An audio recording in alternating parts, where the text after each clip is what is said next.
Mic check.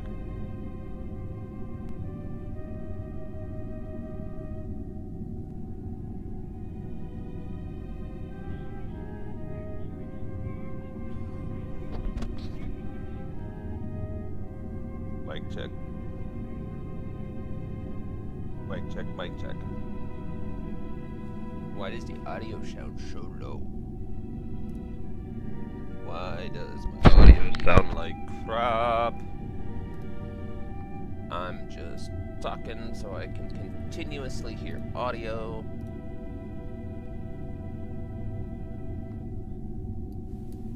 How about now? Why the audio got turned so far down? I don't know.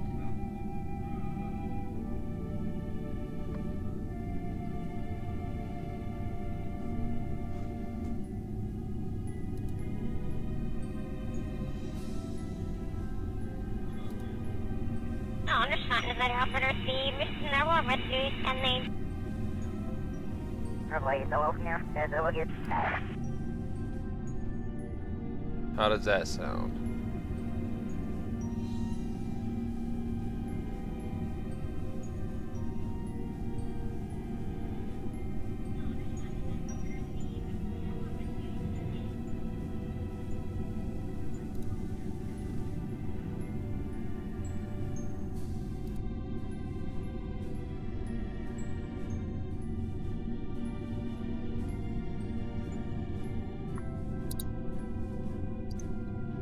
Alright, how about now? I'm changing a bunch of settings right now.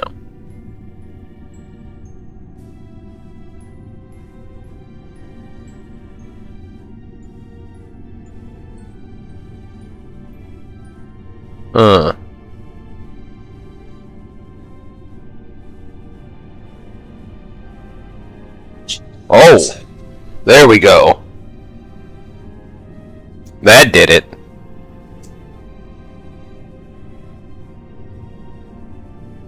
It's just really, really delayed.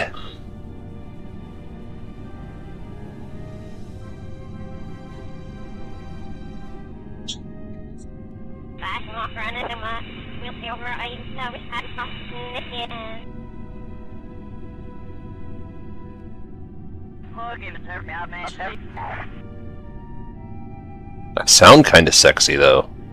Man, is this what you guys listen to all the time? My goodness. I should be on the radio. Hold on, I want to hear me again. Hold on, let me...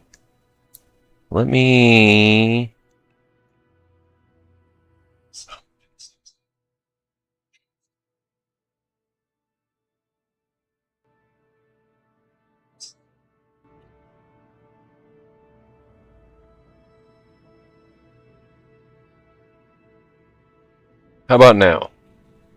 Because I'm getting red. Like, what if I keep going, keep going? What about here? What about here? This is the new audio setting brought to you by Chevrolet. For reliability and dependability,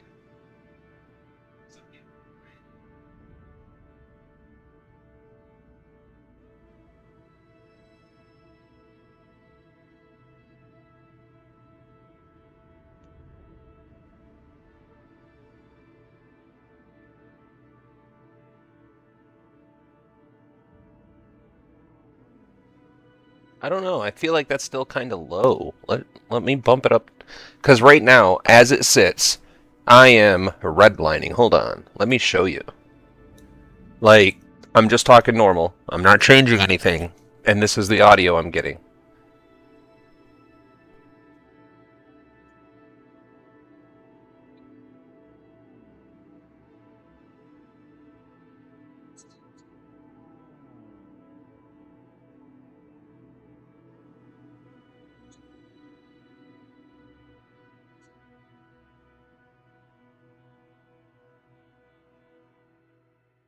So what about now? I mean, there's a huge delay on the stream. It's fine. It's okay. It's okay.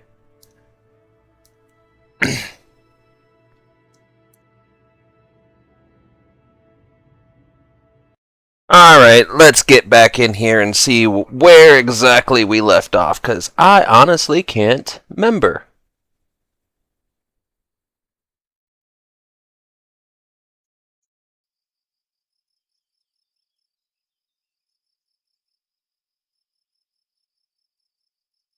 Alright, we have some debris to clean up. Let's...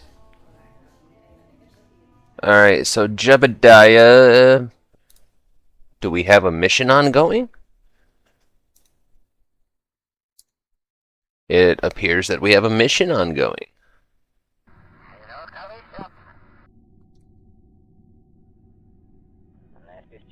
Alright, what do we got? Oh, we got fuel. Okay. This mission appears to be in good-ish health. And we have 2 days of electric charge.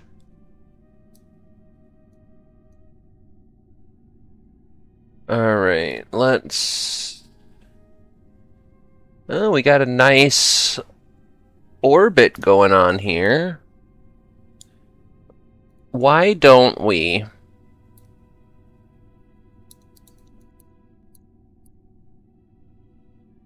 what do we have in this? We have 234.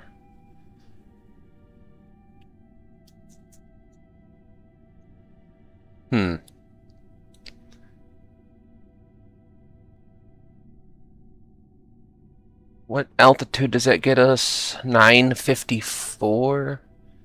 And I think... What biome are we in? We're in Kerbal Space High.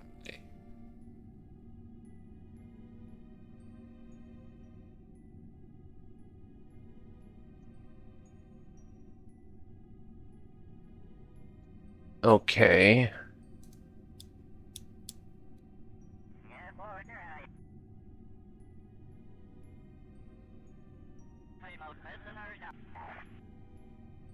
Let's see what that does. Okay, that bumped our electricity down considerably, but we only need to do this for 2 minutes. So, I think that's pretty worth it. I mean, it would be nice to see better numbers, but not... I think space... I can't ever remember these things, because we're in Kerbal Space High. And I think that's the highest biome you can get. I think.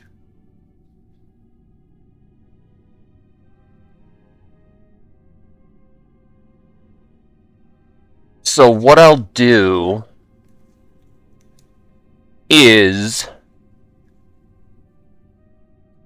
I will let this run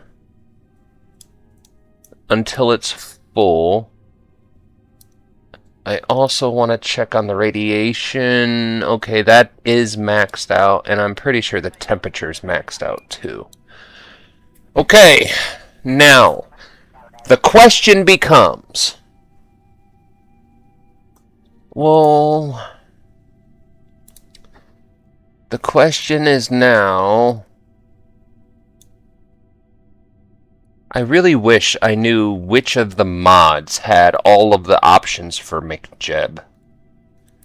like the rendezvous planner and the maneuver node editor.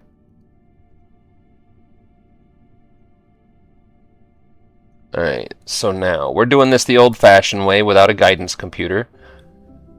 But look at that! So now, if we do a little bit of tweak,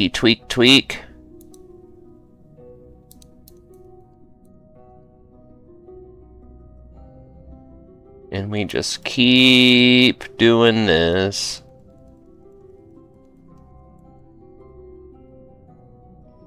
Alright, so now if we come out, we're gonna just barely miss it. But what if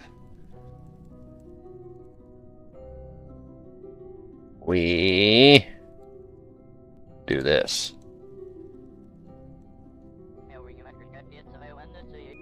Because we don't need to spend a ton of time in the Mun sphere of influence. And we're not going to have the battery power to anyway. I'm just seeing how close these numbers are going to be.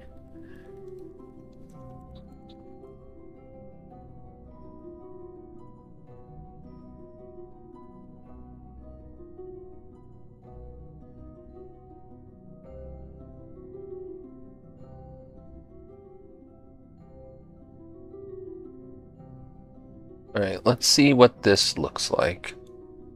Okay, so yeah, we're barely scraping the Mun sphere of influence.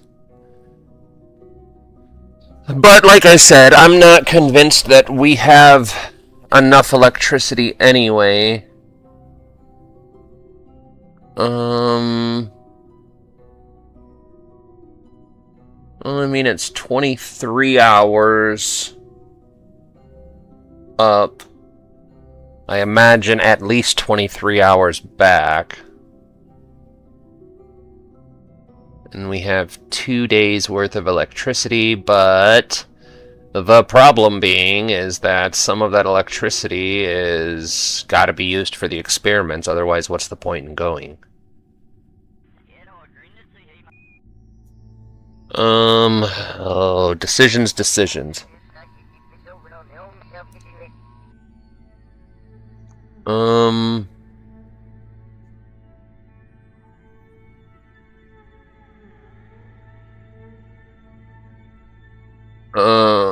Can I... Alright, hold on. We're gonna have to do this a little delicately.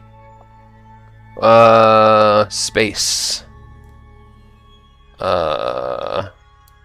RCS. Okay. We're just gonna go out and around.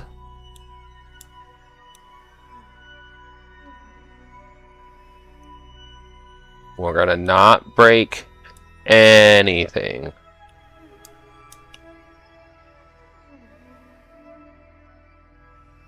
Nice and slow.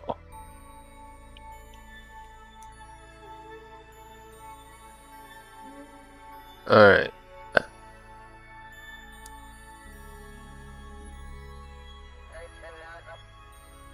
Ooh! Almost broke the antenna! Don't want to be doing that. I want my baby back, baby back, baby back, baby back. I want my baby back, baby back, baby back, baby back. Chili's baby back ribs with barbecue sauce. Transfer data here, I guess.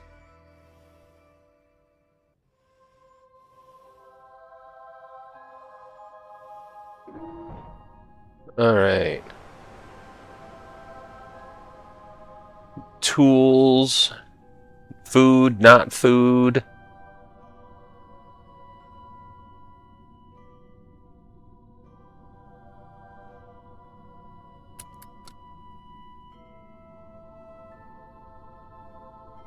Alright.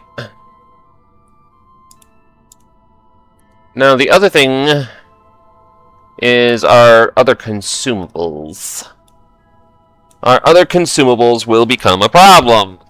But we're looking at 723 meters per second.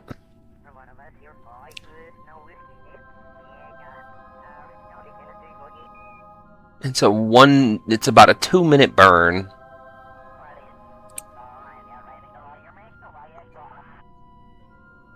I really wish I knew how much science I had on board this.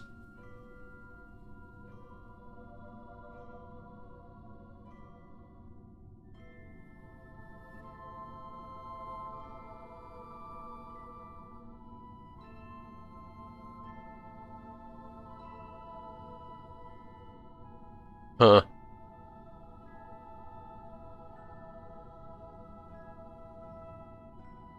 Huh. Alright, so... I really don't know how much science we actually have. But I know we don't have enough electricity to do this trip. However, there's gotta be some kind of science that we're missing here.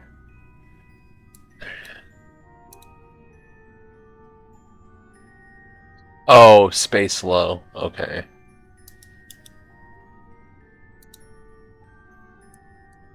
Wait, do I have a space high EVA report?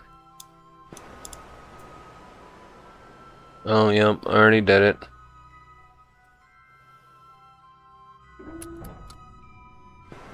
Okay, we just gotta find a little bit more science somewhere. Now, we do have plenty of...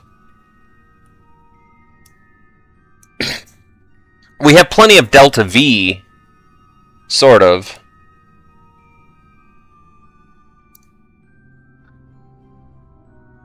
Oh, this is such a problem.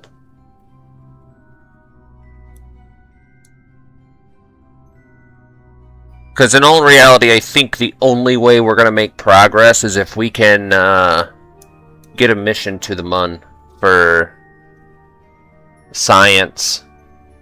The problem I'm having is oh my goodness, the amount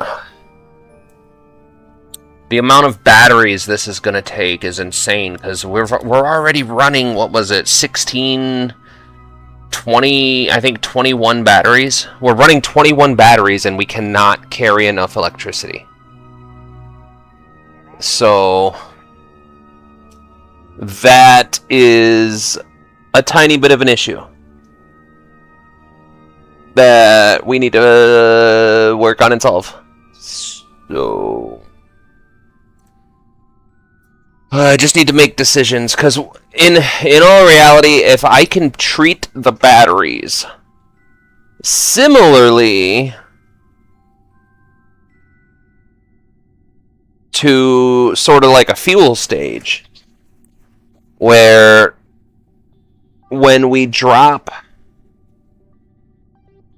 the state... So this is something that I've done on past rockets, where we take the flat batteries and we put them in each stage, so that each stage has its own individual power source.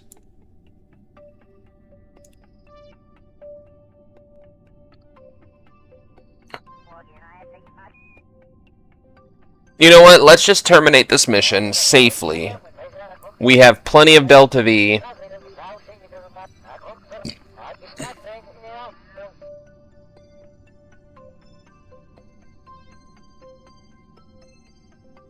We could try putting some external fuel tanks, like drop tanks, on this stage. But again, I worry that it would... I worry about adding more weight to the top of this because of the massive amount of batteries we have. This thing is super... Between the Science Junior and the batteries, this thing is massively, massively, massively top-heavy. Oh, hey, guys! What does there is no cure mean in the title? It means that there is no cure. Hello, I do remember you. I do remember you, Wild. How could I forget? I can never pronounce your first name, though. And I don't think Wild is what you were going for W1D, but that's what I'm getting from it, is Wild.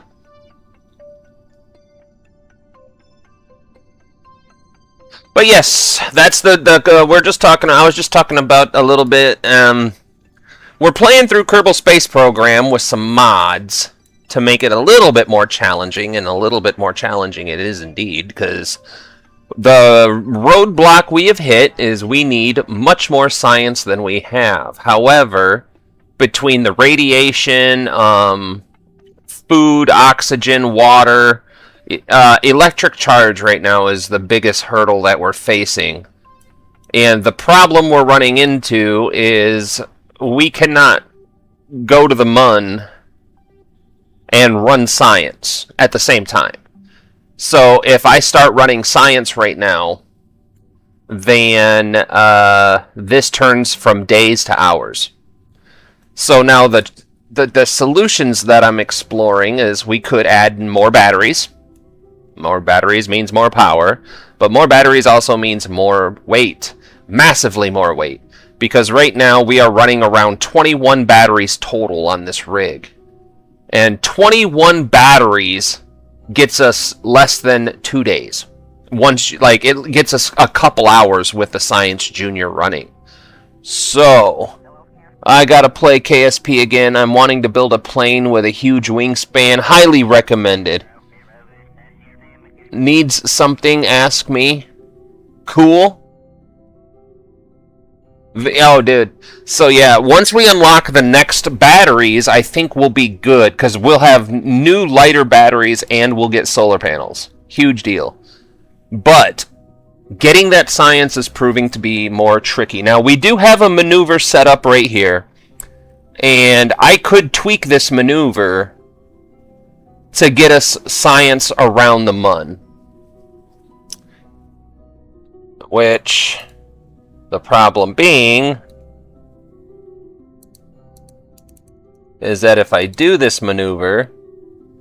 Now, I set this maneuver up, and we do have a free return trajectory. What that means is if I burn my engine here, if I burn my engine in 10 minutes, if I initiate a 2-minute burn, a 1 minute and 54-second burn, then we will accelerate out along this trajectory here, and once we get here, we'll fall this way around the Mun and be shot back out on this trajectory. Now, the thing is, I mean, it's not a bad maneuver. I think this maneuver works for us. It sends us back. Let's see what our... right here. So yeah, our periapsis, once we do this maneuver, on our way back, we can burn the rest of our fuel to slow down a little ways. Or we can even, it would even be more efficient to burn it at the apoapsis up here, so that way our periapsis sucks back up onto Kerbal, and we can just fall back down and re-enter the atmosphere. I think what we'll do is we'll do F5, which is a quick save. Let's see, can't your engine charge the batteries? It has an alternator? Yes, it does. But the problem is in order for the alternator to work, you have to be burning it. And if you're burning it, then you're altering your orbit. And you're also eating your delta V. So if I was to run the engine long enough to charge the batteries, like out here, for example, I would have no way of controlling my orbit, because I would have to continuously burn the engine one direction or another in order to get the electric charge. So that whole time that it's burning, it's going to charge the batteries, but you're also changing your orbit, which can become problematic if you need to run your batteries or run your engine for 30 minutes to get a full charge. I don't even have enough fuel to burn for 30 minutes. In this rocket total, we have a little under 5 minutes worth of burn time. And that's between 2 different engines, 2 different fuel tanks, which, by the way, this is so cool. Hold on, this button. Check that out. This is the live view aboard the Skyhog 4 as it orbits Kerbal, preparing for its trans-lunar burn. But dude, tell me that's not a great picture. Hold on, can I know there's a way. Is it this button?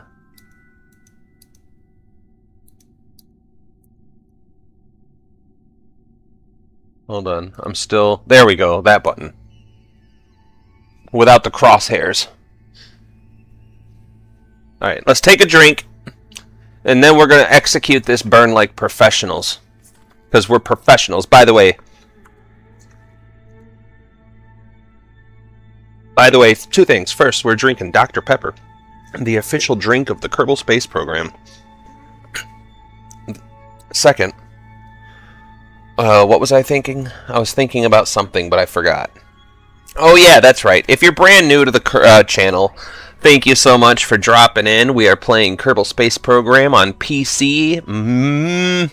I would say heavily modded. I would consider it very heavily modded.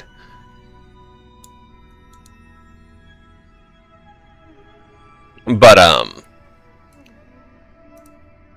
what was I saying? If you're brand new to the stream, don't forget to hit the thumbs up button. Every thumbs up goes to help save the solar bears. They are endangered from all the space garbage that Kerbals are leaving up into space. Our amateur Kerbal family out there. So, let's give a thumbs up down in the stream to help support the Save the Solar Bears Foundation.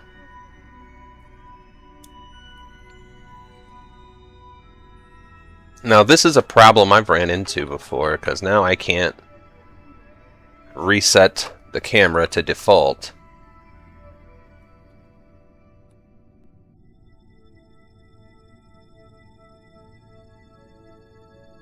If you want to shout out to me, just say Vietnamese guy. I feel like that would get me canceled pretty fast. We live in 2026. Now, you know what? No. I'm gonna abort this mission, or the extended version of this mission, for the moment. I want to bring Jebediah back. I want to possibly see about doing what we can to up the amount of electricity we have, even if it's only for one rocket. Because I want to try to take a trip out to the Mun. So what we're going to do is we're going to burn retrograde, and I know this is not the optimum time to do it, but we have plenty of Delta V. We don't have to exactly be frugal with our fuel.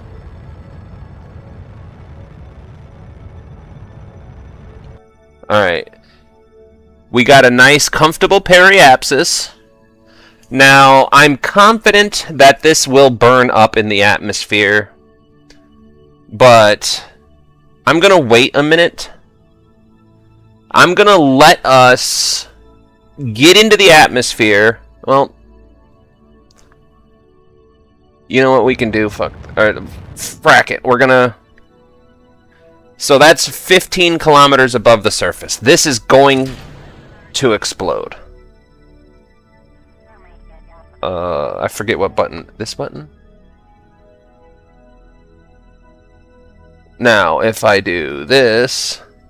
Oh, look at that! You guys can see it!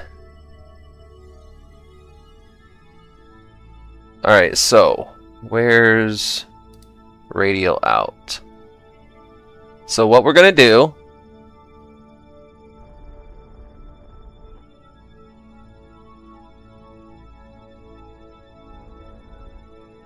Since I can't ever figure out how to fix this camera, I forgot not to... And then we're going to go back to prograde, because now what we did is we moved this over. So if I would have hit the throttle right there, it would have just crashed into it. So what we're going to do is now do a prograde burn, and bring our periapsis back up to a comfortable entry without the fear of hitting this fuel tank. This depleted fuel tank. But you can see we're flying by ourselves now because I don't know how to fix this camera. I really don't. I wish I did, guys. But I'm going to keep this burn up until this hits about 40 to... between 40 and 60,000 somewhere.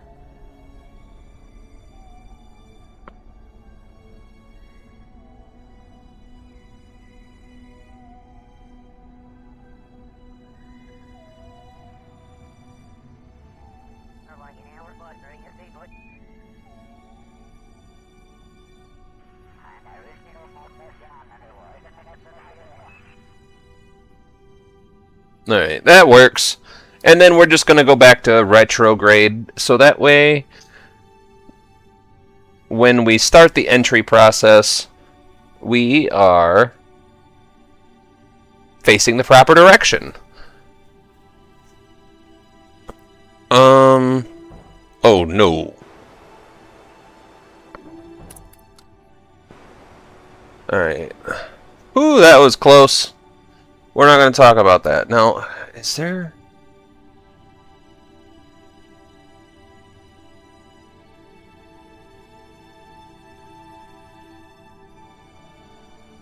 Huh. Save?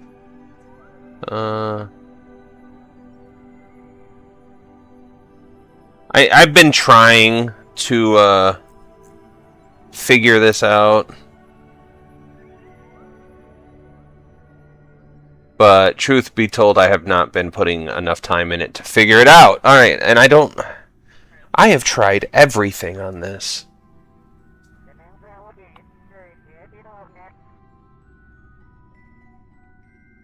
Yeah, see?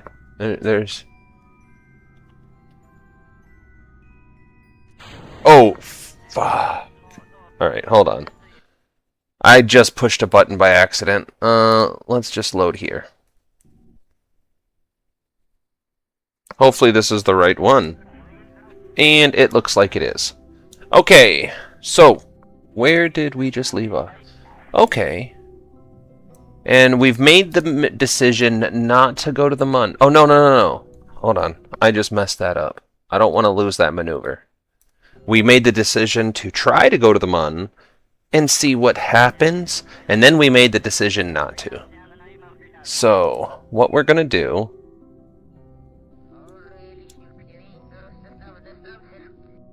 Man, I really want to try for it. I just know for a fact we're not going to have the electricity to come back. So, I think we'll just go ahead and deorbit. Yeah. We'll just do that. We'll go through and we'll try to make some tweaks to the Skyhog and hopefully end up with a craft that can run the mission. Come on, phone.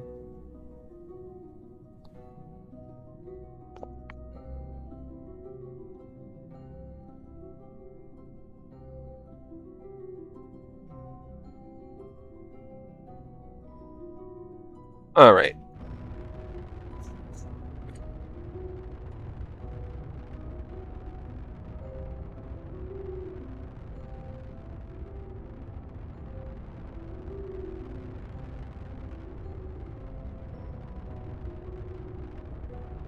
Now, all we're doing right here is a very light burn. Just a gentle, slow down, because what we're going to do is we're bringing, instead of bringing our periapsis down, we're bringing our apoapsis down. But we're going to stop that burn for a minute, and we're going to go up to the apoapsis now. So instead of waiting this whole 20 minutes, we're going to introduce some time warp.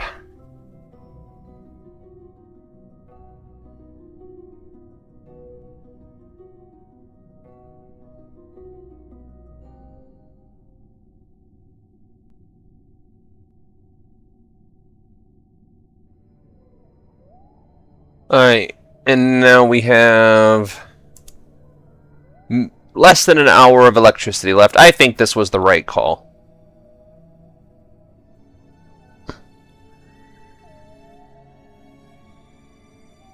Alright.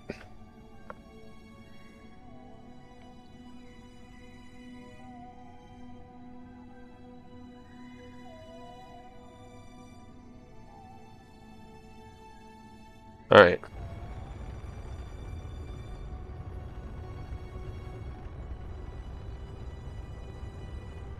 And now we're going to bring this down to the same comfortable 50-ish.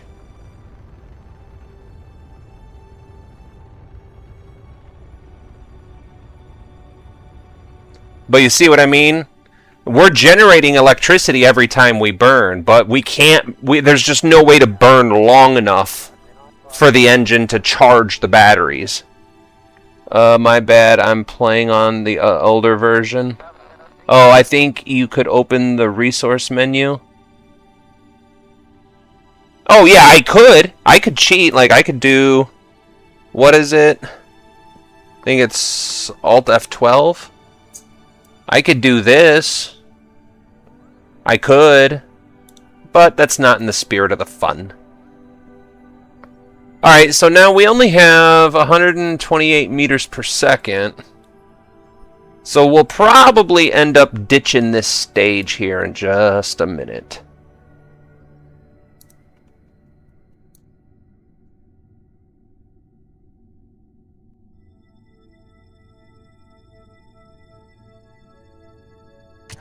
There's that. And then we'll do this. We're going to try to save this antenna this time.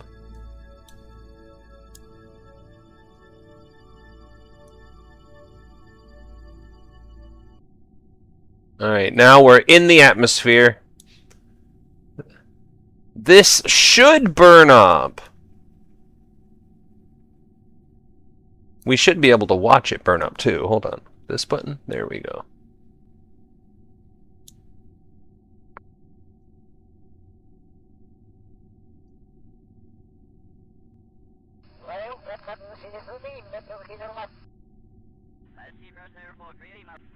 And you can see the atmosphere is slowing us down naturally. We're just waiting to burn that engine for a few minutes. And we're watching our booster up here.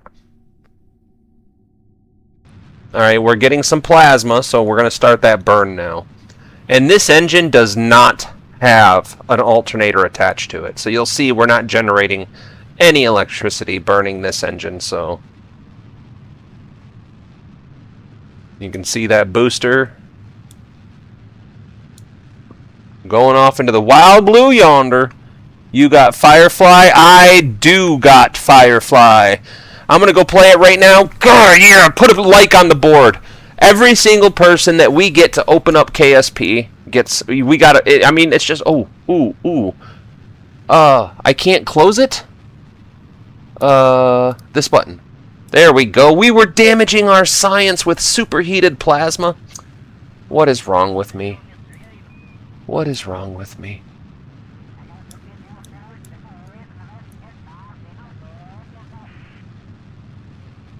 But no, highly recommend. Yes, I do have Firefly, by the way. Here, what we can do is we'll enjoy the full majesty of this entry process. Whoops, if I don't click out.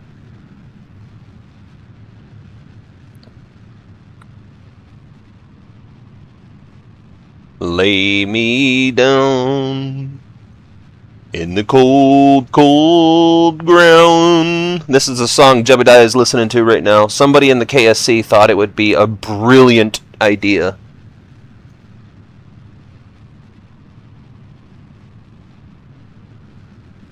When the wind gone, many men have gone. I love that song. I don't know. A lot of people don't know that song. But I love that song. Alright. We can see that plasma building up pretty strong now. Now, these engines are not designed for this. What I'm doing is using all of my fuel to just slow down and control my entry. So, this plasma buildup is extremely tame compared to what it normally is for this velocity.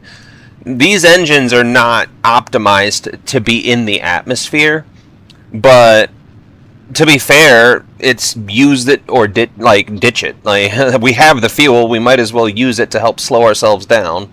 And I love those effects around it. That's so cool. So cool. Like the coolest thing ever.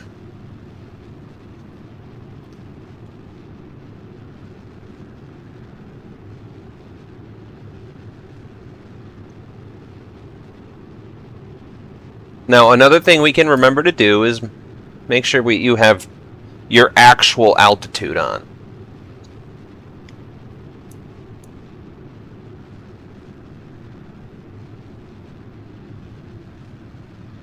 So beautiful. I loved your stream. You are only behind Matt Lown and my... Aw! Oh, shit. Sorry, I was reading chat and, stopped paying attention. We were losing control as we got into the atmosphere, but that's okay, because we did our job. We slowed ourselves down. Look, we slowed ourselves down a lot. Now, the parachutes should deploy. There we go. It flips us over. It breaks Jeb's back. Gives him a little whiplash. But from here on out, 100% safe. And you'll watch that velocity drop like a rock. Now, also notice that as that velocity drops, the parachutes are not fully open. We don't want to slow down too fast. We're not going to see that until about 1,000 meters, I think.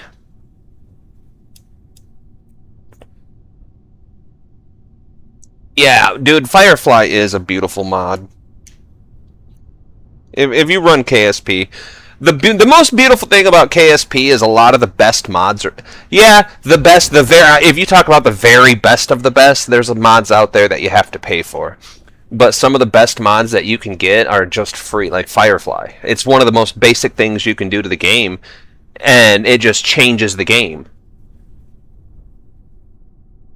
We also do have the Outer Planet mods. So, once we get our space program up and running 150%, and I think you have restock. Yup, we also have restock. Hold on a second. I can, while we're falling here, this is what I'll do.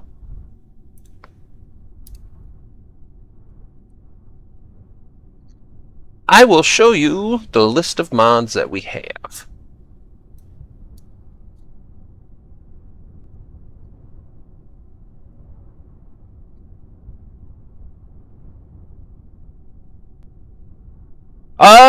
You can. It just depends on your PC.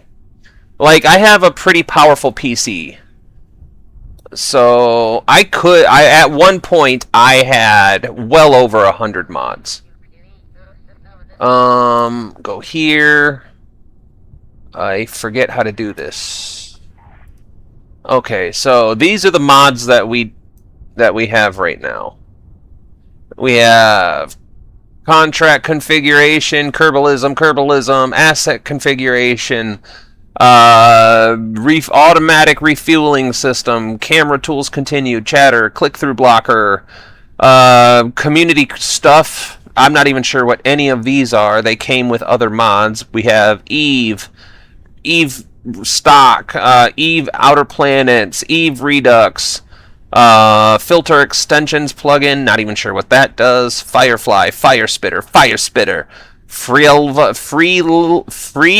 LVA, or free IVA, that's what that is, free IVA. I'm stupid. Future Tech, Harmony 2, HUD Replacer, where was I? Kerbal, Charge Log, Kerbal Cams, Planetary System Modifier, we just landed. MechJeb 2, KSP Wheel, Module Manager, Outer Worlds, Outer Planets, Parallax, Patch, Promised Worlds, Restock, Scatter, Shabby, Singularity, Textures, like, yeah, we have Waterfall, Restock, Waterfall Core, Z Theme, Turd, I don't know where this is, because I thought Turd was to be able to do custom colors and recolors and stuff like that, but I don't think it is. I think I got the wrong mod.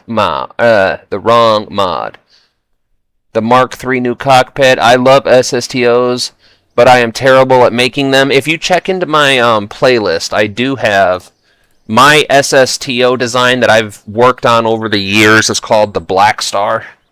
It's the SR-71 Black Star, featuring twin Rapier engines, as well as a single Nerve nuclear engine So once you do get into orbit, you can switch off those Rapier engines and run the nuclear engine, and that Black Star had enough Delta V to do all of the stuff around the Mun and Minmus, and then we ended up building a booster platform for it. So basically, it was no longer an SSTO once you attached it to the booster pack, but you could take it to anywhere. You could take the Black Star to Joule if you wanted to, if you put it on top of the Albatross booster. It's pretty easy. You know what? Hold on. I can show you something. Where's my thing? There it is. So if I go here, I'll show you guys. I'll show you the Black Star real quick. Playlist.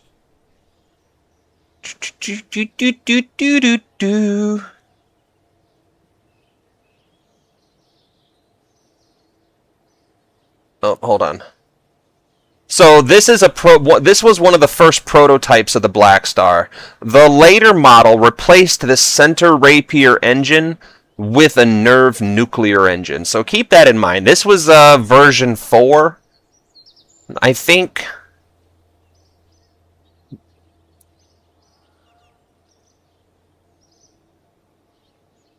Oh, hold on. So yeah, this is the Black Star. And this version, it could only reach orbit. It could only reach low Kerbal orbit, and only if I had a perfect flight path. The Delta V on this one was a lot more dependent on atmosphere. Once we replaced this center engine with a Nerve nuclear engine, then we were easily able to make high Kerbal orbits, do lunar transfers, everything. Like the Black Star was 100% flight mission ready.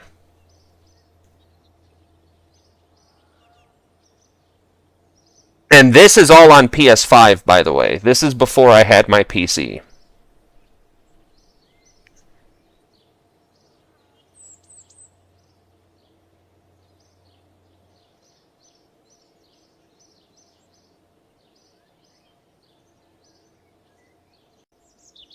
But it was fully capable of going up, re-entering, and this was I think this was a very bad landing.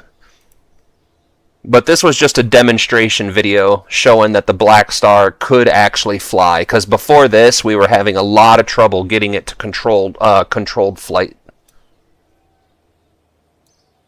Actually, let's see what my wife said. Okay. Some of her dishes that she wants for the holidays just went on sale, or just became available is the way to say it. Yes, I did that completely without mouse and keyboard. Hold on.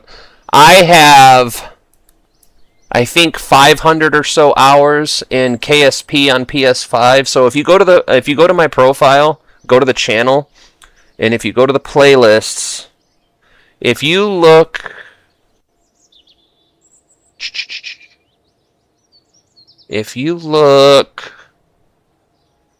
so this was all on PS5. Where is my other? Oh, right here. This is all PS5. So PS5. Everything through here is all PS5. Some of this is PC from my very first PC that I had 5 years ago. But all of the Kerbal Space Program up until the newest stuff. So if you click on a video and it's from 2025 or before, it's on PS5. If you click on a Kerbal video, anything in 2026, it's probably PC. But altogether, between Kerbal Space Program on... oh, Oh, dude, I feel bad for you.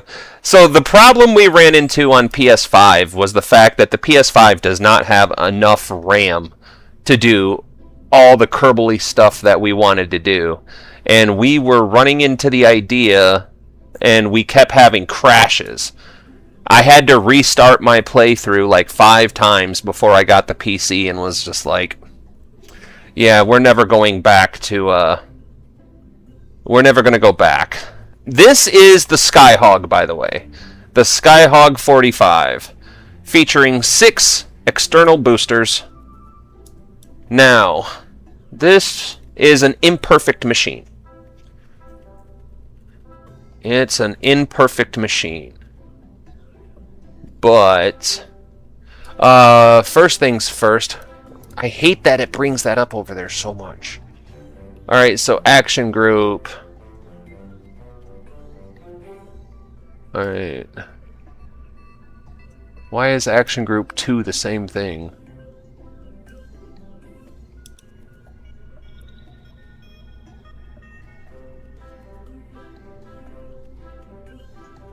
Why is action group 1 and 2 the same shit? Alright, hold on.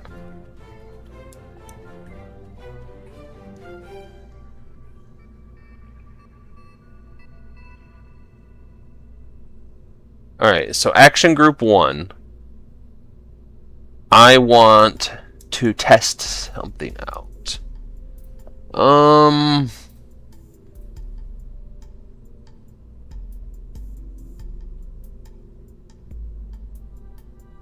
Action group. Let's see what that does. Alright. Should be Jebediah. Alright, now the next thing I want to try... how do I want to do this?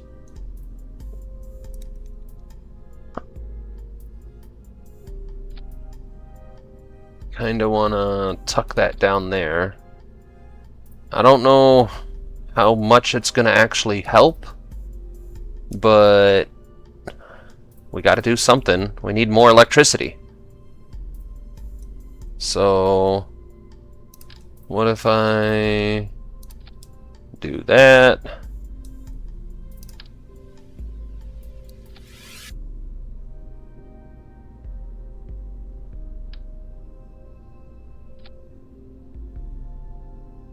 See what that does. More batteries. I could never play on controller. I am terrible at playing.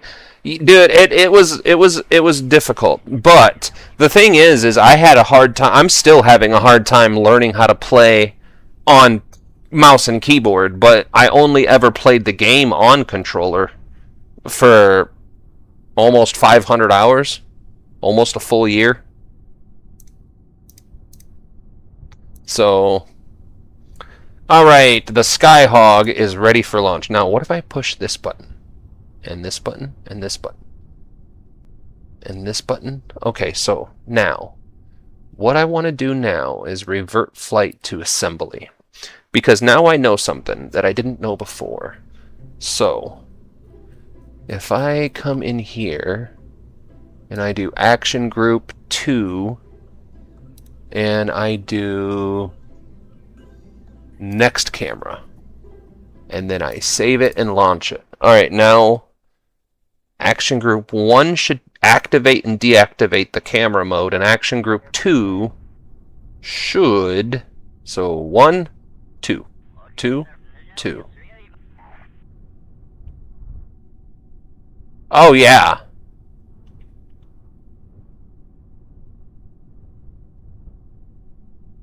Hold on, let's see.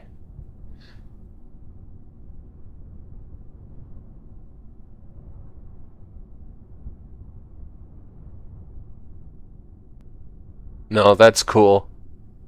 We can definitely get some cool footage with this. Like, watch this. Oh, wrong button. So, if I do this...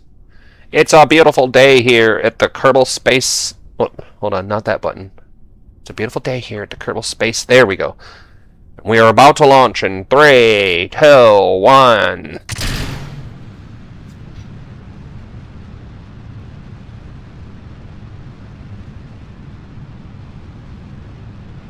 The opposite of Lunabot.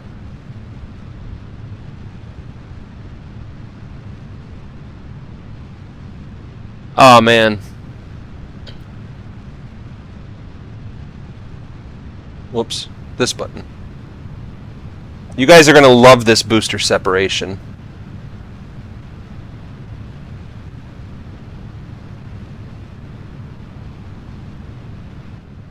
There we go.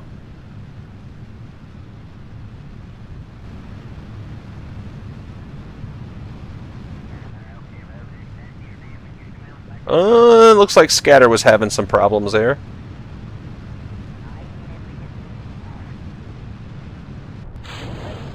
We lost those 4 boosters.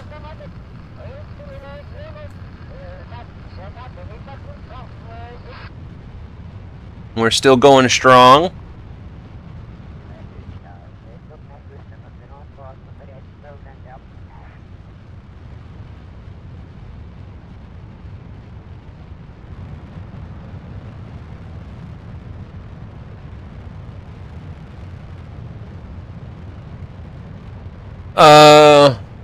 I do just like the footage of the real shuttle. Exactly, that is. Isn't that the cool? Oh, we're doing our grab. Oh, that scared me. Oh man, that scared me. I thought we had an engine failure, but McJeb is just getting us into our proper orbit.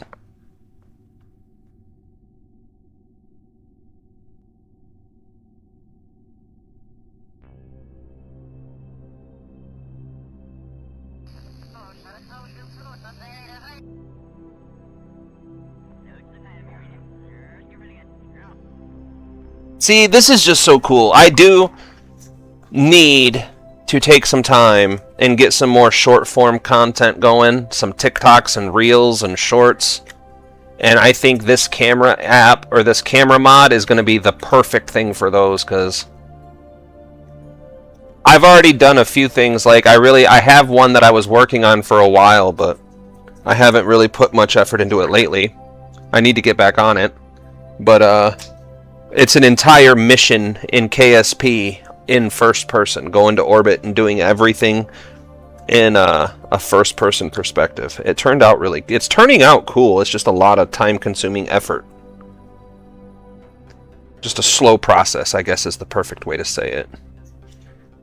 That's all it is. It's not bad or nothing. It's just a super slow process. Oh, those engines fired. It looks like we are starting our circularization burn.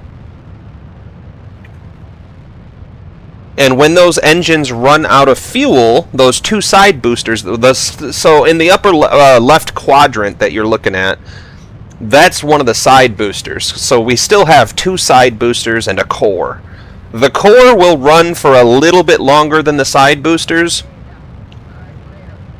but ultimately these stages are all designed to get us into either LKO or HKO. Oh! We lost those outer boosters.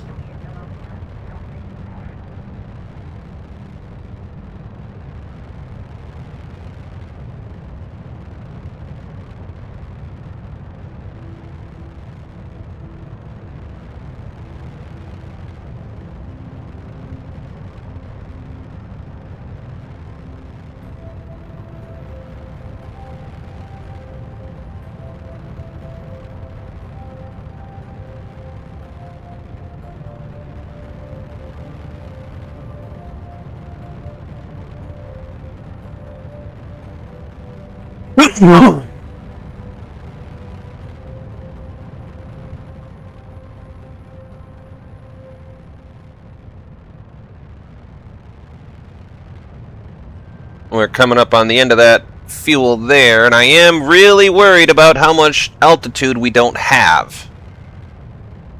That's a little concerning.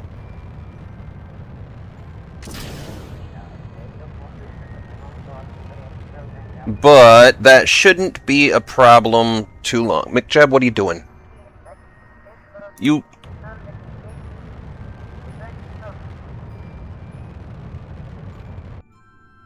Okay, good. Ooh. We had to get that periapsis above 70, or else we would have... Here, get rid of that. Because the atmosphere starts at 60 or 70 kilometers. So if you drop below 70 kilometers, you're going to be dragging the atmosphere really hard. Alright, so as of right now, we have 5 days worth of electricity. We have 2,200 meters per second worth of delta V. Now, this mission, what we need to do is come out, set as target. Then what we're going to do is set a maneuver here, switch to this maneuver tab, because this is... Whoa. I didn't mean to click that many times. Did not mean to click that many times. Come on. There we go. Alright. So let's drag this down a little and see...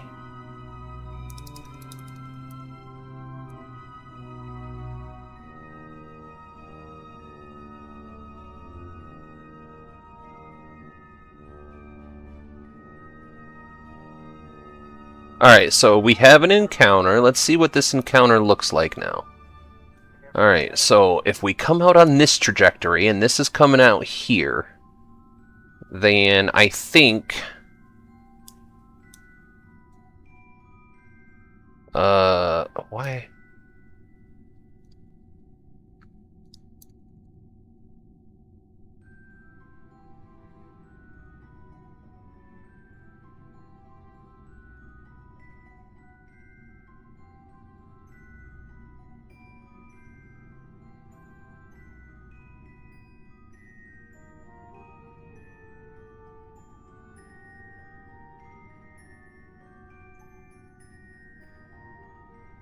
Alright. So that's 872. Now, this makes me really sad. But I'm gonna try to not endanger the solar bears and leave space trash floating in orbit. So what we're going to do is we're going to take this maneuver and we're going to try to get a collision with the moon. I'll show you why. Alright, so that's a collision with the moon. The mun, my bad. And it's only going to cost us 870 meters per second, which is well within our budget, because we want to do this maneuver in this stage, because what we're going to do is throw this stage right here at the mun, and it's going to explode. So the solar bears will be safe. Now, if you want to talk about the mun natives, they might not be as safe, but all we care about in this is the solar bears. The solar bears are more important than the natives. You love this, I love you. This loves you. That's what I'm going to say. You love this, and this loves you. By the way, I do see the number of people in the chat going up and down. If you're dropping in for the very first time, I do appreciate it. Maybe consider hitting the thumbs up button. Maybe consider hitting subscribe. All efforts go towards saving the solar bears. Now, what we're doing today to save the solar bears is we are going to the mun to gather some science. And we are coming up on our burn. Now, what I'm going to do here is I'm just going to time warp. I should have saved it first. If I was a professional, I would have saved it.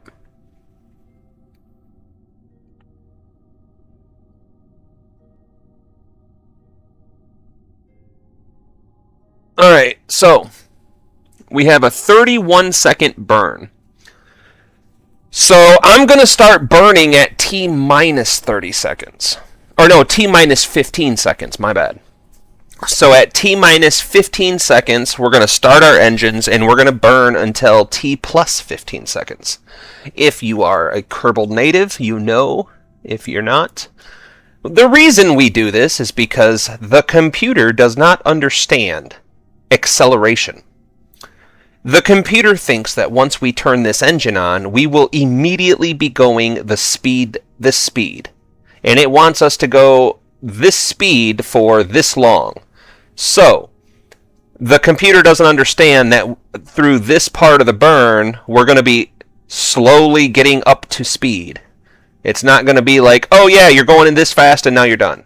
So what you do is you split the burn in half. So for a 30-second burn, I'm going to burn at T minus 15 seconds, and I'm going to burn for 30 seconds, which means that we should end at T plus 15 seconds.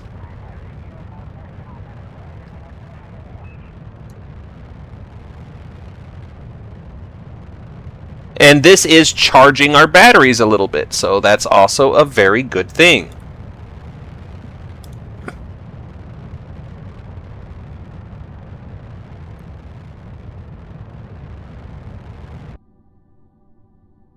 Alright, now let's see how we did on our... Oh, look at that. It's beautiful! It is beautiful! It looks like we are going to be coming up around like this. Yep, so we're going to be coming up around the backside of the mun. And it's going to fling us out on this trajectory. So, what we might do... Let's get rid of the stage first. So what we're going to do is right now we are pointing prograde. So what I want to do is point radial out, maybe?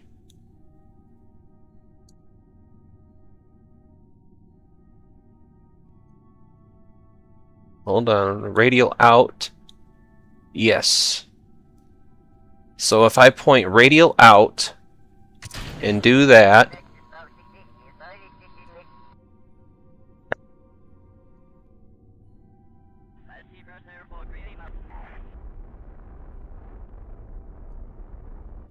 alright. I just wanted to burn away from a little bit away from that booster so we don't accidentally hit it.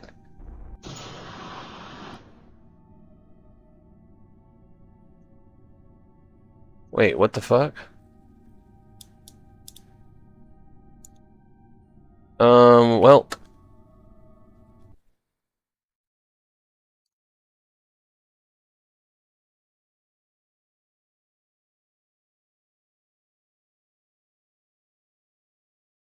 Uh...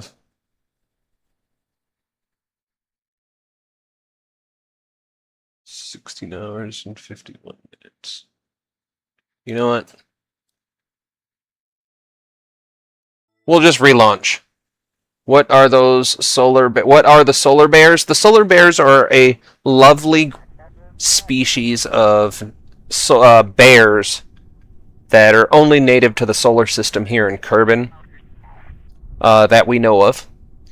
And they're adorable and ferocious, and every year thousands and thousands of amateur rocketeers get into the space industry, and they just leave debris everywhere. They just launch rockets and they leave their trash all over the solar system, which then it gets the solar bears, and when they eat this trash or interact with it, they get sick, they die, they lose their hair, they grow extra nipples. I mean, it's terrible what happens to these creatures, and it's up to us to save them for future generations. But anyway, let's get back to the launch.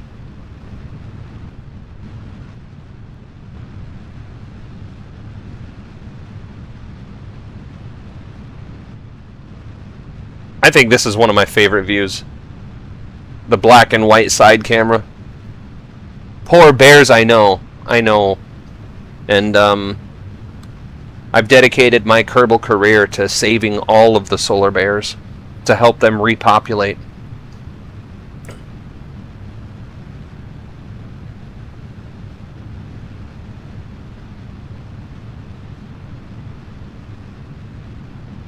See, I wish I could get this in black and white. Well, maybe I can. Hold on.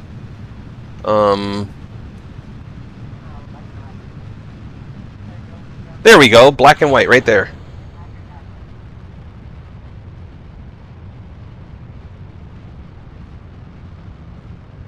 Man, this is so cool. Actually, you know what I want? Hold on. I want to do something, because I want to...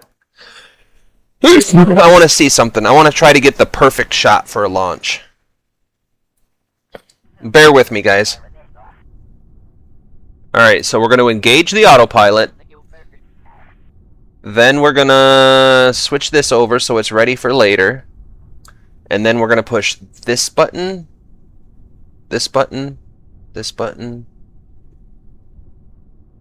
this button. Alright. Then we're going to push this button. And then we're going to push this button.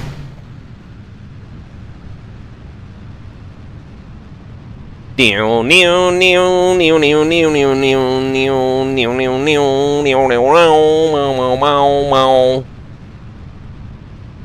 a minute. You know what? If we're going to do this, we're going to go all in.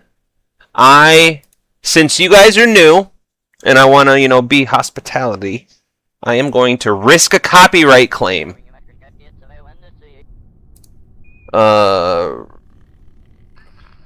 This button. This button.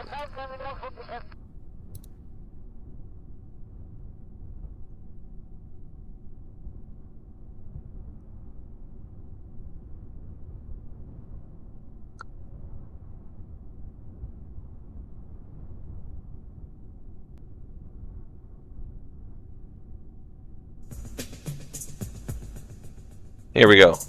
Let's set the mood. We're risking a copyright claim right now.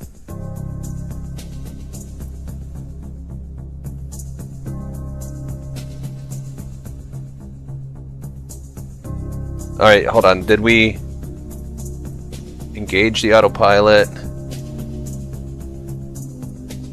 Alright, here we go. I'm drooling because of the staging. I love it.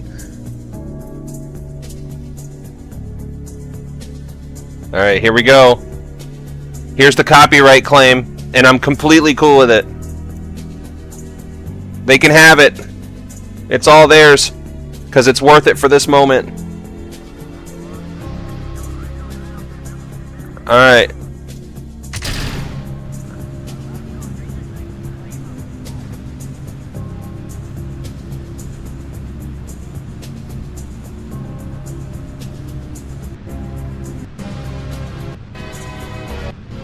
It's not even the right song. I messed this whole thing up. I messed it up, but it's okay. We still have a beautiful camera to launch to.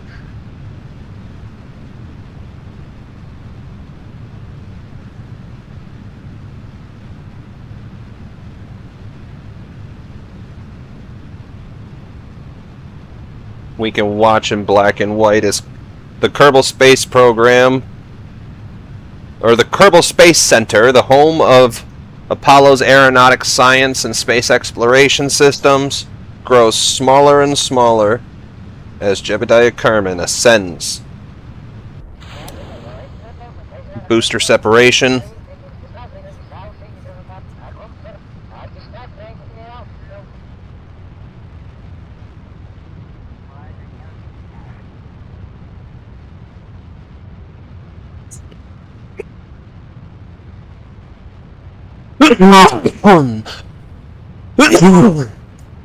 Okay, so would you like me to explain why the staging is the way it is? Because I can completely explain it to you once we get through this launch.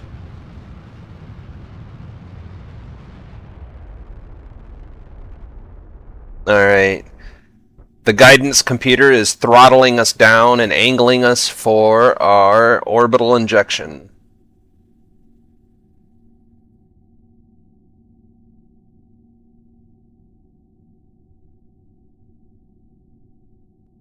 To me, this is just the coolest view ever for this.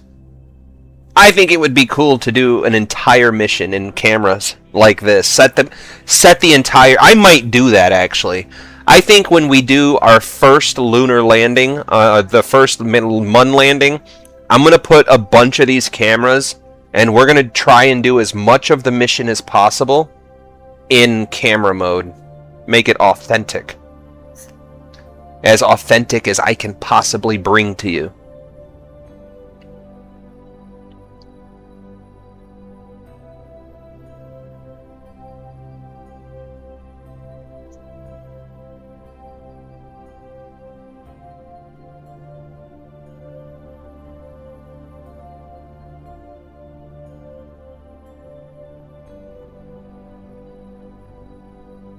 We should be seeing those engines firing back up any second now.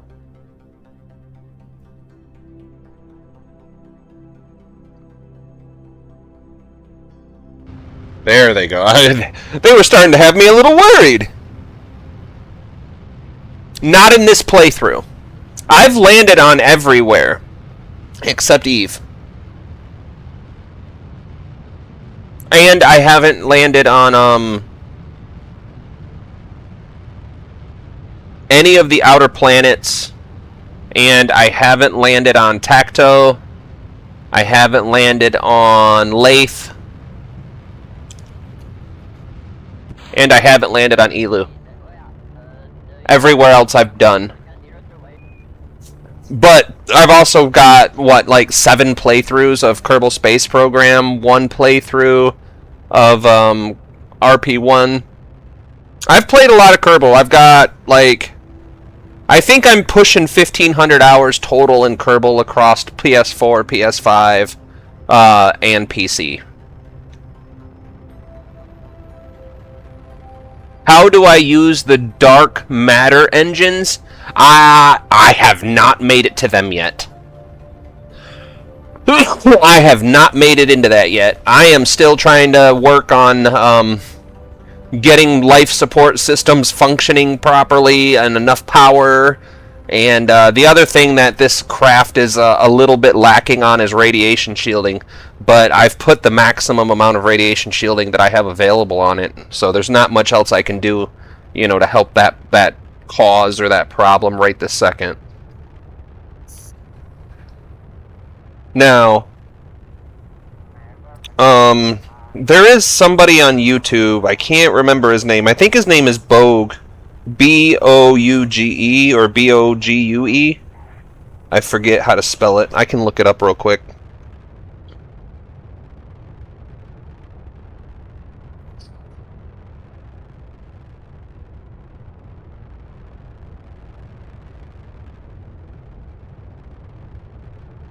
But he does a lot of the future tech videos and stuff like that. I'm not sure if he does so much of the how-to videos and anything of that nature, but some of the stuff that he does do is pretty cool. I like I like the format that he puts his videos in them.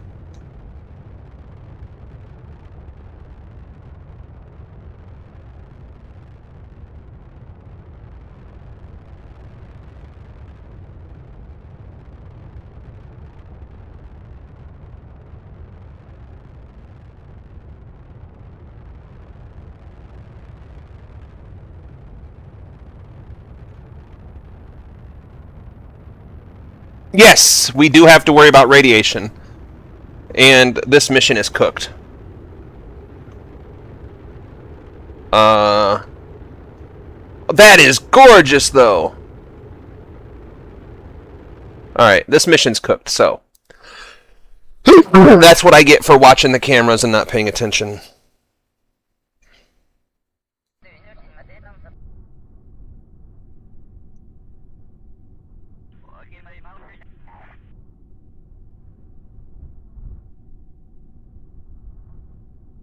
Alright, so the way that this rocket actually works.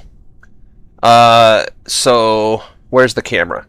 Okay, so this engine, this engine, this engine, and this engine. These 4 engines are the only engines that are firing when it lifts off.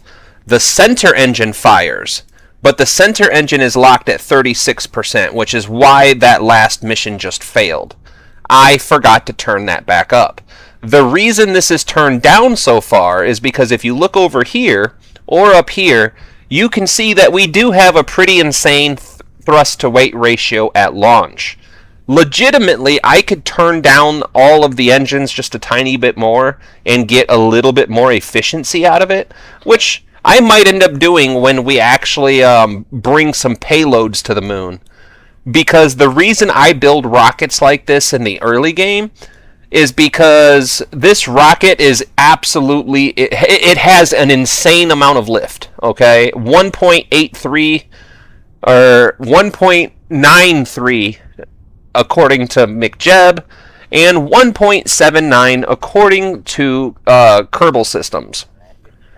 Now, what that means is once I get the power situation figured out and I can strip a lot of these batteries off and put lighter, more efficient batteries on, I can also switch out this Science Junior and design a lunar module and a lunar lander and stuff like that for this capsule. And now the good thing is, this is built with all the engines turned way down. All of the engines are not firing at 100%, except for the main lift engines. So that means I can put a heavier payload on this and turn all these engines up and get more lift, if that makes sense. I'm not sure if I'm explaining myself correctly. But watch how I fix the problem that we had before. Because I was paying so much attention to the cameras and being a little bit of a schoolgirl about the camera angles that we have now. So now watch this. Watch how this launch goes properly. So look, these 4 booster engines are using a phenomenal amount of fuel very fast. But look at how fast we're accelerating. Every bit of that power is going to getting us as close to 10 kilometers as possible. Now, when those boosters separate, I have to turn this up to 100%. The reason that this is so low is because these engines don't have gimbaling. So if I want to maintain control during flight, I have to have this center engine on no less than 30%. But now that we've separated, I need to burn that engine at 100% to get the proper lift. That's the step that I skipped while I was fangirling over these camera angles.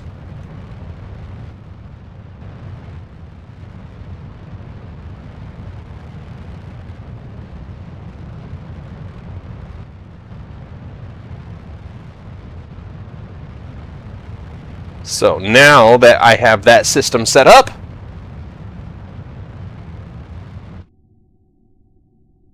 yes, so one of the things you can do in early game, and it works really well and you can tweak it as you move forward, is you can use that thrust limiter to help increase your fuel efficiency. Because if you build a rocket that does everything you want it to do, but you look at it and you're like, man, my launch thrust to weight ratio is 2.5. You can lower that thrust limiter all the way until that thrust to weight ratio says 1.3 or 1.3 to 1.4, and you could even do 1.2 to 1.4. But so what you're looking at here is just pure efficiency. That means that you're going to get all of the same lifting power, but you're going to get that lifting power for longer.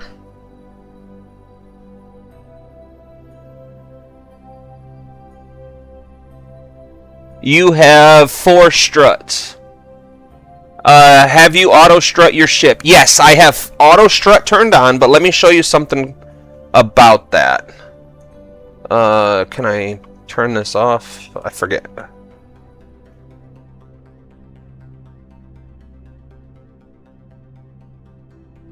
Whoops.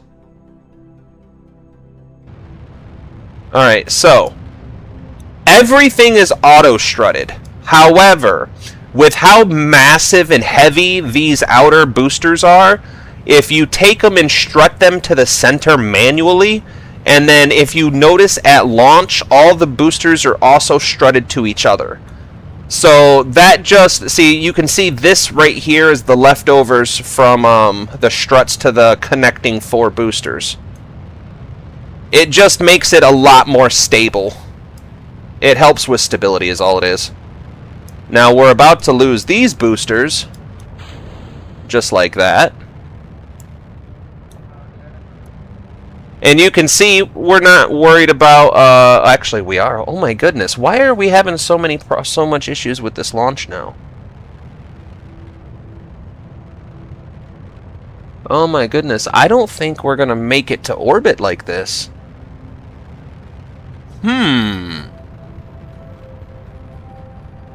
I think we need to polish up our efficiency on ascent. Because we're not going to make orbit again.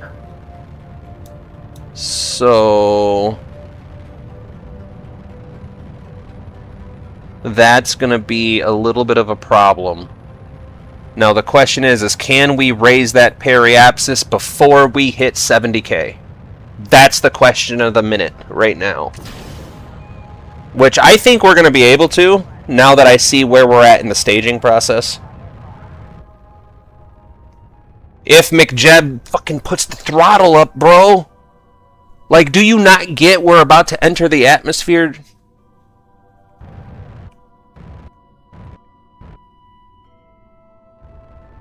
There we go. Dude, McJeb, my guy. Scared the crap out of me. Okay, so we're sitting relatively pretty at 2,000 some odd meters per second. So, let's get rid of this.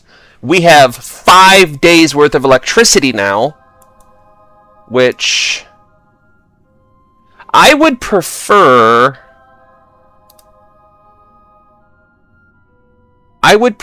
if some of these batteries would turn off until we need them. So maybe we do that. Which one is that? Maybe we turn some of these batteries off.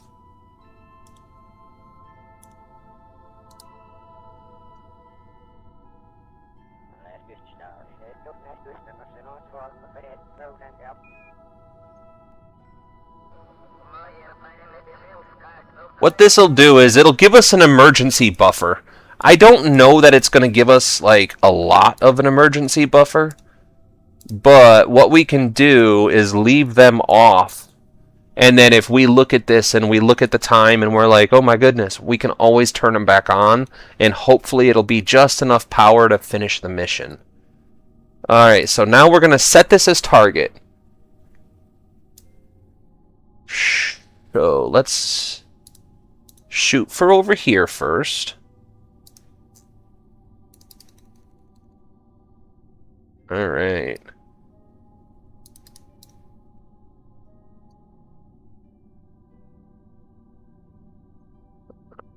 What do we have going on here? Alright, so we'll come around the backside. Giggity. Alright,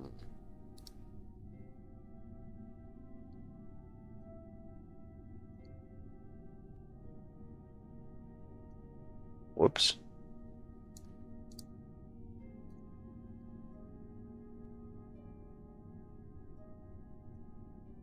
Alright, so that's 873. It should be good. What's our 31,000? That's not too bad. Come on, you can do it for the solar paddle. The solar pandy. Oh, solar pandas! If there's such a thing, we must discover it. The first place we should look is, of course, the Mun. Of course there would be evidence for the solar pandas on the Mun. Now the solar pandas must survive. I hear solar pandas are really stupid, though. Not that we love them any less. To be clear. Alright. So. Sorry? Sorry for what? Don't be sorry. Nothing to be sorry for.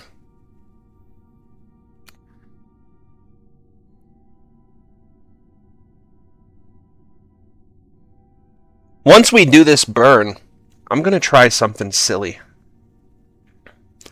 And again, we have a 32-second burn. So, you can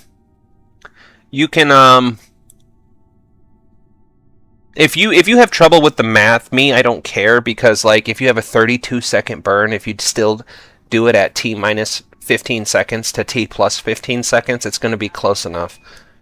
you can get really particular with it. Kerbal Space Program is a great game. Oh, accidental typing? No, dude, don't be sorry. Don't be sorry. No need for it.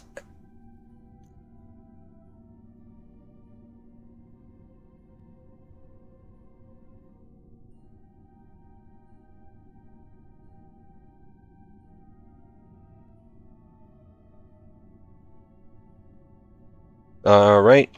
Then we'll start burning.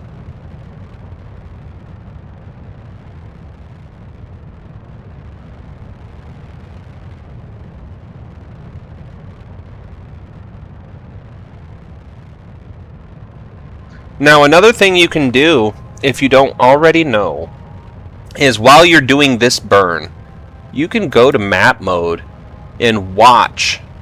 And you can throttle down. See how it's starting to move faster and faster? You can throttle down and control the speed of that. Like, you can sit here and watch. This is one of the things I like to do, is control my throttle when I'm doing, like, sphere of influence changes, like from Kerbin to the Mun. I try to throttle it down, way down. Now, when you get to this point, you can come back here, and you can play with this thrust limiter again. And now watch. You can... Oh!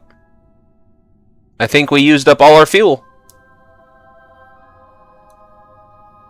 Well, that is unfortunate, because that means we will not be able to take care of our trash.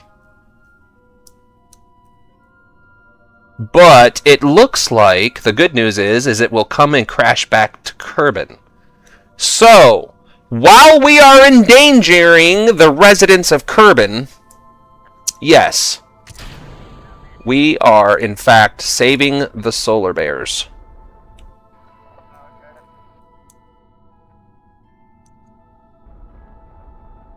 Oh, I accidentally overshot. So, let's do retrograde. We'll get rid of that. That's no problem. We're going to go retrograde. And hopefully not hit our own debris here. But we have to watch this. I forgot thrust limiter. See? But watch how slow... You can do... And see, this is the thing, is people... You can put that down to as low as you want. And now get a nice, slow... change in course.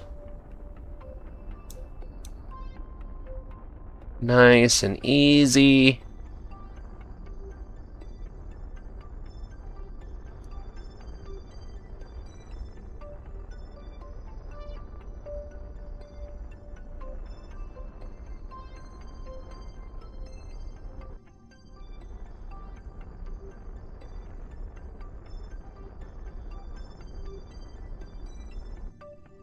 What the heck just happened? We lost our encounter. That's okay. So, if you've come into this situation, do not panic. Just go somewhere out a little ways and add a maneuver, and then see if you can't just get your encounter back. See, I don't want it to come like this, because I don't want it to come like this. So...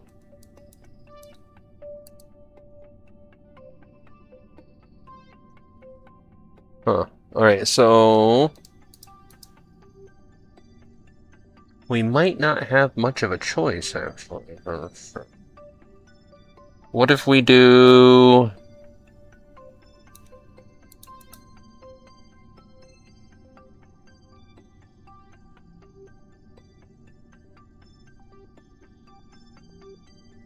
No. So let's go out here.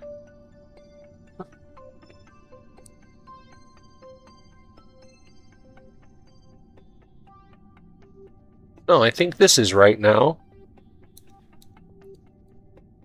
But why does it suddenly just...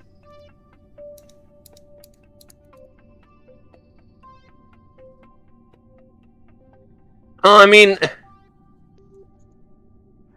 I don't know how close I really need to get.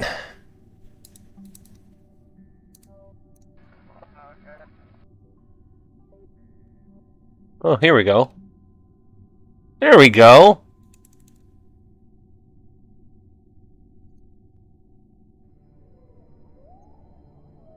That should be 15. This the other thing is I can never remember. I think anything above 6 is fine, so 15 should be safe. We'll play it really safe and stick with 15. Now again, I can come back in here and see I got a 45-second burn time. So if I'm like, I don't want to burn for 45 seconds, how gross.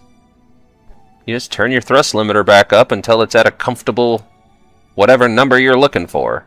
So 4 seconds, not a problem. So what we'll do is we'll do an F5 real quick. Oh, by the way, radiation, since we were talking about that earlier. So if you come up over into this menu with this, and you look up here, you can see that we're getting radiation.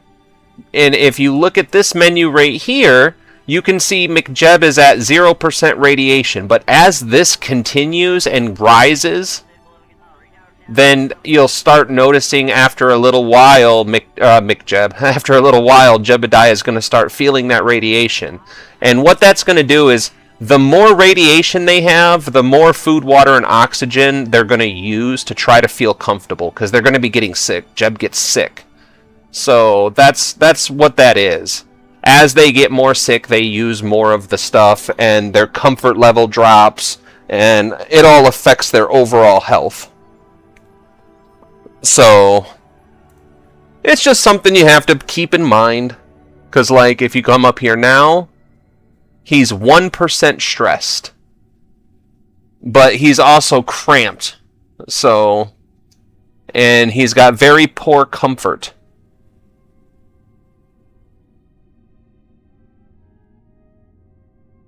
So, yeah, he's not doing too great. So now we're coming up onto this burn. Now another thing, if you don't know, I'm not trying to treat everybody like they're new, but if you don't know, then these burns that you're doing right here are called mid-course correction burns. Mid-course correction burns can be very forgiving. It's just go slow.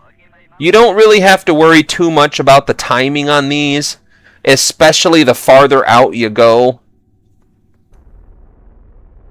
But if you just come to the map menu and do a nice gentle, you don't have to worry so much about burning exactly at the right times, is what I'm trying to get at.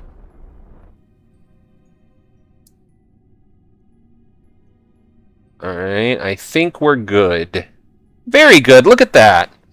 Awesome sauceums. Alright, what do we have going that is collecting us science? Not that I'm complaining, but before we do that, let's look at our trajectory. What are we doing for a return? Now, that's not perfect, but we're going to F5, quick save. We have 2 days worth of electricity.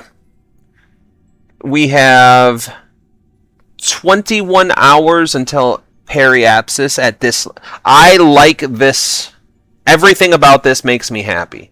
We should be able to scoop up science from the moon. We should be able to get it back home. We have a free return trajectory, although we will need to do a course adjustment so that we don't die on this trajectory. That's going to be there. That's going to be a future problem, though. It's okay. We can check on Jebediah. He is 1% stressed. Okay. So, now the question becomes, do we just want to do a flyby of the mun? We have the Delta V. Let's just take a peek. Not saying we're going to commit to this, but I want to know, what would we be looking at? That's 300. So that puts us at 1,000. Let's estimate. That's in 17 hours. I mean, we will get a little bit of an electric charge. No, we won't. These don't have alternators.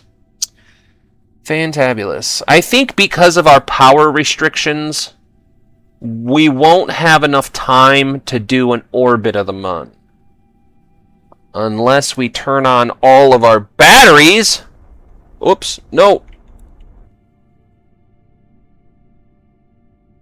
Hope that didn't hurt nothing.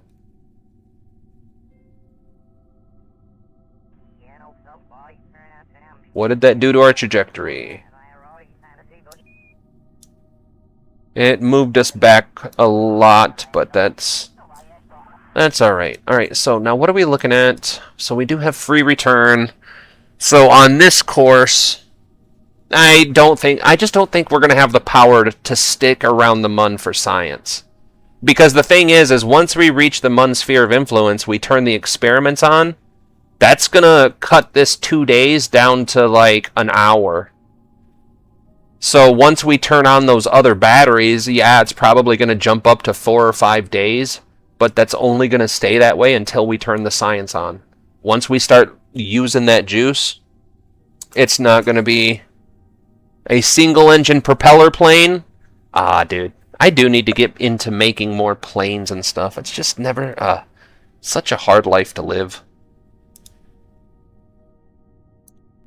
Alright, so F5, and then we're just going to time warp to right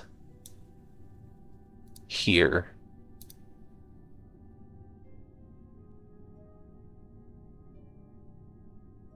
Alright. Wait, Jeb's dead. What?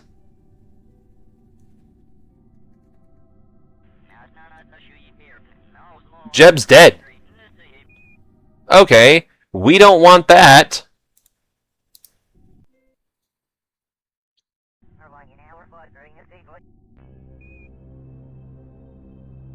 Dude, maybe we just can't go to the moon. Because I'm not sure at what point he died. Or of what he died of.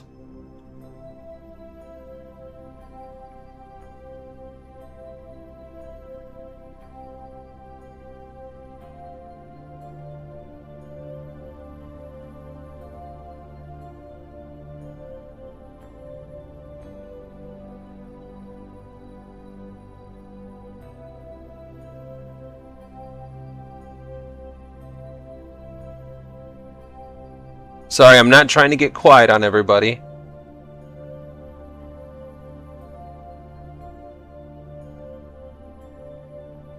Because I know you're stressed, but are you dying?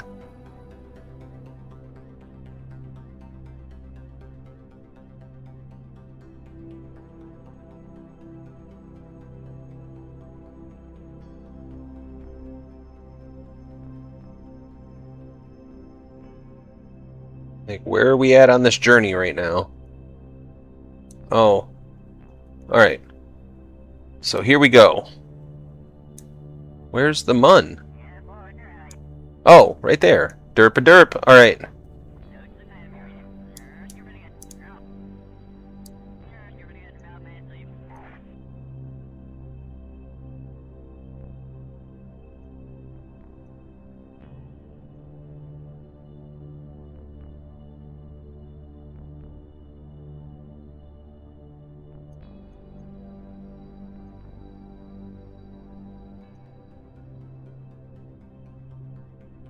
Alright. We're up to 3 hours. 4 hours. We really need to see some days happening here.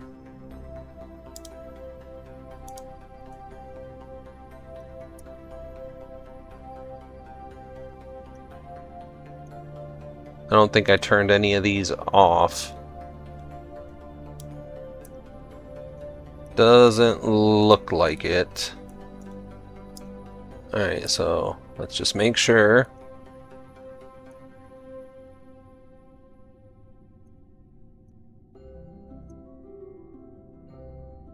We want to make sure that we didn't miss any.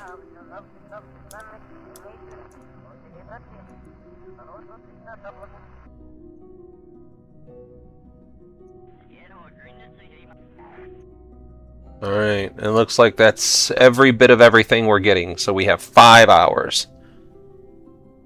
Oh, look at that!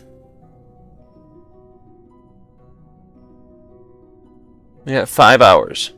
But again, that's not 5 hours of running science either.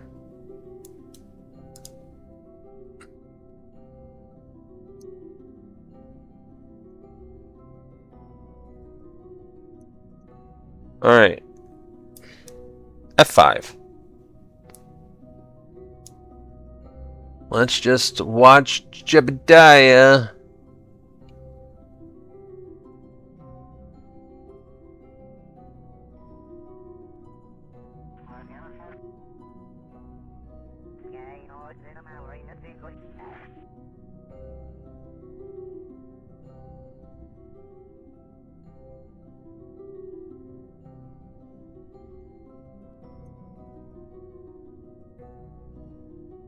Alright.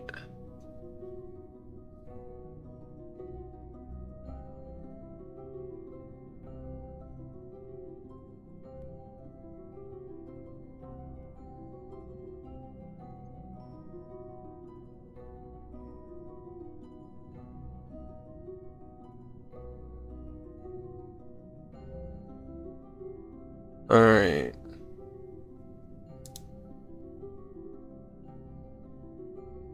Just seeing what we have available. So temperature's running.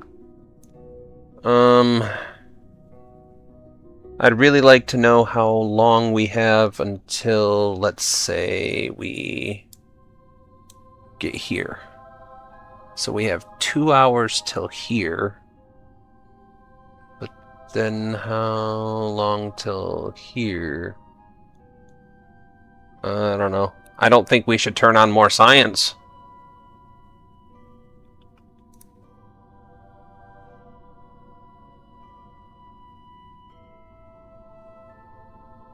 I mean, we're getting a bunch of science off of this, so I would hate to ruin our shot at a successful mission trying to be greedy.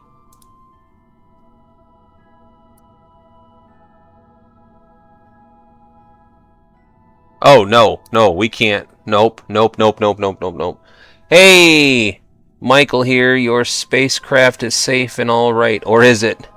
Yeah, no, it's definitely not. Currently in making one based on the Station 2. Hell yeah.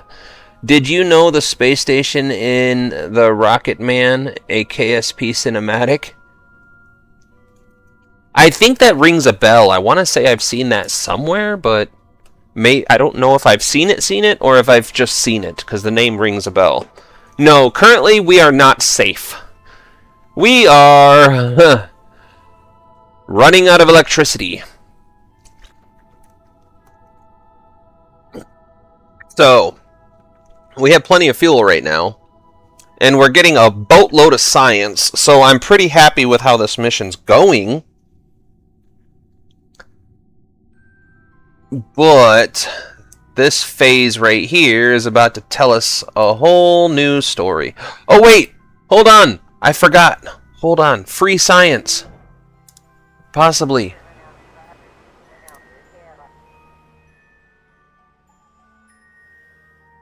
Free science.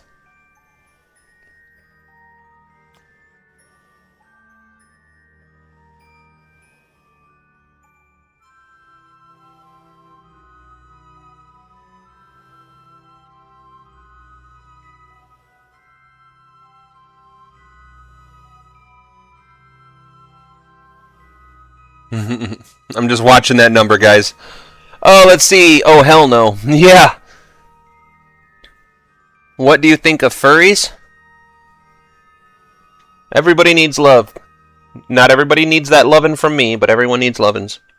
Look, I don't judge nobody for nothing, because I've met a lot of people in my life. In the Army, being a truck driver, doing storm restoration work around the United States. I'm 36 and I've done a lot with my life. I don't judge anybody because some of the stuff that I'm into, like I love anime. And I've had people look at me and like, dude, You're a 30-year-old man. Why the fuck you watching anime? And I'm like, because how else am I gonna see, you know, a Grim Reaper fighting an army of demons to, you know, save Parakura Town? You know, everybody has things that they think are weird. Like, am I gonna get dressed up as a fox or a dragon or a dog and go shag somebody? Absolutely not. Do I judge somebody else for having fun that way? No, go do you do. I don't judge.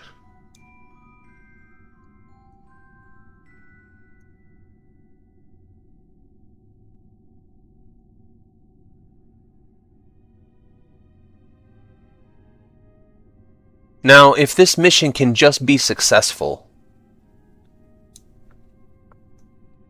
look at how much science we stand to gain from this. We just have to get Jeb back safe. Alright, so we have periapsis. Wait. Alright, so where... Oh, it's because we haven't escaped the Mun sphere of influence yet.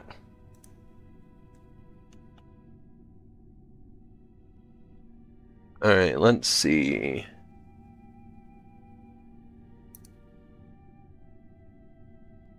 Alright, so, now that we're here, I have a trauma about furries, and that's cool, dude. What the heck happened to you, man? That made you have trauma about furries? Well, I mean, I can think of lots of situations, but, you know, we don't judge. Mostly because... Oh, no, hold on. Let's see what we have going on here. What do we have? Alright, let's dial that down a teensy bench. Let's try to slap this atmosphere a little gentle-like. We wanna... So, when you're slapping the atmosphere, it's like, you want to smack it just right. You don't want to hit it too hard, because then your craft will explode. But you don't want to hit it too gentle, because then you'll just skip off the atmosphere and you won't actually land any, or you won't actually be able to get into it. By the way, thank you everybody so much for dropping in. If you're dropping in for the very first time, do not forget to hit the thumbs up. Every thumbs up goes to support the Kerbals on their missions to the Mun and other planets and moons. What we do with your thumbs up is we first monetize them into Kerbucks, and we use that Kerbucks for things like Hulu, Disney Plus, Space Netflix, stuff like that, because you got to think, Jebediah has been sitting in the same chair, not moving, for 20 hours now. So we try to give them their YouTube premiums and all their streaming services, so that way, at the very least, they can watch their favorite YouTube channels. Their favorite... Oh, wait, do we have... Oh, yeah, boop. There you go. I have seen pretty disgusting stuff they do, but not everyone. Don't strap me on a rocket and... made it flow straight to the sun.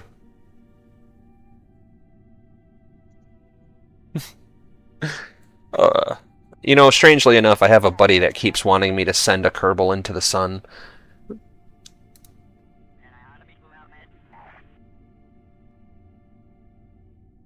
Alright, we're gonna time warp to about 15 seconds. Actually, probably about 24 or 14 seconds. We'll do 14-ish.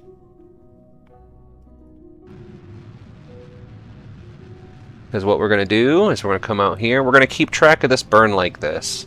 I'm not going to pay too much attention to this. I want this to be here. And dial that throttle down.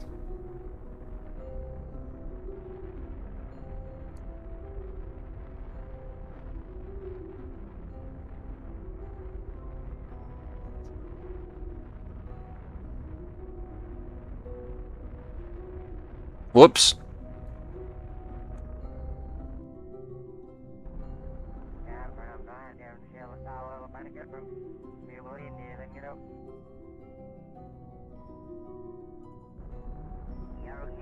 Alright, we're at 50k. I want to try to get 55. Let's just... That's fine. Alright, now we're going to go retrograde to prepare for the entry process. We have 8 hours until periapsis, which is not great. But if we shut this off... That's still not great. Oh boy.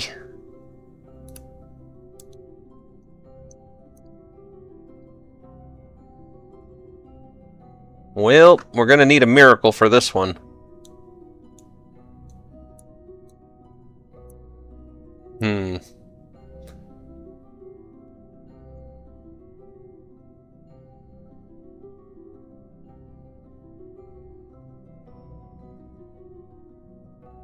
I mean, there's really nothing we can do. We're going to be like 4 hours shy. Well, I mean, at the end of the day, all we can do is send it. There's nothing we can do. If Jeb's gonna die, he's gonna die.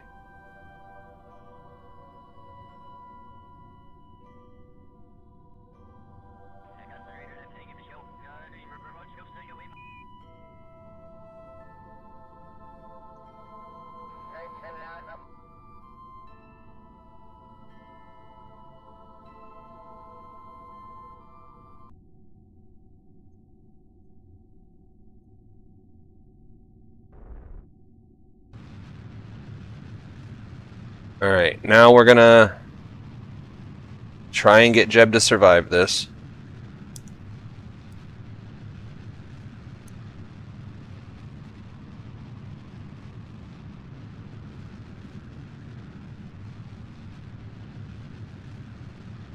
Alright guys, pretty much I'm gonna be your friend experimental white. I'm going to be your friend experimental white mouse. I almost thought that said moose. A bit like a rotten apple in the haystack. I'd say that to everybody. I've talked about this on stream before. No group of people on this planet is all inherently good or bad. Like, there's good people and bad people in every group. I don't like people who are like, oh, support the police. And I'm like, dude, there's good cops and bad cops. You know? Every group of people has their evil. Doesn't mean all of them. Have you got the SAS module yet? Nope. We are still very, very, very, very early in the tech tree. We don't even have solar panels yet.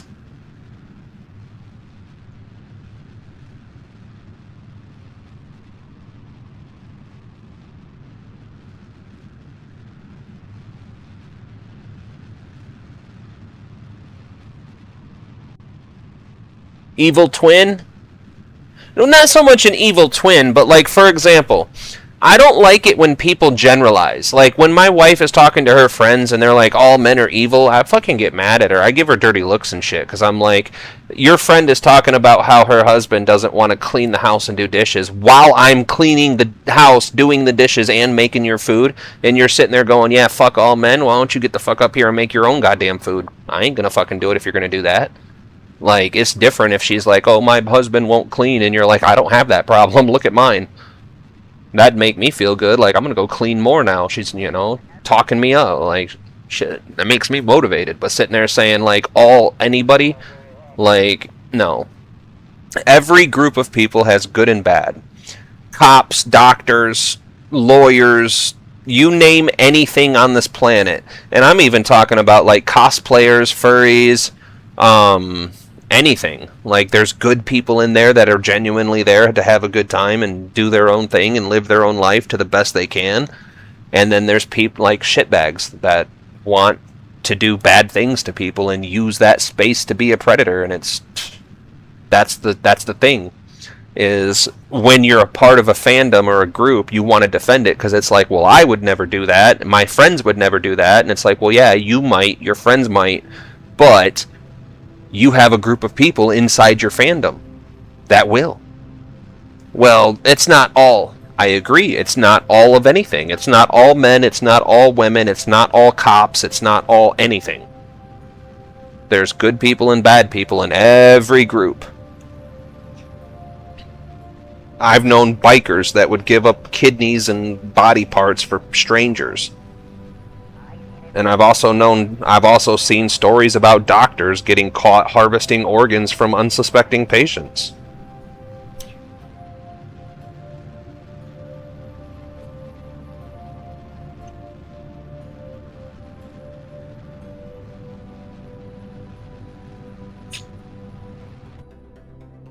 Alright, so now what we're going to do is we're going to pretty much just wait. We have bled off as much speed as we possibly can. We are now on a, well, it's a rather dangerous entry. This is very steep. This is going to be rough, but I think we'll be okay. I'm a little nervous about trying an entry at this angle without any means of actually steering. There's no directional control here, so we're not going to be able to put our heat shield the right direction.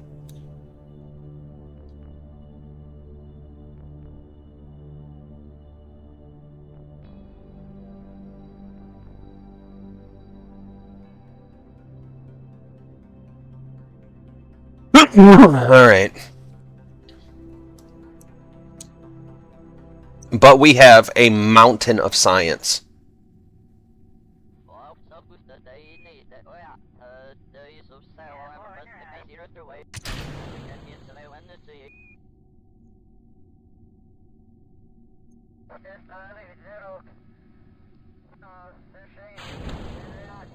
Alright. I don't think we're going to make this. We're not even facing the right direction, and this ship does not like to turn back around once it does this. So... the good thing is we're still just below 2K, so...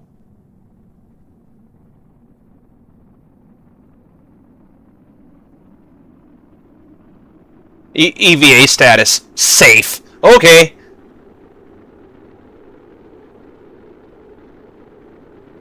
Nope. I don't think it's gonna work.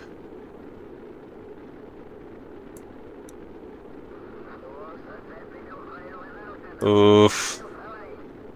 I don't think it's gonna work. Those hot dogs are too red. We're ballistic right now. Oh, come on, baby. Just survive. Just survive. Little bit more. We're slowing down. Come on. Yes, they're going down. They're going down. They're going down. Oh. I think we did it. I think we did it. Oh my god, I think we did it!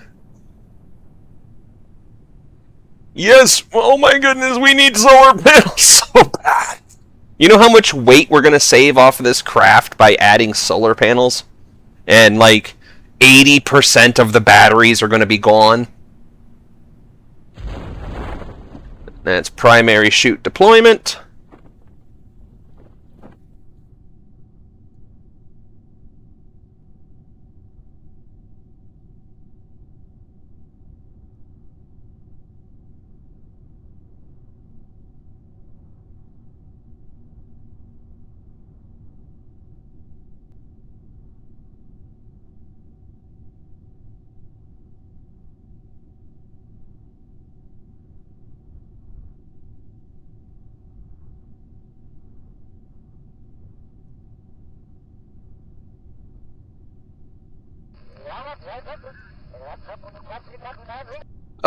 Yeah! Look at that. Now see, what we need to do, I need to remember to do this. Because what I need to do I had to turn my ringer back on because my wife's going to get pretty upset with me if I keep missing her texts. You can play your damn game on live, but you can't take 1 minute to text me back. I know, I'm a horrible husband, I'm sorry.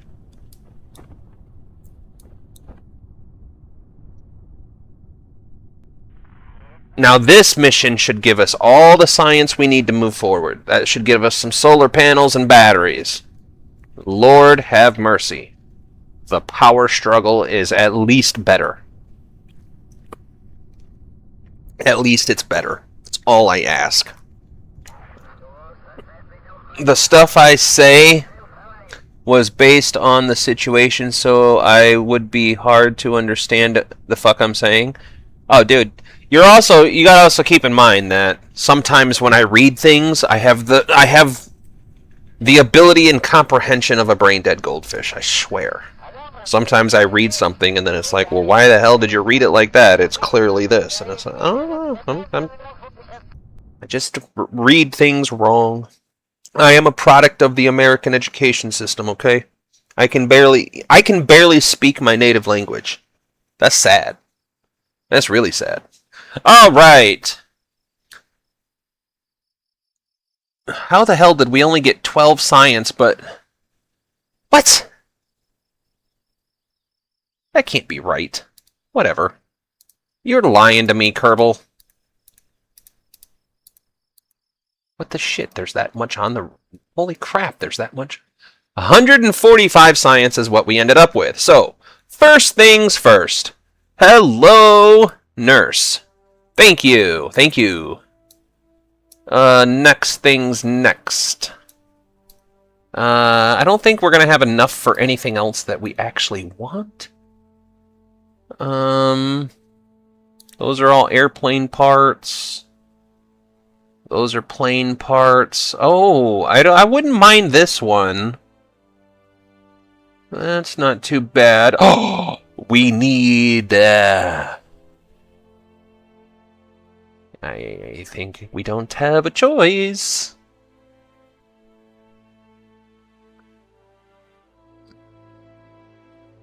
I don't know how to use these either, but I've heard that you can set some pretty gnarly stuff up with those. What do we have down here? This is all 90 science, I'm assuming. Add shower to the Columbus module? We can give them showers? What sorcery is this? What? Sorcery, I say. Sorcery. Probe? Huh.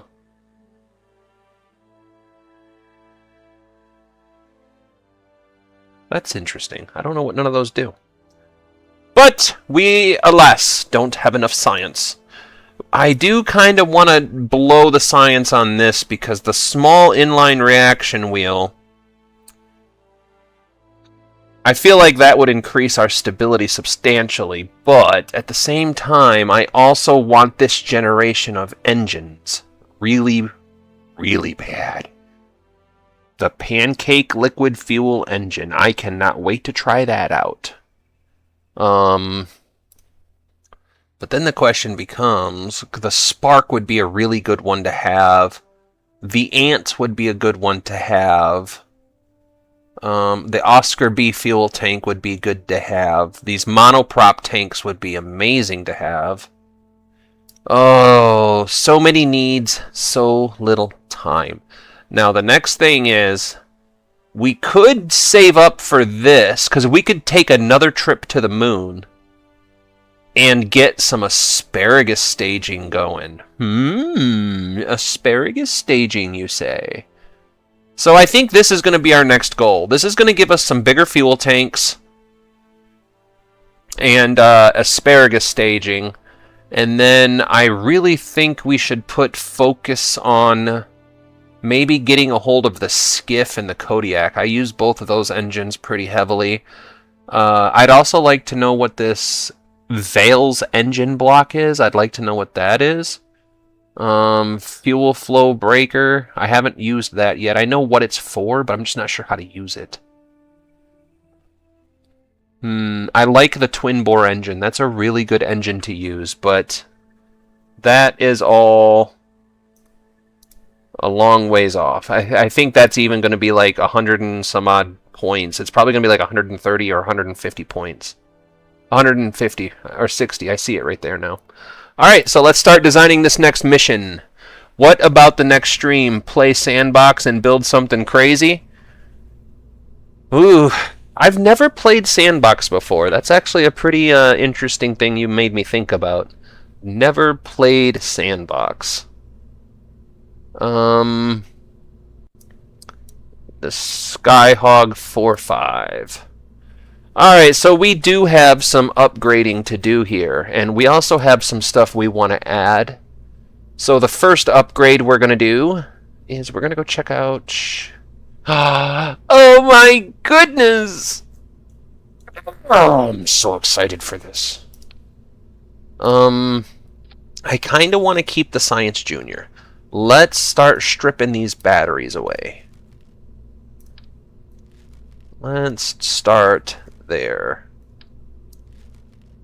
Alright, now the next thing I want to do is open this up here and strip these batteries out. Now, what is this? Oh, I forgot that that was on there! We had another entire experiment on there. That's probably where some of my electricity was bleeding to. I don't know if I want to leave it on or not. I kind of want to open that up for boop, boop, boop. Battery power, baby.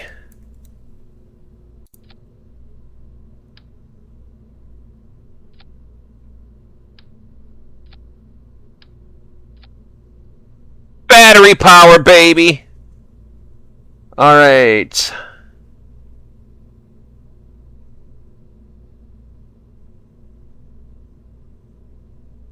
We are producing far more than we need, so let's strip that down. Let's strip that down. I think that should be fine. So we'll close this, because that's our batteries. Did we get any new science? I don't think we got a whole lot else new here.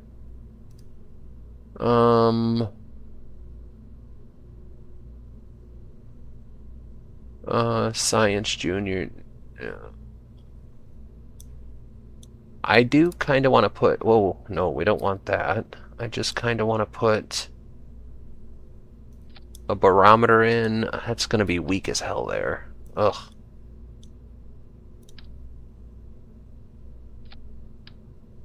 I don't like it not symmetrical, but it basically is... Wait a minute. Wait a minute. There's no reason I can't do this. There's no law saying I can't. Nobody can stop me now. There we go. That cleaned it up. Look how pretty that is now. Now, I can also... Oh, I don't want to do that, because that'll put it on that side. Okay. Now, the other thing I would really love to do is figure out how to stabilize this. Or, you know what? We're gonna try something here. Since we can't exactly stabilize it, what if we just roll with it? Right? So now no matter where it flips, as long as it goes nose first or tail first, we should be good. Now, the next thing I wanted to do, so we checked communication, we checked science. Oh, we do have some, we're starting to get, ground science stuff.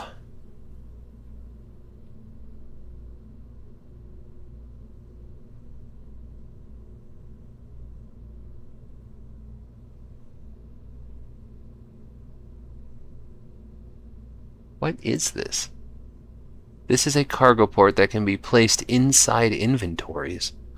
That's weird. Okay, though. Sure. Alright, this is all stuff that I think comes with the mods. Okay, anyway. So what I wanted to do...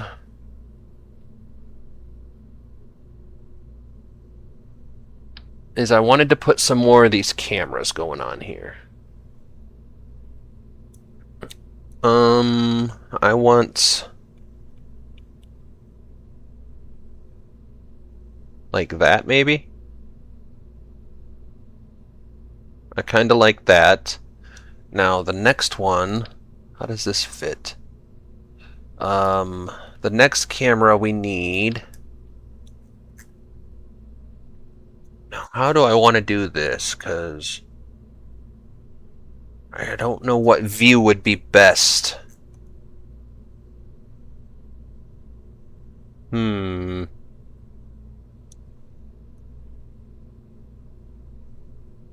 Oh, you know what we should do? Hold on. I know what we should do. What should I do it with? Because I kind of want to... maybe sneak it somewhere really cool, like right here. I think that'd be cool view. And then...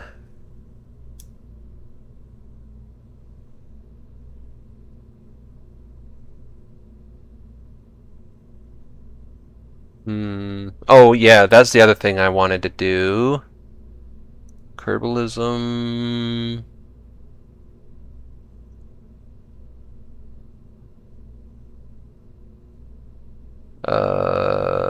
why can't I find what I'm looking... oh, there it is. So, if I put a couple of drogue shoots on... where to put them, though? Oh my goodness, it's just... never enough room for everything. No, because then it looks funny like that, and then it looks funny like that, and then it drives me nuts. I guess like here, maybe? Because we got rid of one full parachute, so I was really worried that the two wouldn't... do I have a configure button?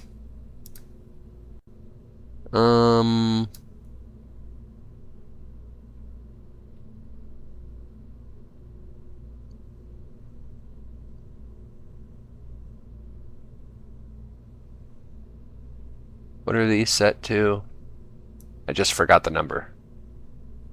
Okay, so those are set to 1,000, which is fine. We set that all the way up to 5,000. That's fine. We'll put that to super high. I really would hate to not... I'll see what this does. If we need another parachute, I guess I'll figure out some place to put it.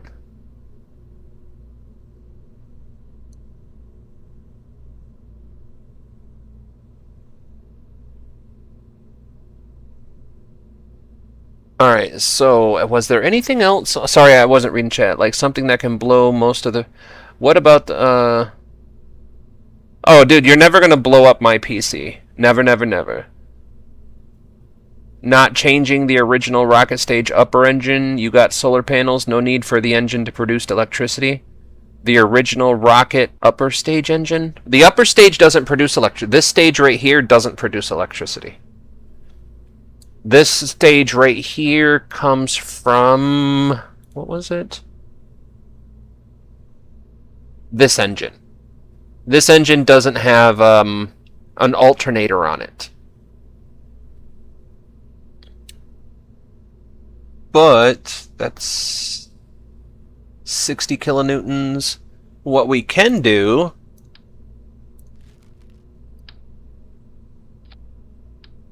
is we can do that.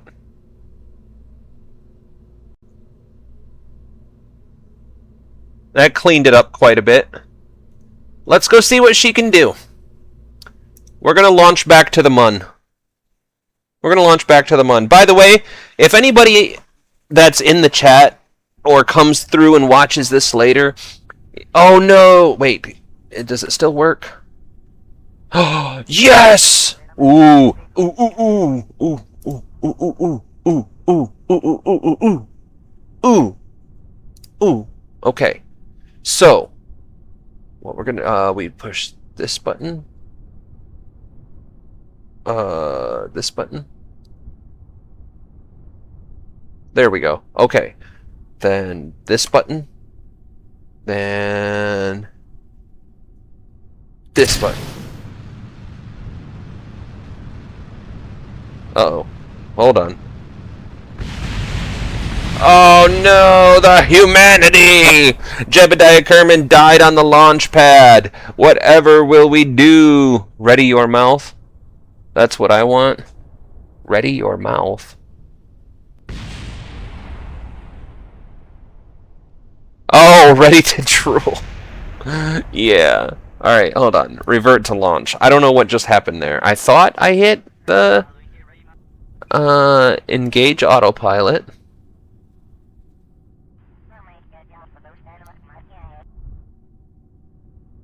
Uh-oh, did I mess McJeb up? I may have messed up McJeb.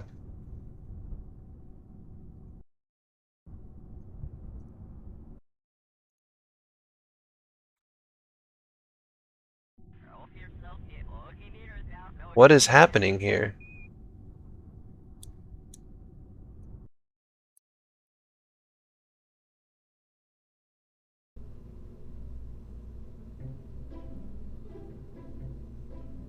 Something's going on here.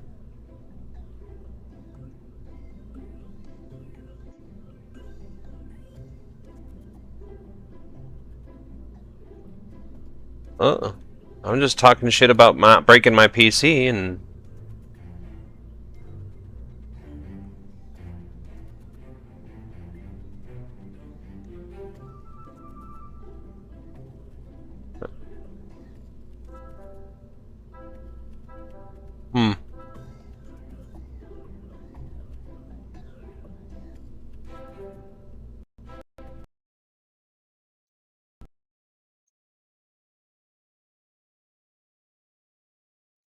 Alright.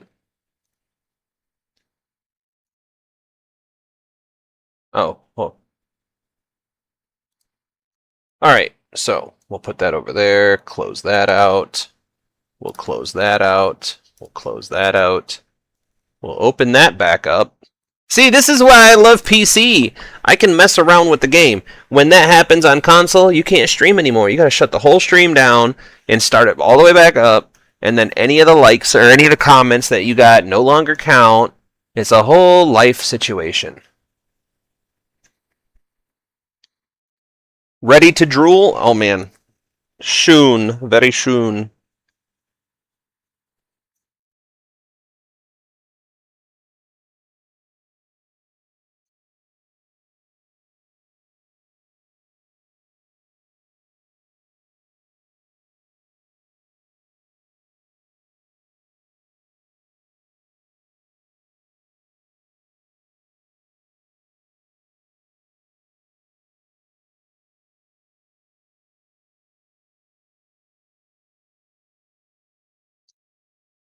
Oh no, one of my Pokemon got kicked out of the gym.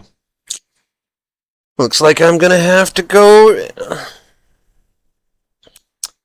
and get some revenge later.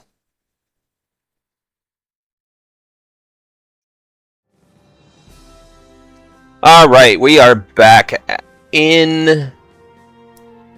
let me get my chat back up top. And just like that, the stream continues. I love my PC. The stream. Let's see where we last saved at.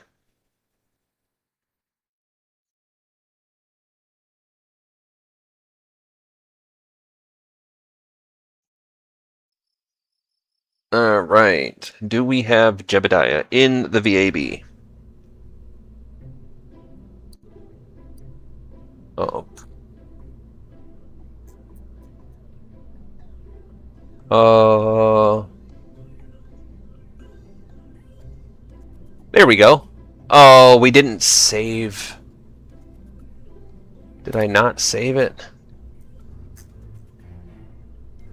Oh, right here. There we go. There we go. Jebediah's nice and comfy. I think everything's good. You know what we didn't do is check our staging. Oh, but see, this is a really good way for you to see how the staging works. So, your center rocket is just for control. Then you have the 4 boosters for lift.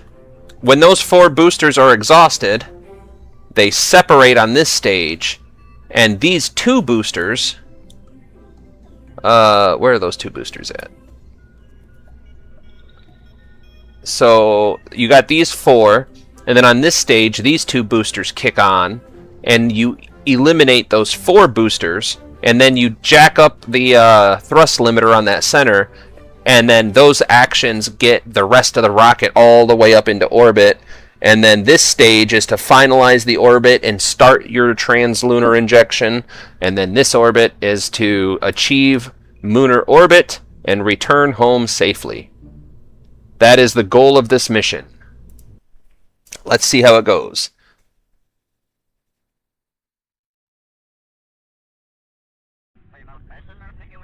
Yeah, exactly. So let's see if we can do a successful launch this time.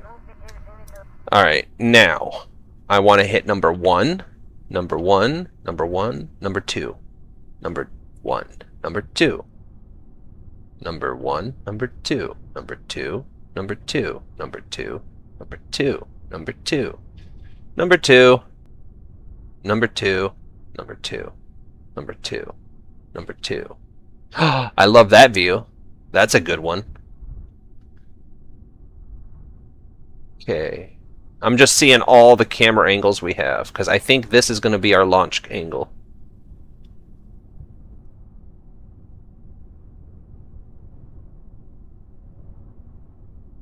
Why can't I get it black and white is the question.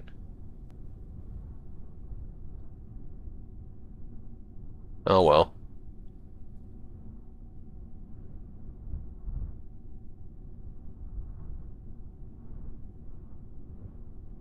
Alright, whatever. Autopilot. I think we're good. So, we'll do F2. There we go. Okay. Now, spacebar.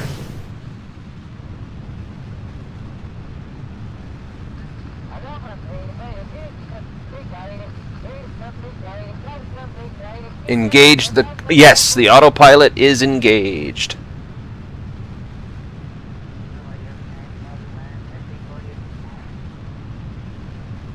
But we are not going the right direction.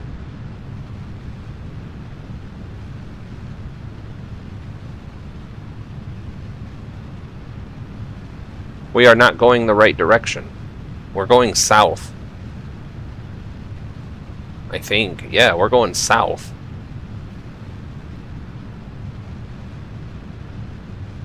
Huh.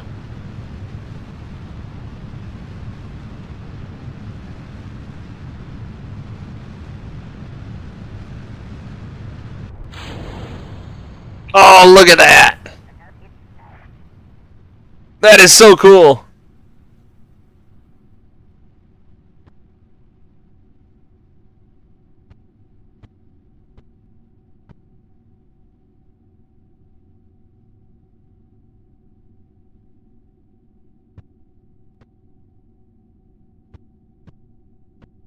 It won't.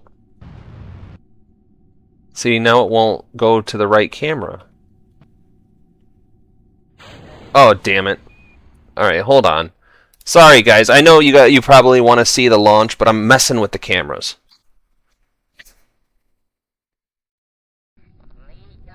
Alright.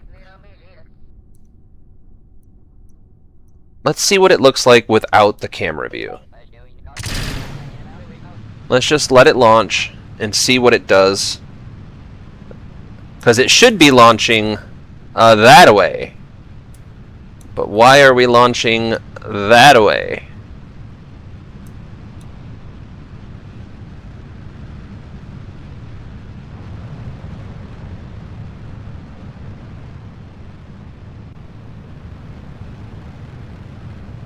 Ah, the rocket launch is satisfying. So my popular propeller plane didn't really work. I have to add another engine, and then the landing wasn't too graceful, but he survived. That's the good.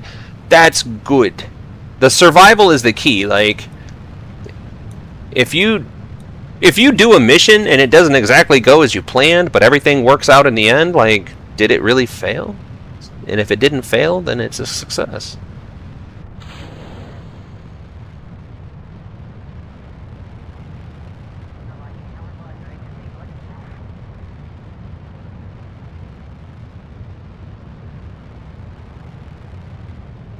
Yeah, I don't know why that one launch failed so terribly.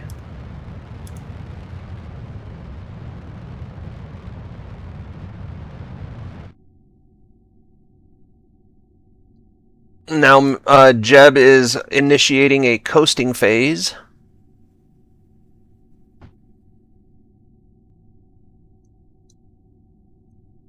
Look at that rocket, though. Isn't it pretty? Oh, man, this rocket is pretty.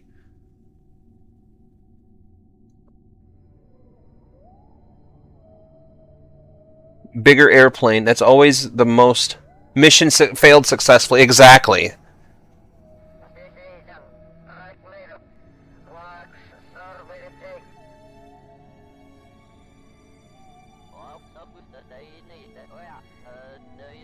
Hold on. F5.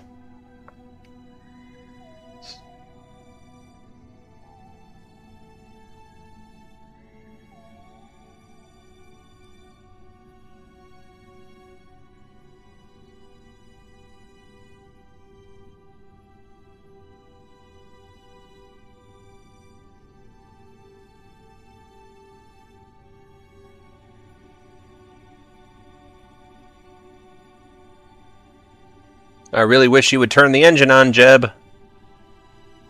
Please turn the engine on, Jeb.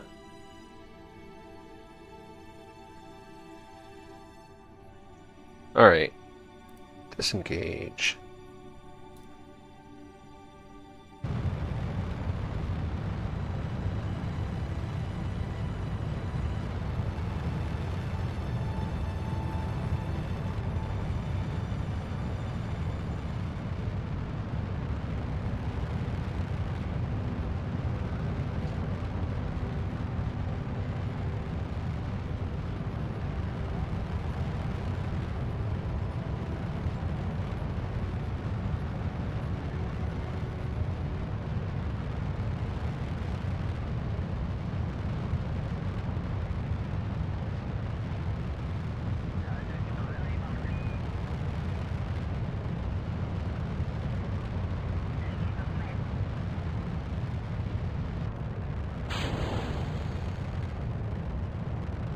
Isn't that cool, though?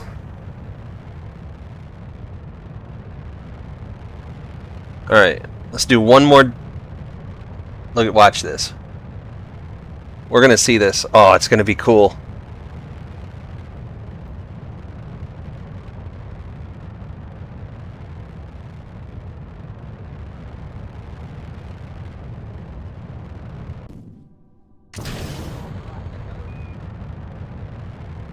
That was cool.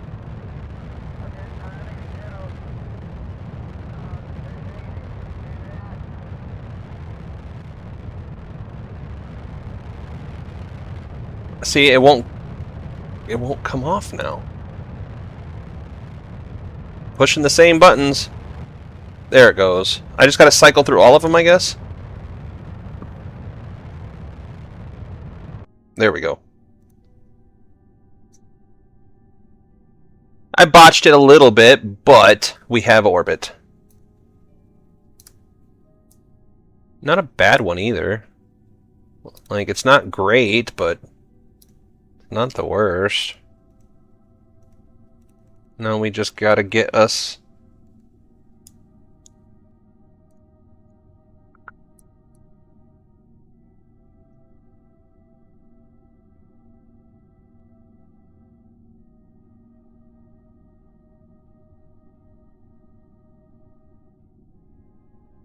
Okay, now.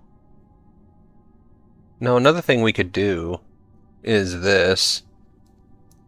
I often forget about this tool. But it can show you really easily, like, it can get you in a counter really easily doing it that way. Alright, so we're going to come around. Right? Am I reading this right?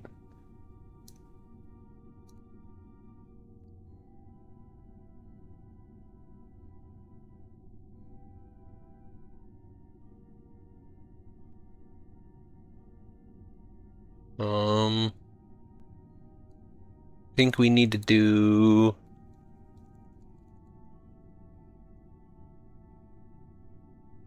No. It was right before.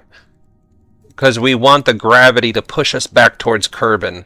We don't want it to push us out into the wild blue yonder. So... what we can do... is see about setting this up like this.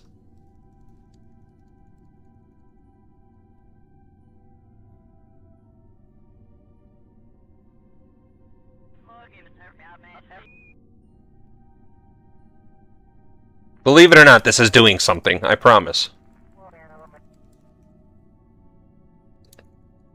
This is how you can optimize your burns the slow way. You just keep moving it back and forth. Try to keep it where you want it. Because watch, I'm lowering the delta V every time I click this button.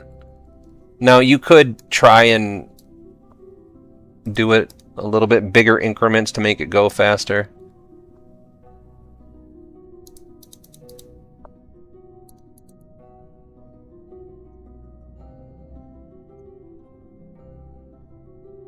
But you keep doing this and you're lowering the amount of delta V that you're using to do this.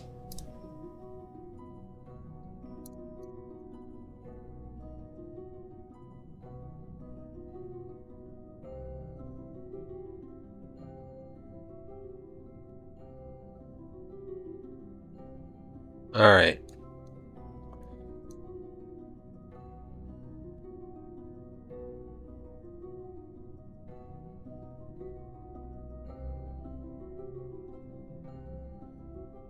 There we go.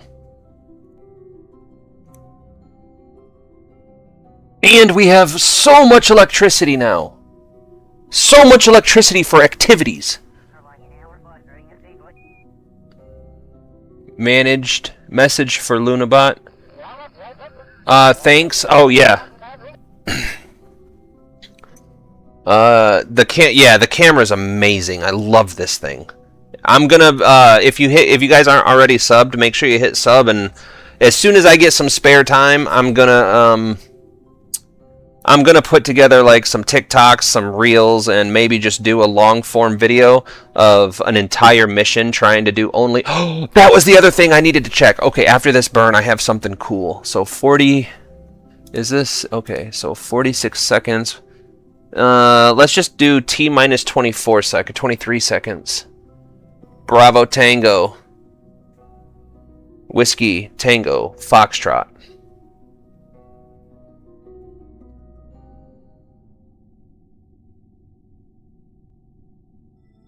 Alright, so...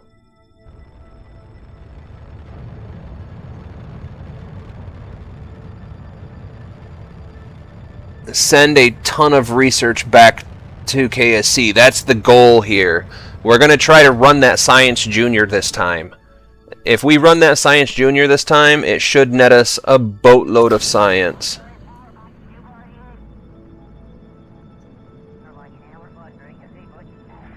That's what BT in my name stands.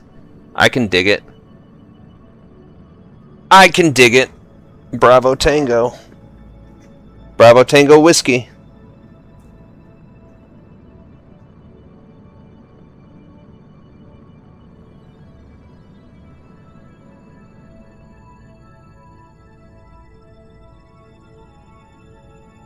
Alright. That new engine's doing some pretty good work.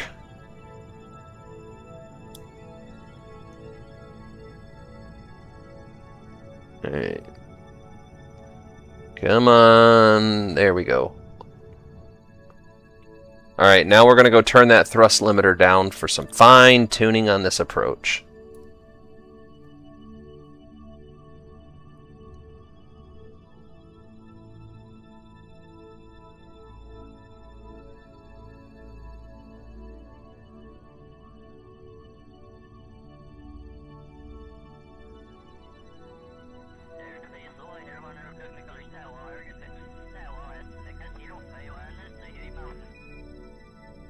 What does that put us at?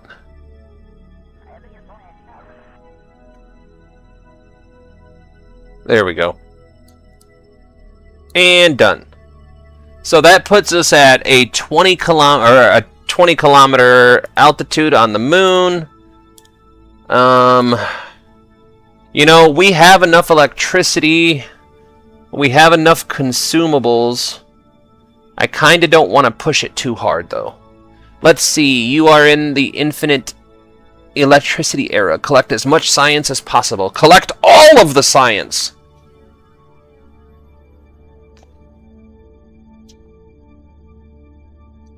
Collect all of it.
Alright, sorry about that.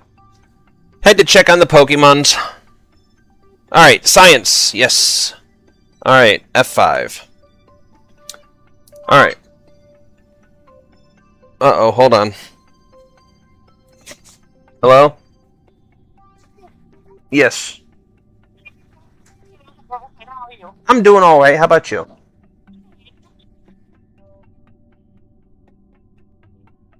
$29. Yep, not a problem. I thought I had put it on the board for the teachers, but I might have forgot. You too. Ah, sorry about that.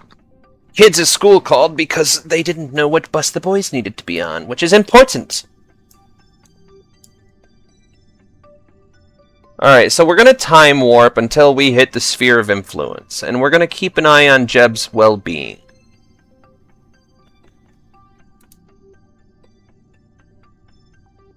%7 exposure? Where's the sun at? Oh, we can fix that.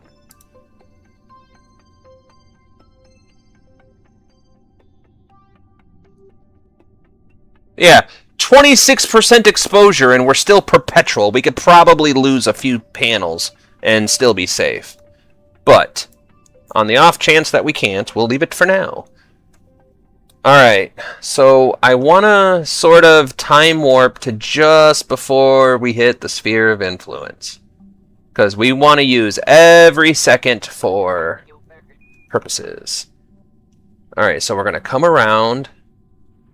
And we're going to get a gravity push. Maybe we... maybe we don't use the gravity push. Oh, we only have 2 days worth of food, though. We only have 2 days worth of food, water, and oxygen. So, maybe make this another shorter trip. We won't achieve orbit.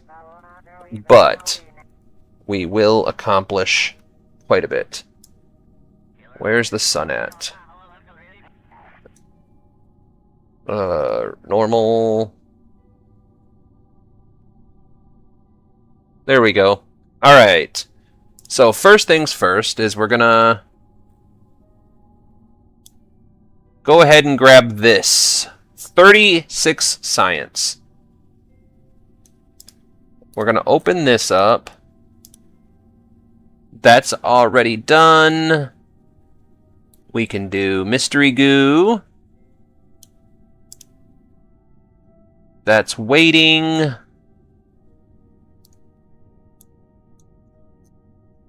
Alright. Now the next thing that I need to try. But before we do it, we're going to F5. F5. Wait, hold on. F5. Okay. So now, I think I can actually do this. I think I can actually do this from here. I just don't know where the door is. Is it down here? Where's the hatch? F. Oh my goodness. Alright. Stop doing that.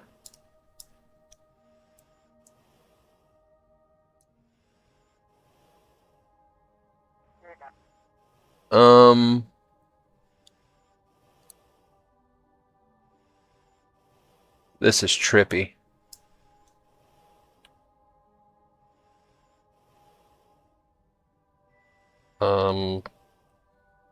Oh. There we go. Alright, so what I wanted to try here, because I want to see something.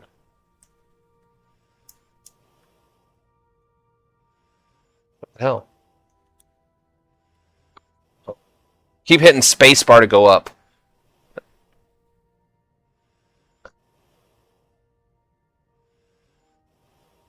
Okay. Damn it, I don't know why spacebar...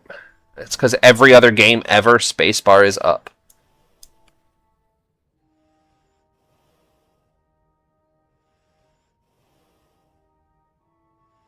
Okay.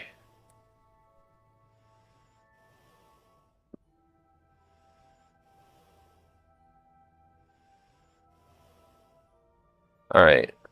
So now can I do this? This button maybe? Then this button? Nope, I think I have to have someone in the seat in order to access it. Yep, okay. So we have to have a second person in order to view the cameras. Because what I wanted to do was see if I couldn't put Jebediah in front of the camera and see if I couldn't see him, but I think we have to have a second person. So that was some science that I needed done.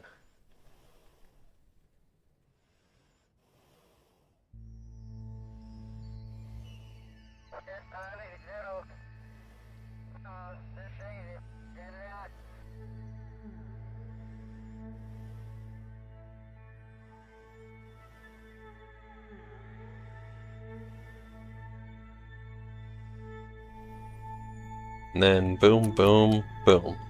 Alright. Now we should be gathering science. We are.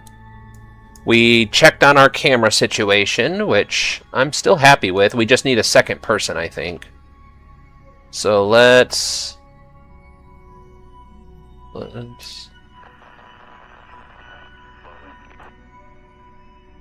Alright, let's see where science sits. 36 science!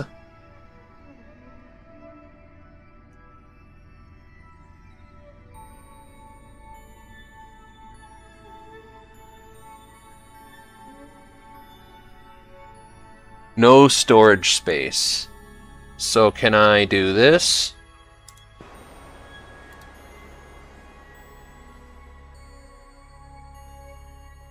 Oh, it's depleted.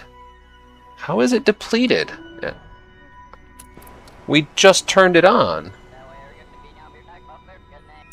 Well, that's... I don't understand how it's depleted already.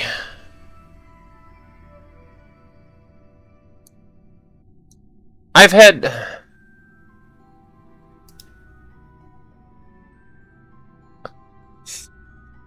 Oh...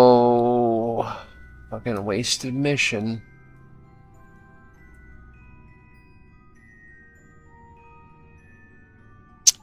Well, the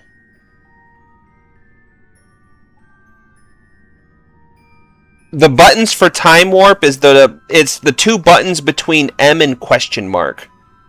So the little arrows left and right, if you push right, it'll time warp. If you push left, it'll go back. Man, I'm so damn mad now. I don't understand how the material bay is depleted.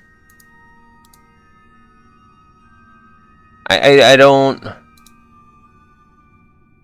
understand what's happening here. Wasted time. Well, let's go home, Jib. Maybe we need to just go to Minmus real quick. That would get us a boatload of science. Let's do that. Let's go to Minmus.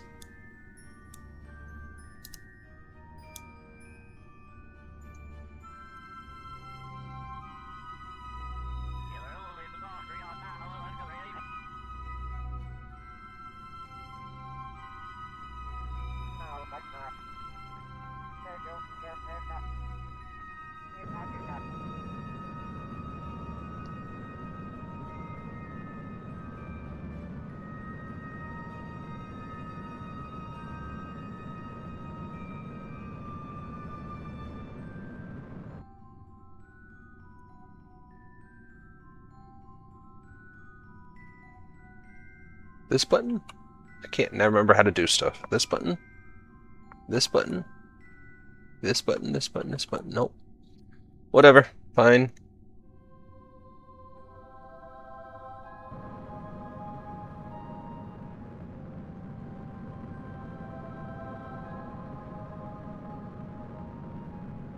Alright, what do we got? Oh god, yeah, no, they died. They died. They are so dead. My Kerbals are dead. I can't wait to get Jeb stranded. Oh no. I wish I could see what you got going on, because I think it'd be funny to watch. I think something funny just happened and I feel like I missed out on it.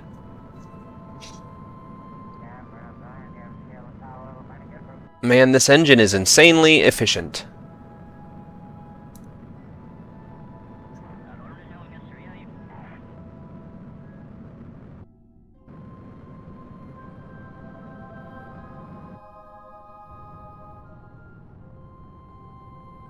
Dooby-doo boop boo doo boop boo doop. Just lowering my periapsis.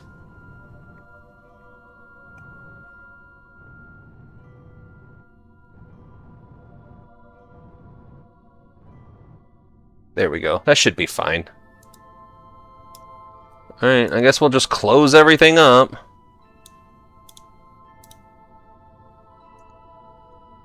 rid of that.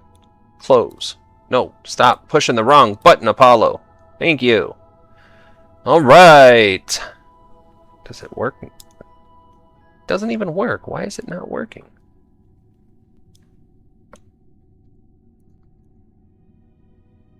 Huh. My action groups don't work anymore for the cameras.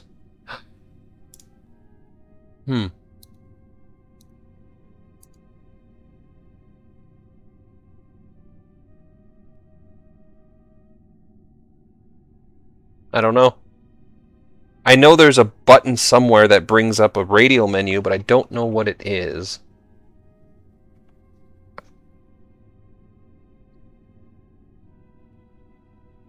Wait, why is it? Huh. Hold on. Action groups don't work, but over here does. Huh, okay. That's interesting. Huh. Okay. Back to time warping. Because now we need to fall back to Kerbin.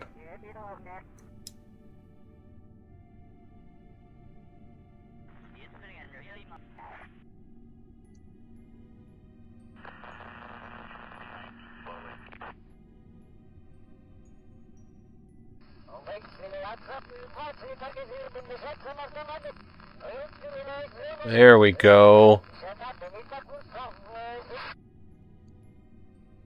We're falling back to Kerbin.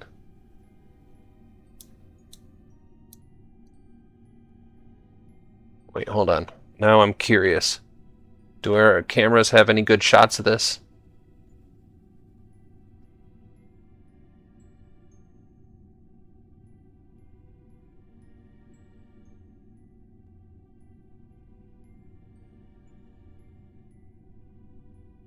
Wish my action groups would work.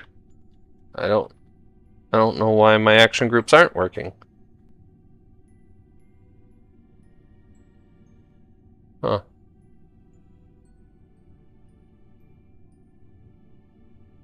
Cool though.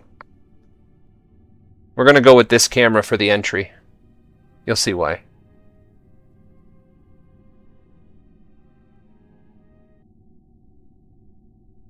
There we go. What if I do this?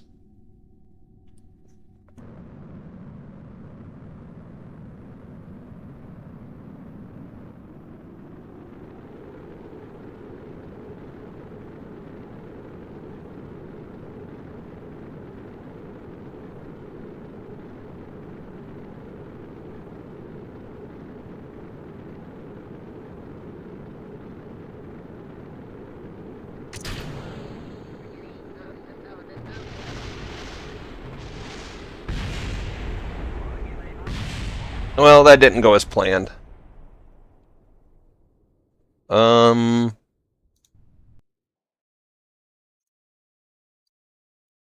Let's load that quick save. It paired best with the prop. I was originally using the Mark 1. Oh, got it. Alright, so where are we at with this? Alright. So what happens if we do...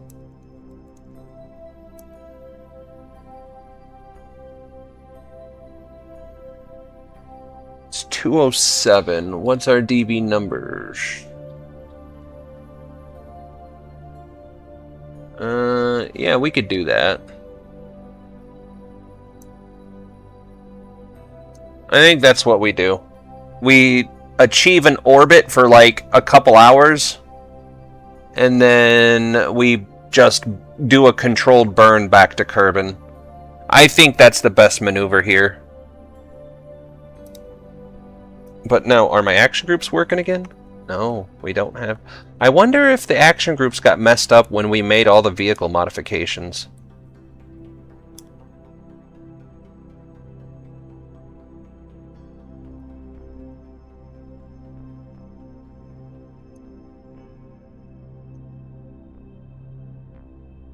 Alright. Let's close that up.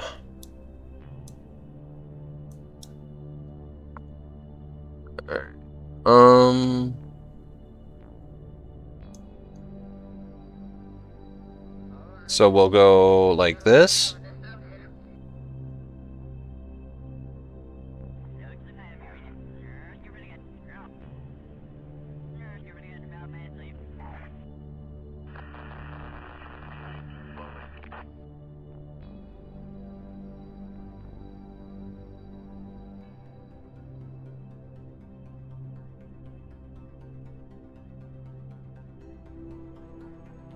Okay.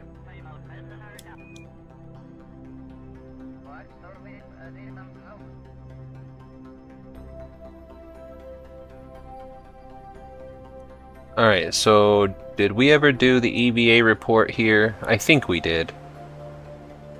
No, we didn't. Alright.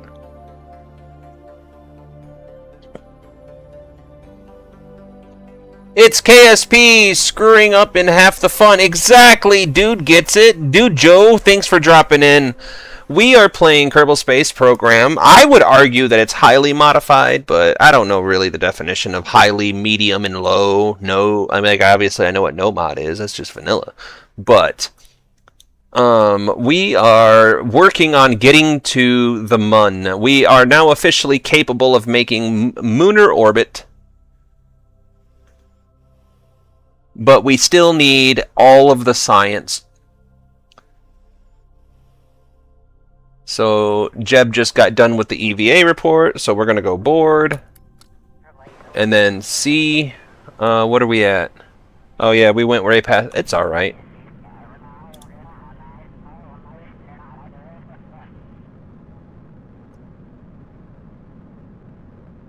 It's alright. Good thing for us, the MUN is very forgiving.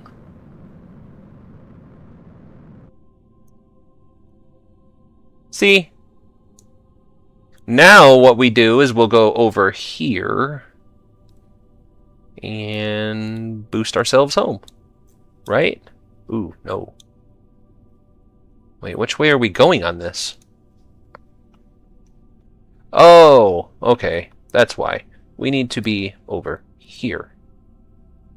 And we need to boost ourselves home. Alright. Let's drop that down. Okay, that goes that way. We don't want to go that way.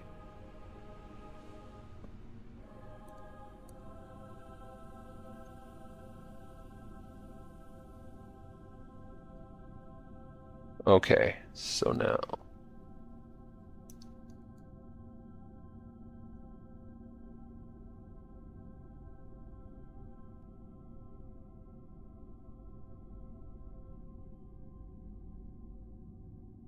Alright, so now we go back the other way just a tiny bit. There! Perfect! That's only 377 out of our 981. So we're going to lock onto that target vector.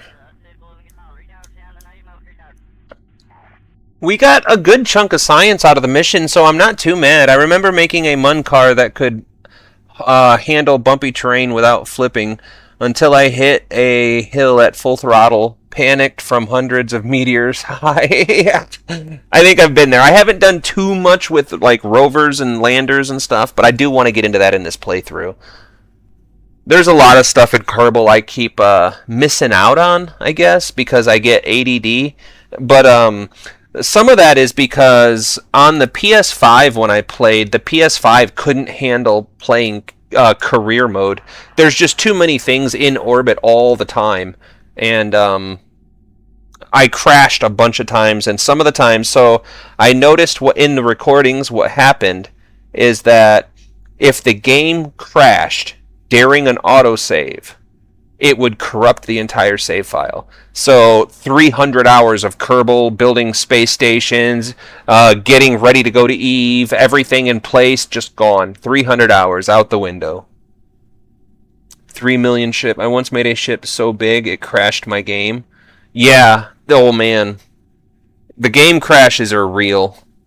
And they are devastating when you spend hundreds of hours building some nonsense.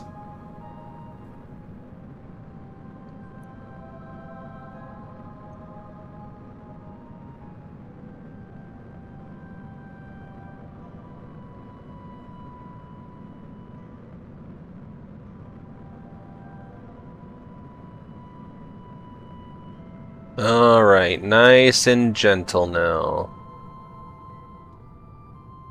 Nice and easy.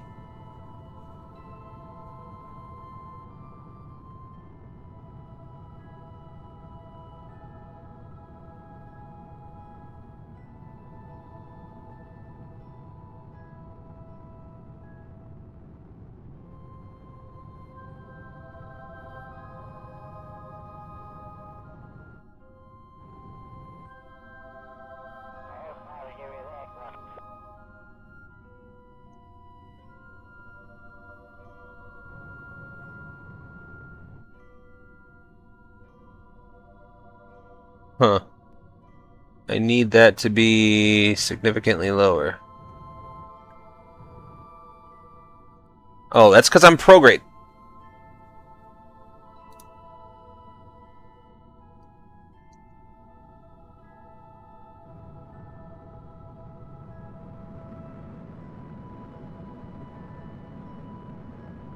What the fuck? Oh, no, no, no, no. What the hell is happening here? Oh my goodness.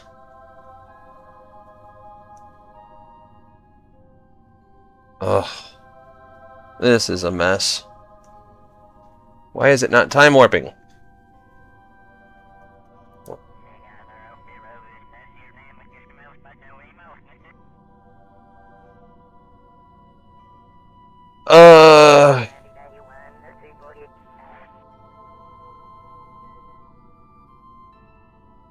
What is happening here?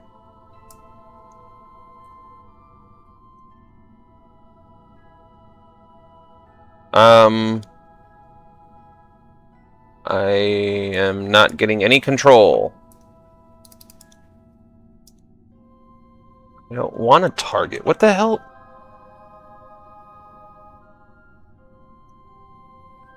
It's not letting me do any burns now.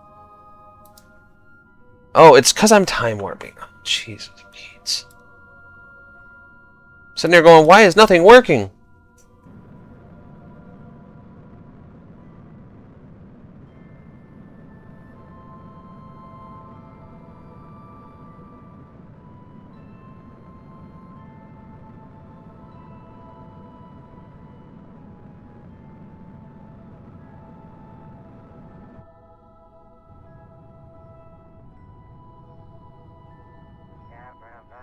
Alright. This is the best we're going to be able to do. Hey, me too. I always play sandbox. Want DAP. My budget was only $3 million. Career mode.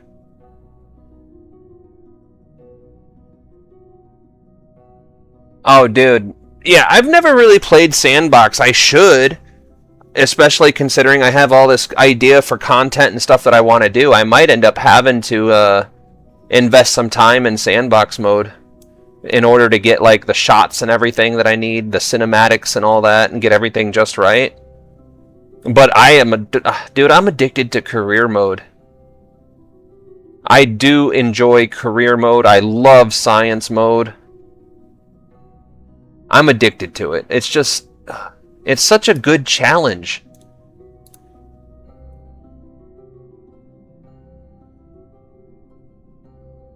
Alright, our clouds are acting a little goofy, but we'll pretend that they're not. Alright, so what we're going to do is we are going to smack this atmosphere hard, but hopefully we've calculated this angle nicely.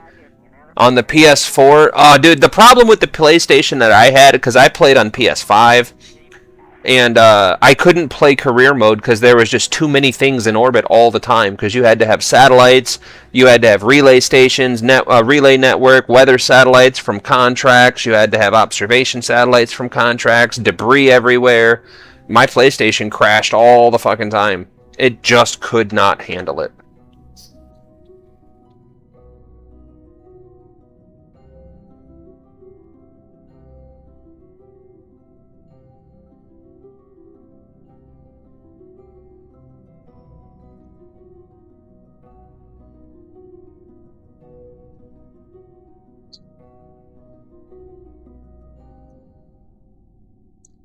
I'm not going to time warp this. I just want to take it nice and slow.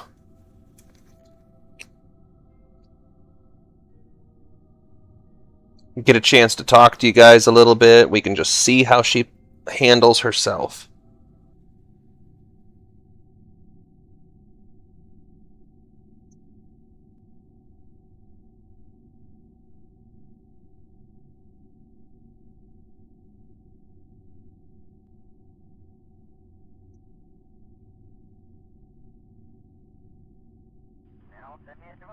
I don't mod heavily, but I have a good rig to play this, thank God. I have a great rig. I'm running a 5060 Ti, 2 terabyte solid state drive, 32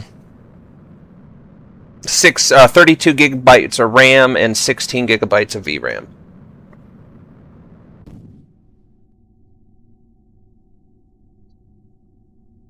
Alright, that is it for that thruster. Ooh, we should probably close this.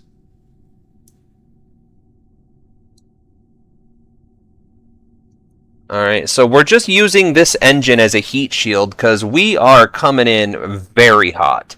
Now, as we sink into the atmosphere, we're going to lose control just a tiny bit as the atmosphere gets thicker. When that happens, we're going to try to fling this engine module away from us. But I'm also pretty concerned that we didn't go deep enough into the atmosphere, and now I hope we have enough...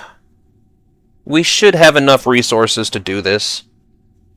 What we're doing right now is an aerobraking maneuver, so we're using the atmosphere to help slow us down by transforming...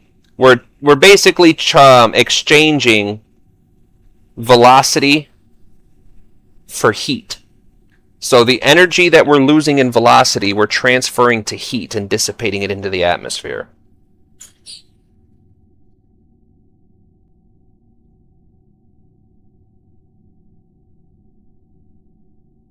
But we can time warp.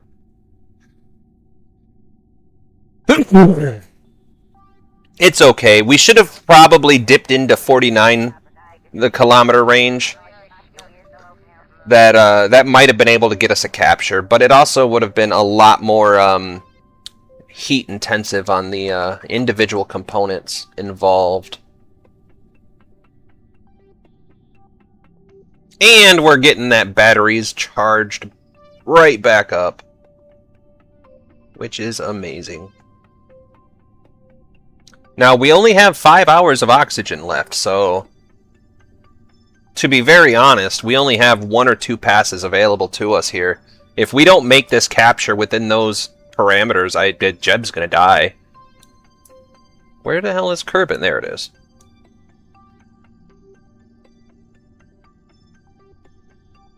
Yeah, we have 3 hours of oxygen. This might sound counterintuitive, but I would ditch everything and just keep the capsule. Reduce the mass will help you slow down faster, and the butt absorbs good heat. Yes, you are correct. If I can guarantee... The reason I'm not doing it right this second, though, is because all of our solar panels are on the engine module. So once I jettison the engine module, whatever electricity we have is what we have. Right now, our biggest concern is oxygen.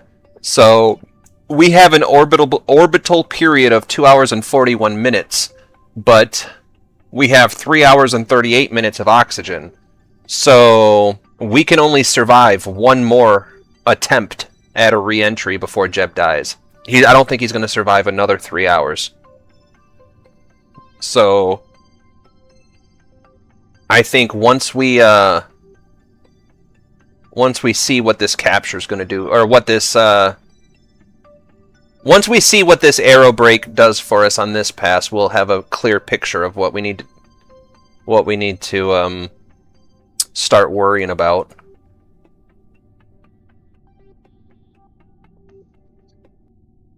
All right, here we go.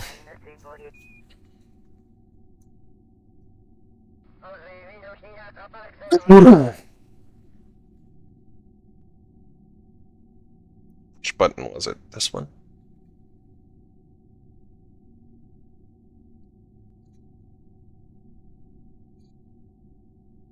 This should look cool.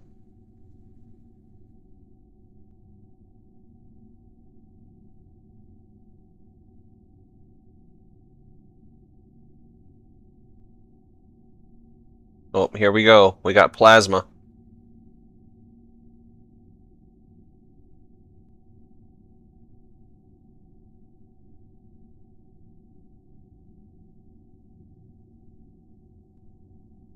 Alright, now the question's gonna be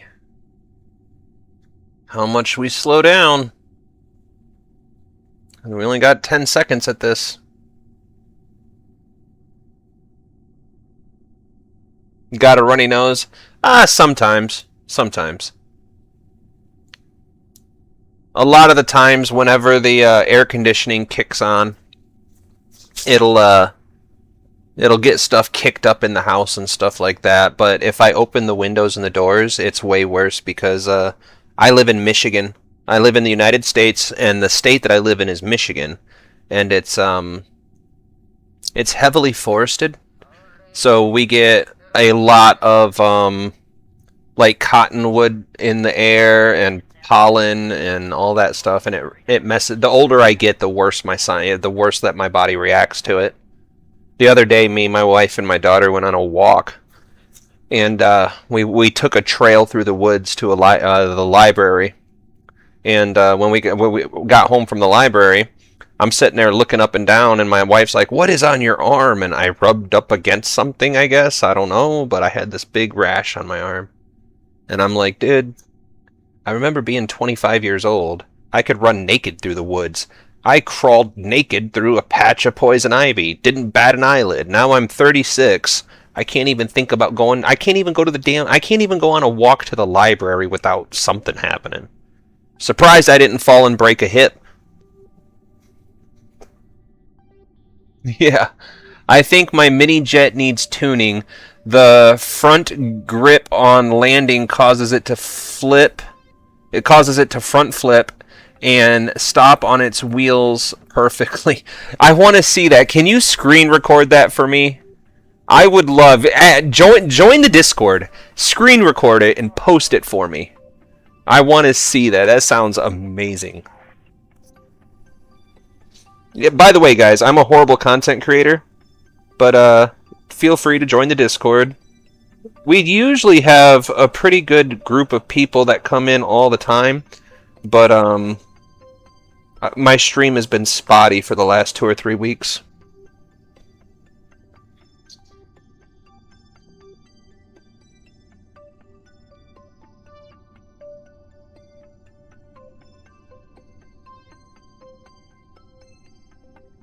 I am not sure if we're going to survive this. There's only one way to find out, though. Sorry, Jeb, if you don't survive this, homie. This was not intentional.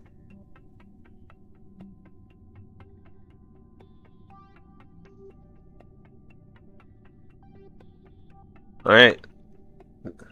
This is the last pass. Oh! Action groups. Huh. I finally figured out how to do that. I forgot how to do that. I never knew how to do that on PC in the first place.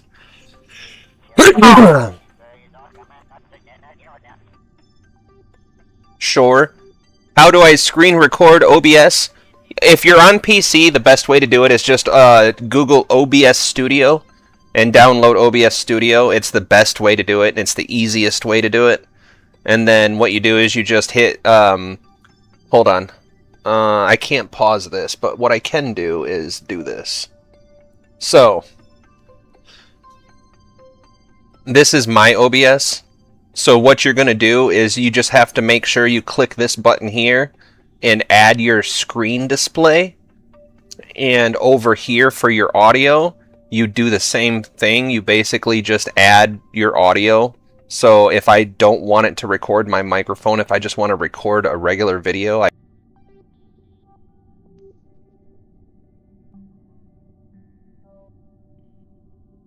till I do this, and now you can hear me again. But then what you do is you go into your settings here, and I don't think it'll let me do it live. Oh yeah, it does. Okay, so go to here to output, and change this right here. You're going to change recording path. So what you're going to do is go into your PC and create a folder with a specific name so you can find it. And then come in here and find that folder. So what this is going to do is make it to where when I do my recordings, all fresh recordings are considered raw footage until I edit them. So everything I record goes into raw footage. Later on, I can open up my editing software and I can pull the recordings from raw footage, edit them, make them TikToks, whatever I'm going to do with them, post them everywhere I want, and then I can delete them later. But I always know that if I mess up or if I need anything, raw footage, anything freshly recorded is going to be in this folder. And then all you do is hit record. You do whatever you're going to do, and then once you stop recording, you can either get an editing software. Blender is available on Steam for free, and it's a really powerful tool. You can use it as an editing software and make your videos or whatever. But then if you want to do Discord, You just post it in the Discord or post it. You can even post it on YouTube, TikTok. You could do all kinds of stuff with it once you get that far. But let's see how we're doing here. All right, this is not going great. There's no turning back. So electricity is no longer going to be a problem.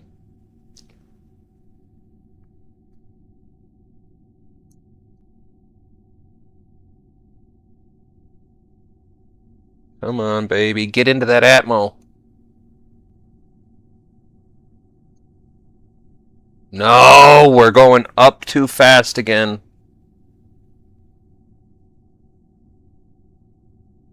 This ain't good. I think we might as well just revert. I should have dipped way deeper into the atmosphere on that first burn. I just thought that would capture it, and it's not going to. Because we have 3 or 4 more passes before we're captured completely. And Jebediah is out of oxygen in 1 hour. And we're still 37 minutes from our next periapsis. And I don't think that's even going to get us. Let's see how it plays out, just for the sake of watching it play out, I guess.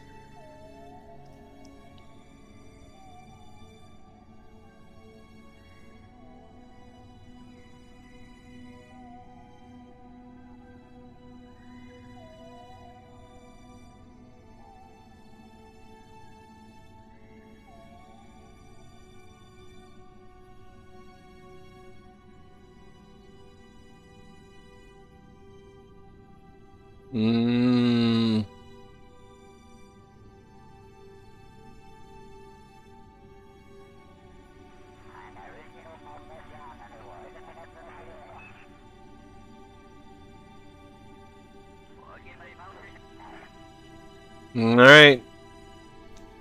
And Jebediah is on his suit oxygen now. He can't breathe. Nope. Rip, Jeb. We knew you well.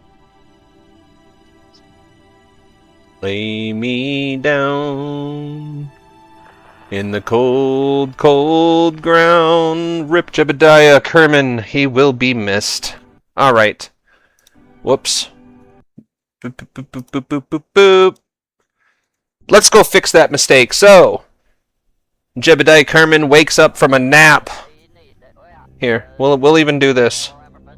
Oh my goodness, here. Wait. Oh my goodness, control!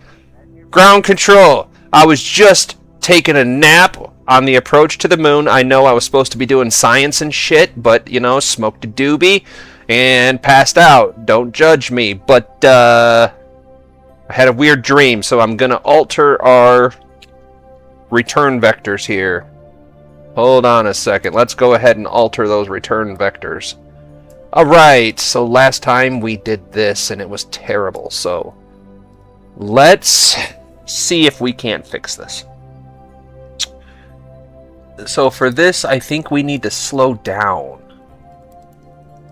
Or should we speed up? I don't know.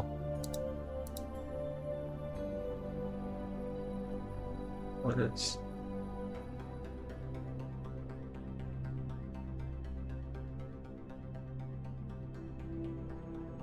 There we go. Oh wait, that's not good. Oh yeah, that's not good at all. Okay, hold on. Let's... Oh. It's because of this. There we go. I knew you was being weird. There we go. Alright. That's respectable, and it's only using 257 out of... Yeah, we should be good with that. Alright, this was not the problem that we had. So, let's... time warp a little bit. Ground control to Mage Thorn, sorry. Reminded me of the song. I love it, though. I figured something out with the Win11's tools. I'll try to edit it down to a smaller size. There you go. No, absolutely. I try to tell everybody, when it comes to Kerbal, dude, like, if you can record, there is no reason not to, because some of the stuff that happens is so dang cool. And then it's like, oh man, this one time I was playing Kerbal and I was doing this. I lost another gem already? Oof. Sorry, Pokemon Go alerts. I lost a gem that I was expecting to keep for another day. Okay, so we're coming up on 10 seconds. 1, 0, burn.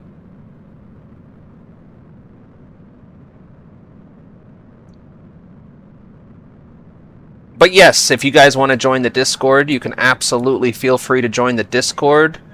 We have all kinds of channels. I'm bad at Discord. I usually check it once or twice a day and try to keep up with everybody, but the thing is I work third shift. So on days, like normally on today, I would be sleeping right now.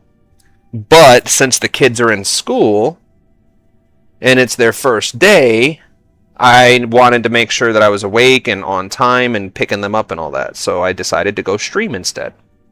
Now, in the like I said, I'm just bad at keeping up with it. I try really hard to keep on top of making sure everybody gets replies. We have one of our Discord buddies that lives pretty near a launch site and always sends pictures and reports and tells us all about the SpaceX launch schedules.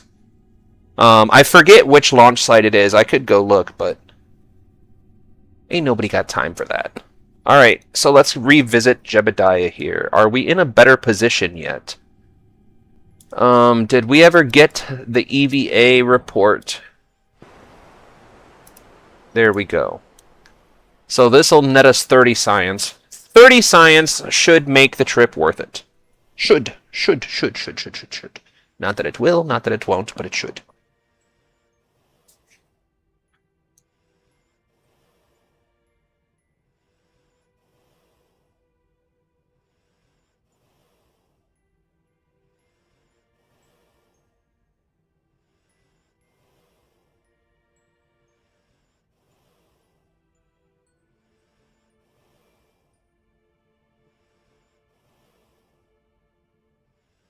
Dude! Oh my gosh. Sorry about this, the alerts.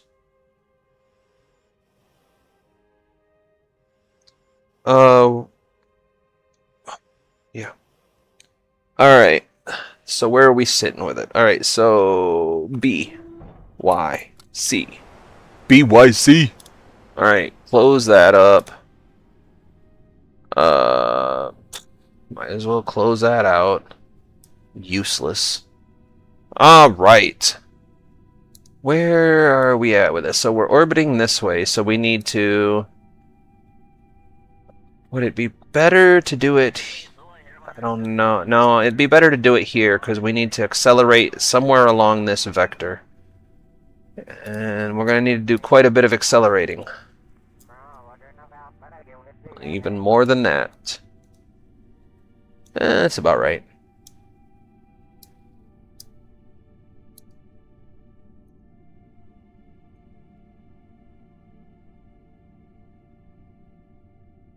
That's too low. That's what the problem is. What?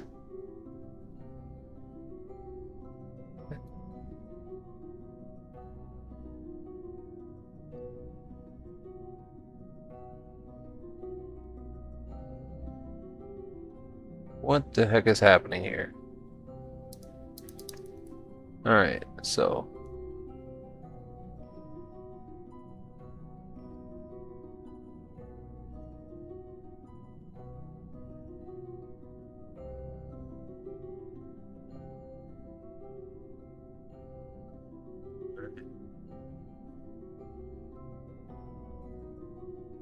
I think 46 might be safe.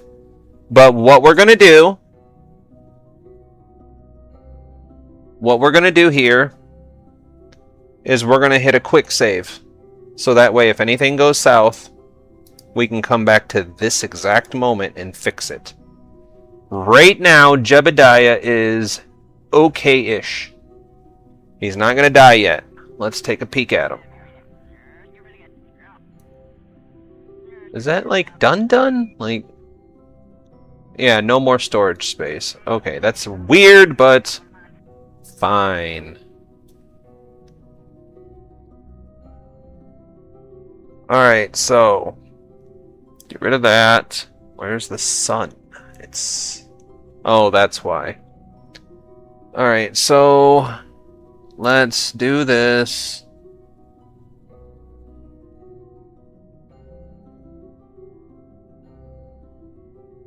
Let's get it started. File uploaded to your Discord's YouTube channel. Alright, cool. We will go take a peek in just one moment. See, this is what I mean. This is what I love about streaming right now. And I'll explain in just a second. Alright. So far, so good.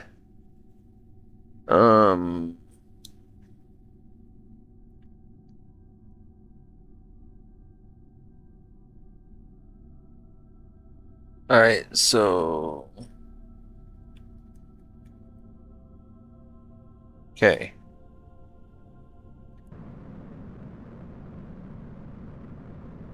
So let's go back out to this view. Wait, do we have this at full throttle? Yes, we do. I just wanted to double check. I have a bad habit of turning that thrust limiter down to do a controlled burn and then forgetting about it. Then struggle busing the way through maneuvers. Alright, so...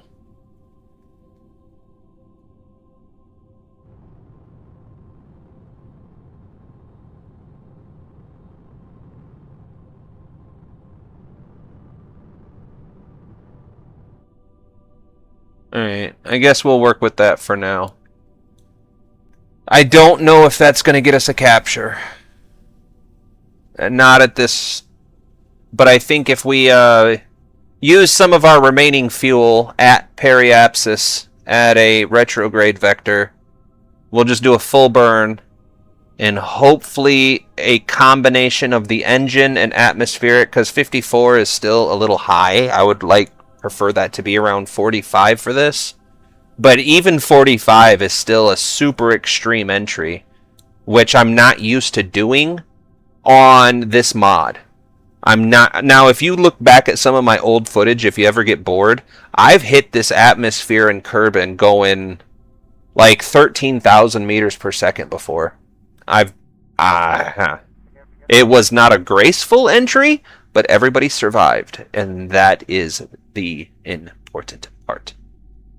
Everybody survived. So, we've already made a save before this maneuver was planned and executed. So, we're going to do some time warping to see if we can't get Jeb home with all of this science.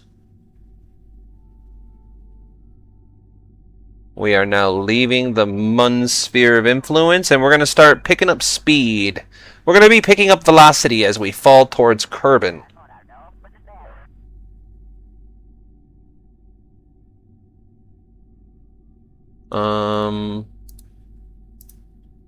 There we go.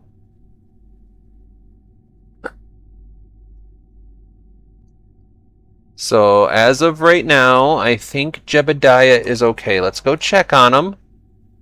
He's alive. He's got his 1 day's worth of everything, so we just need him to land.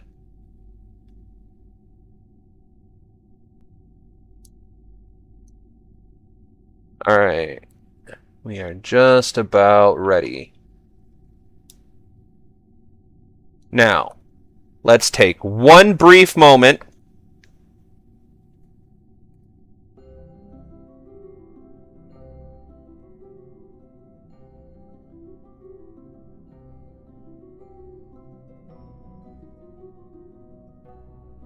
Let's take just one brief moment for some artistic appreciation here. You're all the way at the other side of the world. Oh, Chai Mai City, Vietnam. I am in Battle Creek, Michigan, United States. The home and invention place of breakfast cereal. The worst thing you could possibly have first thing in the morning for your body, but man, is it delicious. So you're welcome for that.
Hell yeah.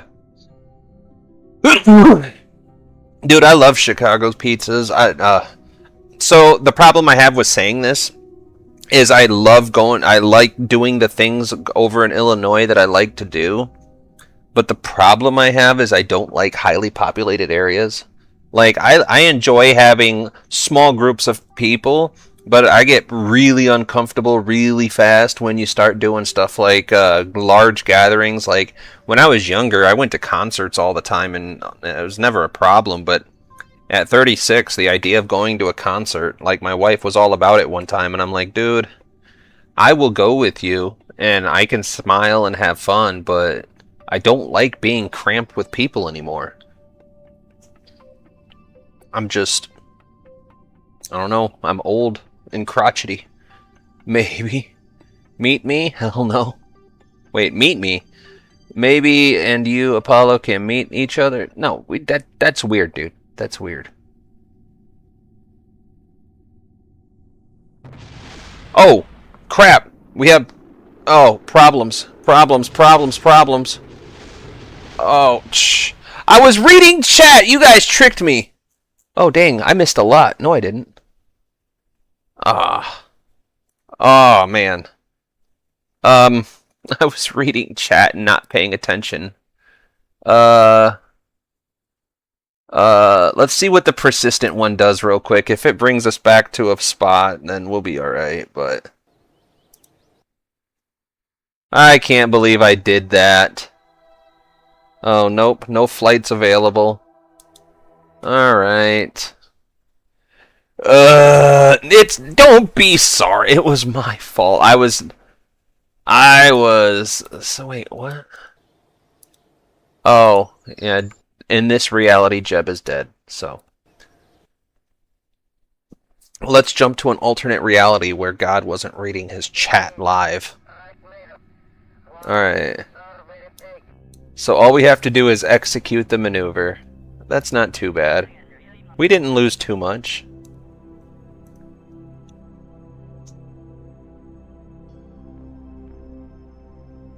See, no harm done. He said it's our fault.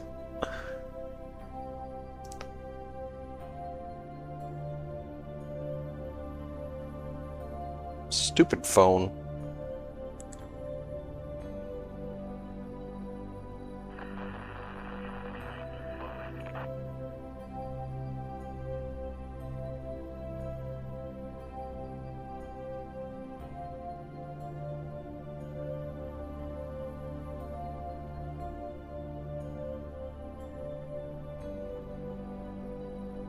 Oh my goodness, and I got a paycheck stub on time? Oh! What is this world coming to? Alright, let's do a little time warping. Just easy on the time warp there. Luckily, with this mod, we do have this right here. This helps out quite a bit.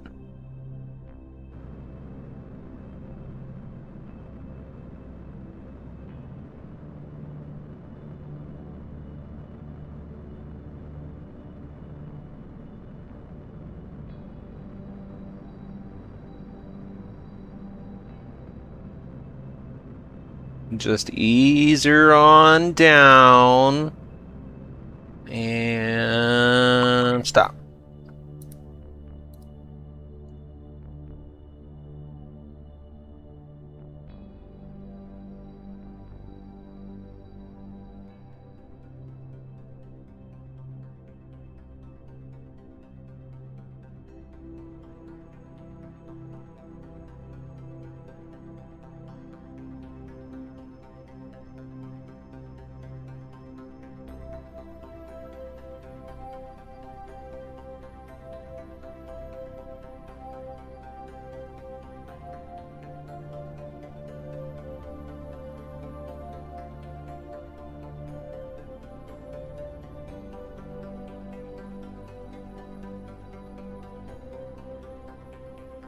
All my efforts into making this propeller plane cannot make it lift, no matter what I do. Just made something to vent your anger. Ooh. Shallow and not much. Maybe 50k. No, it's ours. Had a missile and flew it straight to the space plane hangar. So I think the problem you're running into is a thrust to weight lift ratio. So what if you go into the space plane or the plane? If you go into the hangar, right, and you look at your delta V, and you click this number here, what does your thrust to weight ratio read out for your wet mass?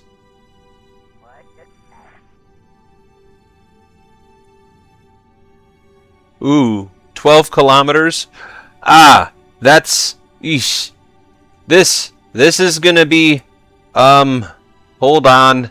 Can I fix this? Can I fix this?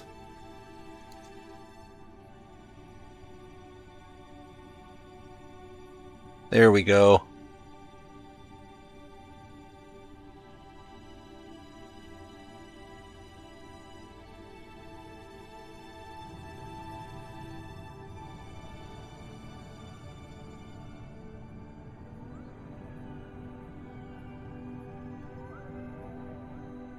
All right. There we go. Oh, I was holding my breath. Woo! 0.07, that's your problem. That's your problem. For a plane on Kerbal, you kind of want to keep the thrust to weight ratio like 0.5, 0.7. I've seen people go lower, but I try to keep mine up. If you don't plan on taking it outside the atmosphere, that is. Now, if you want to make a space plane, those numbers got to be a little bit different. Tiny bit different. Alright, so Jeb is cool. He's chilling. Alright, so we fixed that. That is a much better approach, I think. 0.33 now? 0.33 is better. You might be able to make that fly. 0.33 might work. It's just not going to fly. It's not going to handle like a sports car. It's going to be slow.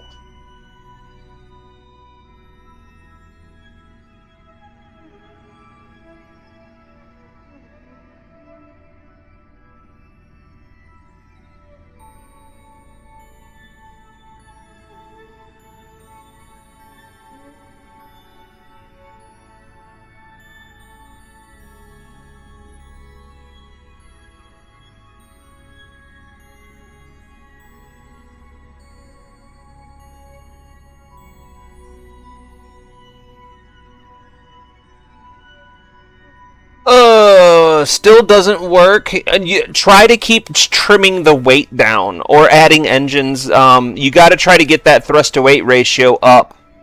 Try to get it up to like a 0.6 if you can. Like, the higher that number is, the better off you are. So if you could get that number up to 2, great. That means you're going to generate 2 times more lift.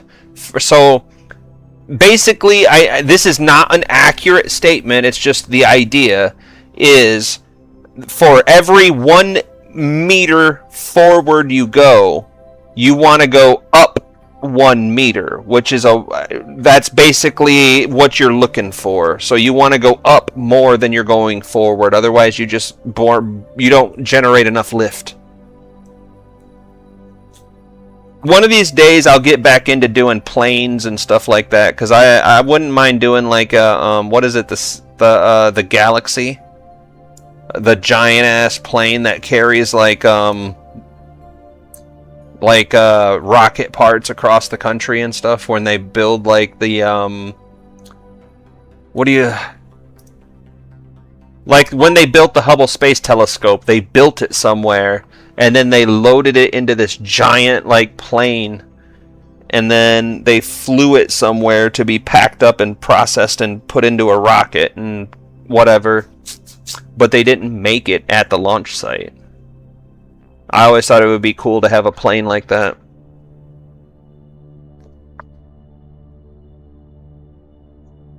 Alright. It's time to lock in. Retracting communications antenna.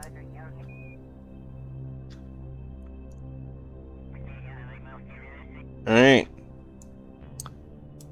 We are as ready as we can be.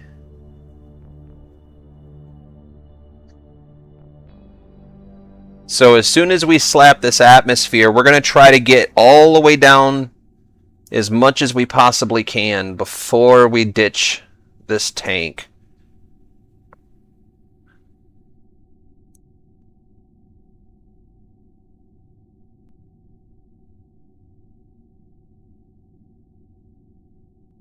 Alright, we're going super duper fast.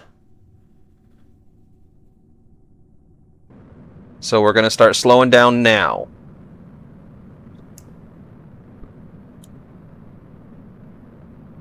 There we go. Alright. So far, so good.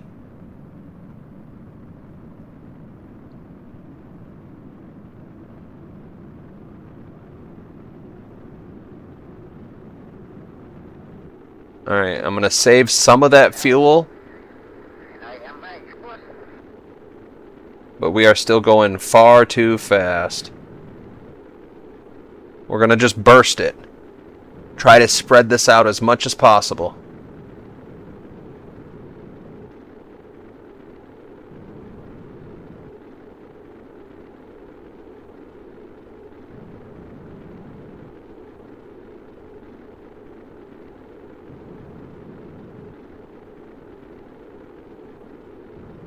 All right.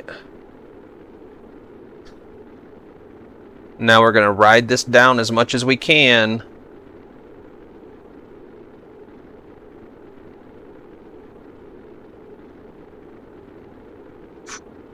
Holding my breath. I'm not looking at chat, guys. Not doing it.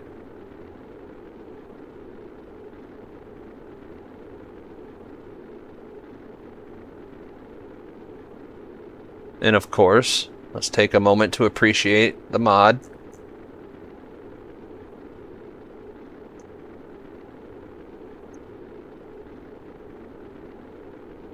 And we're back.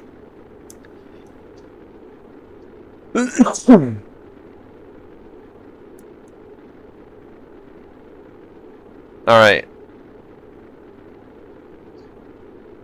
See, as soon as that air conditioner kicks on, every time, it gets me. It never fails. I don't know if you can hear it when it kicks on or not. It's pretty loud to me. But as soon as it kicks on, it's like, oh, something straight to the face. Alright, we're gonna ditch that. Look at that beautiful mod. Uh-oh, that's not good.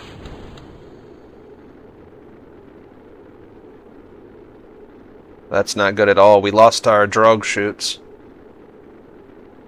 That's alright, we're making this work. We're riding this out. Yeehaw! That heat shield is still working. As long as we don't lose our parachutes, we're okay. There we go.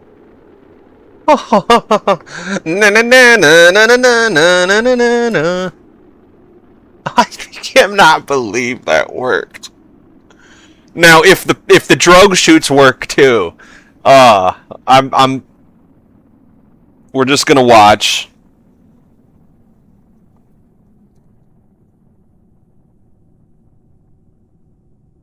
I don't even care that we just lost all our science that we had in that Science Junior kit.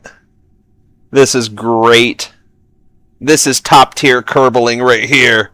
Could you imagine if you watched this live, like if NASA did this right here, like, oh no, part of the module exploded, and now the capsule is riding the battery pack, which is connected to the heat shield. Nothing is keeping this together other than, oh, there it goes. That was like the best possible scenario that could have happened right there. Because I wasn't sure if those drug shoots were going to deploy or not.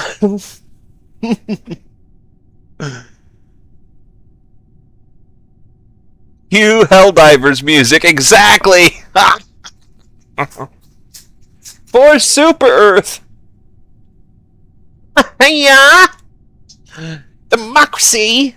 Alright, let's see where we're sitting at with this now. That was great. I'm so glad that happened that way.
Oh, how's 0.59? Way better than it was.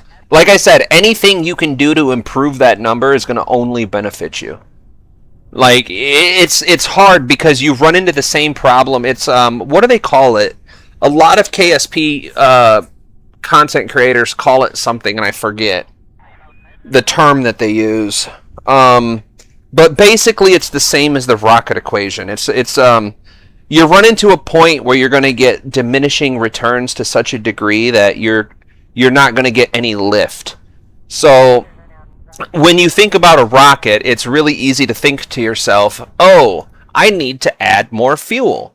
But at a certain point, your engine is not going to be strong enough to lift that amount of fuel.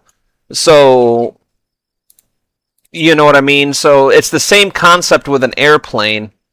The thing is airplanes are a little bit more forgiving in this equation because they rely on atmospheric lift, which is a little bit more forgiving than the rocket equation. So if you can just keep that number going up, you'll be great. Okay, let's go see if we can afford some improvements before we design the next mission. We have 101 science. So, what I would like to do is perhaps think about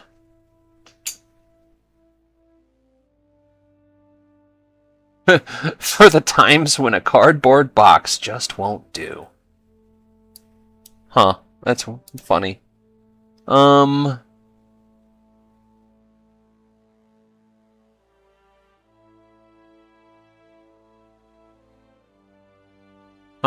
I wonder how to use that. Okay, let's try to be tactical about this. What would benefit us the most?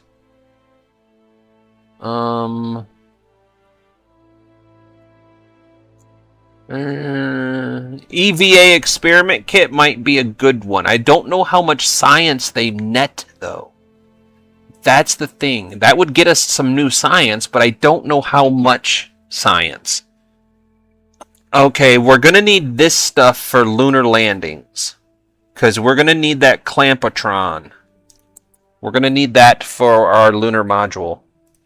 What else do we need? Supply canister. Storage unit. Okay. A lunar descent stage. Oh, a new science junior might be helpful. Okay, that's all good stuff, but I'm not blown away by any of it. You're not wowing me right now. The skipper, that wows me. I'm a big fan of the Bobcat. I really want to try out this pancake and see what that's all about. I'd like to know. Asking for a friend. We did say we needed this for the Spark. The Spark is really good for lunar landings and Minmus. Although we could grab a whole bunch of efficiency by grabbing this one right now. The external fuel tank ducts would enable us to utilize asparagus staging, which, granted, confuses the living shit out of McJeb, but gosh darn it, does it... Oh, the things I could do with this. These. Oh, Hmm. Huh. What else does it get me? Stack separators. Ooh, we need the protective shell for the lunar module. Shh, that's a strong candidate for first place right now. I don't see a whole lot in here that is tickling my fancy. Oh! But that does... Ooh.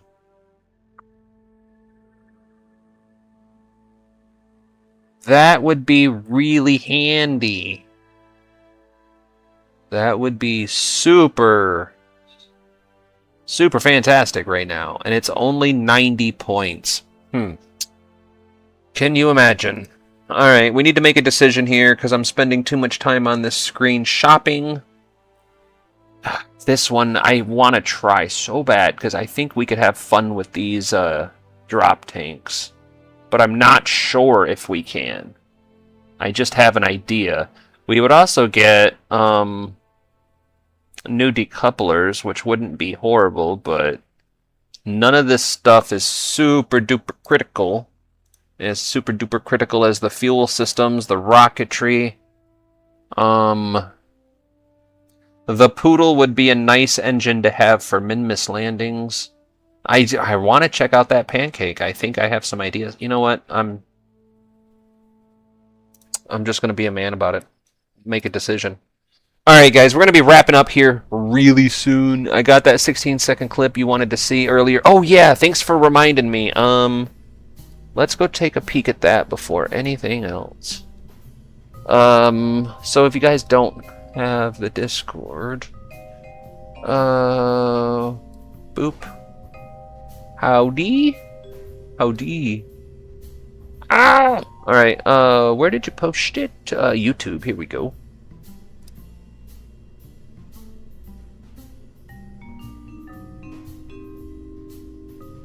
It's a door. Whoa! Oh! That's almost no damage, though. It'll buff. Little bit of elbow grease. She'll be fine. Alright, let me show you something cool. I don't know if I have the tech to do it, but let me show you something cool. I love that. Let me show you something you can try. Let's get out of here real quick.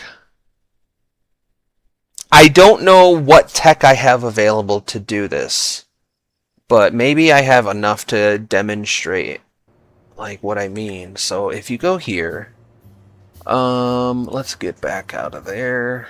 Yeah, I don't have the right parts to try this. I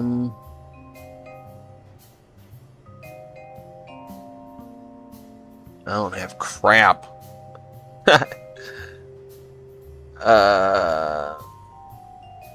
Yeah.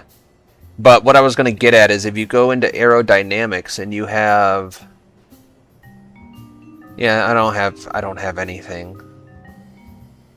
I don't have really anything unlocked. I'll show you someday. You have to tune in next time. There you go. There's my hook to bring you back. I'll be live again Saturday morning, 9:30 a.m. Eastern Standard Time. So today is Wednesday. Thursday, Friday, Saturday morning, I'll be back at it. We'll go back into Kerbal, and we're going to continue our life goal of conquering every planet in the Kerbal system. Now, keep in mind, if you guys think that's a little boring, oh my goodness, is it far from boring, because this is the system that we have to conquer. We have... Let's go back in. So the checklist of things that we're going to be accomplishing on this playthrough is, right now, our focus is on lunar operations, because, you know, the Kerbals looked up at the sky. They know the Mun is the closest object, so they're like, let's go there.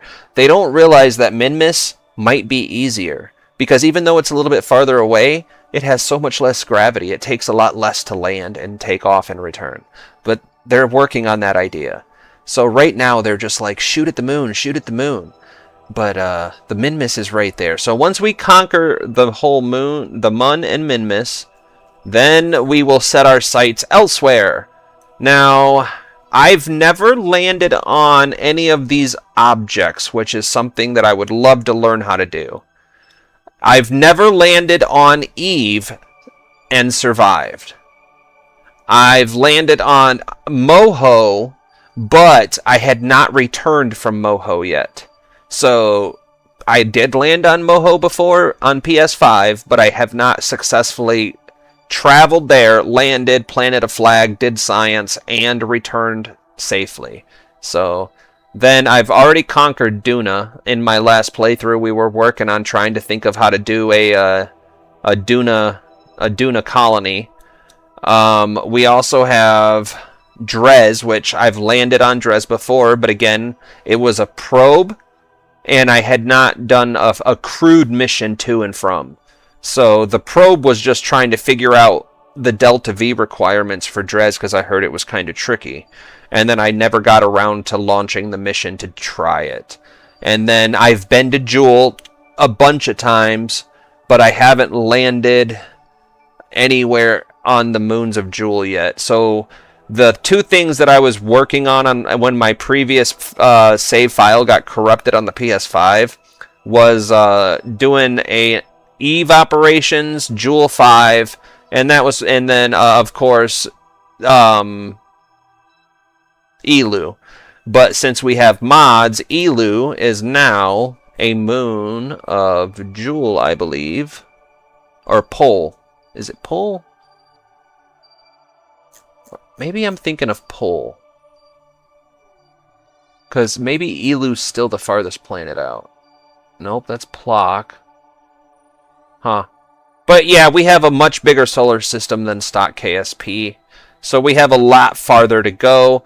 And since Jebediah has been dipping his toes into the boundaries of space and time, some new data has come up. And we believe that we have several other solar systems relatively nearby to Kerbin. Some of them seem pretty close to Kerbin. While we don't currently have the technology, I think in the future we'll be able to go check out some new star systems.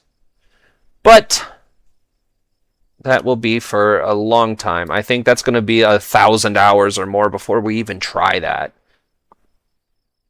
Because we still have a long way to go. Let's go take one peek at the tech tree. So this is where we are sitting at the tech tree right now. And this is how far we still have to go. Let me see if I can get that whole thing centered. Yeah, right there. This is what we're working with. Subbed so I can catch the Saturday. Hell yeah, I appreciate it. Welcome in, bubs. Dujo. My eyes are crossed. We gotta sleep now. Bye. See you all next stream. Thank you so much for dropping in. Hell yeah, dude. Welcome in. I'll be back live, and we'll keep this journey going, because we're getting to the point where we can start doing relay satellites, and once we get further into the tech tree, we'll do some space. We'll do some planes. I want to get a bunch of stuff unlocked before we do that, because I like building my planes a specific way. They look a lot more like this SR-71, and they turn out really cool, but they're pretty tricky to build. You have to get the proportions and the balance just right, especially if you want to use it as a space plane. It really matters. And then you know what I need to do before I hold on. Save game, save. Before we do that, I need the engineering tool. I forget what it's called. I need another mod, is what I need. It's not an addiction. I can stop whenever I want. Don't judge me. Go here.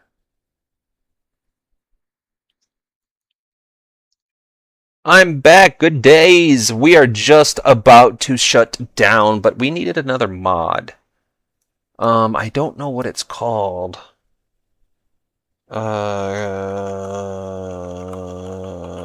Here? Kerbal Engineer Redux, I think, is the one that I'm looking for.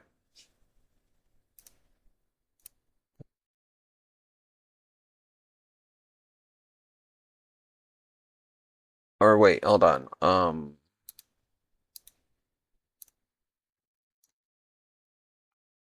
It's always a good idea to update your mods, because just when you think you have the hang of all of them, you're just one update away from not being able to play your game. And then you can't figure out why. And then you spend 30 hours on Reddit, 70 hours on Google and YouTube, and you find out that all you had to do was update your mods. Or uninstall and reinstall the mod. That was the one that got me, and I'm like, why? Why do I have to do that? It was working before you broke it. It wasn't that it was broken, you fixed it. It was working. Great, in fact. And then you broke it. But yeah, no, if you guys want to stick around for a while, I do have a lot of big ideas for different ships to build, different things to try, space planes, missions. I need to figure out and see if we can't put colonies around every planet, because I think that'd be pretty cool. Like, you want to go to Eve for the weekend, baby? Yeah, I do. Let's go to Eve for the weekend. Everyone knows what happens at Eve stays at Eve, so, you know. You want to take your significant other to a special place, you go to Eve. Now, if you're looking for good food, if you're looking for a good food experience, maybe you try Duna. Duna has real good food. I don't know what paella is, but I hear Duna's paella, top notch. Top notch.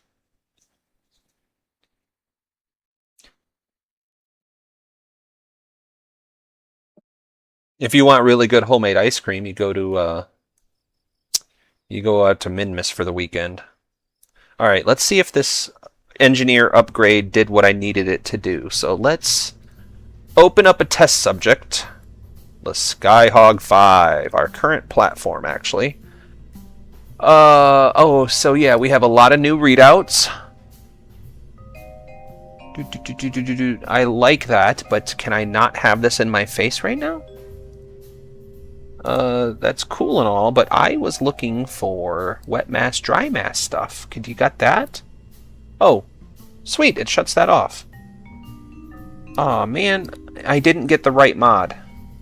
I thought it was Kerbal Engineer that did dry mass readout.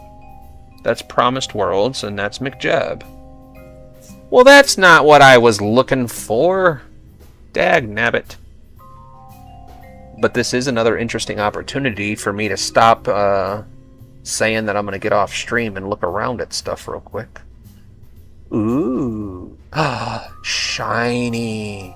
Ah, So pretty. Did we get another pod? We did. We got the... Oh, no, we didn't. We always had that one. I mean, we could go with probes. We could send a probe somewhere if you guys want, but I don't think I have the comms to support it yet. Let's see. I want to see what this bad boy is. Here. I want to see what this is about real quick. Alright. So. What I'm thinking is... What is the... Okay, so what are we using currently? We are using the Terrier. Okay, the Terrier. So the Terrier is 60 kilonewtons of vacuum thrust at 0.5 tons. This is almost a full ton heavy, or a half a ton heavier, but it generates 90 kilonewtons as opposed to 60 kilonewtons. So, what if we do that?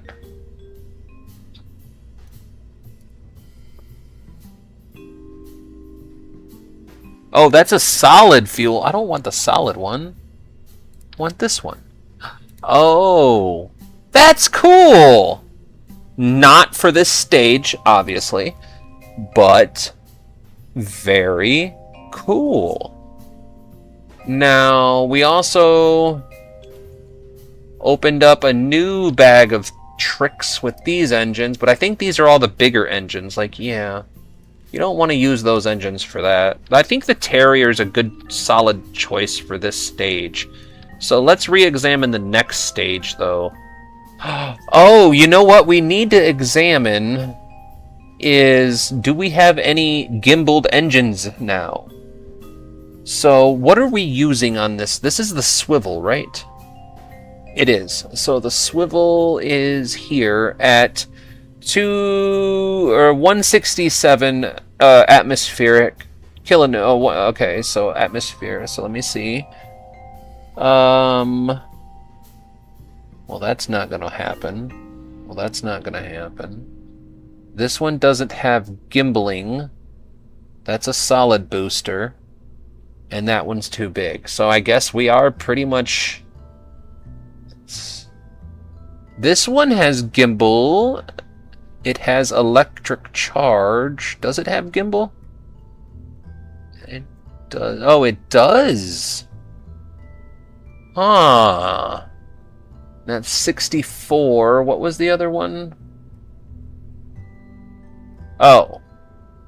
167. Okay, yeah, no, that's not really an option. And I think the skipper's too big for this, so... Bobcat's too big, yep. Okay. What do we have in fuel tanks, then? So those are the fuel tanks I'm using. Huh.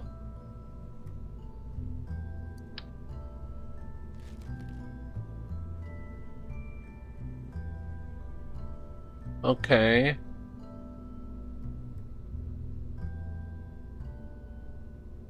Okay, so hold on. What if I... Alright. I know I said I was shutting the stream off, and I am. But let's get... Oh, come on. Let's get wacky real quick. Alright, so I have this. But what if I take this, and then we put this, followed by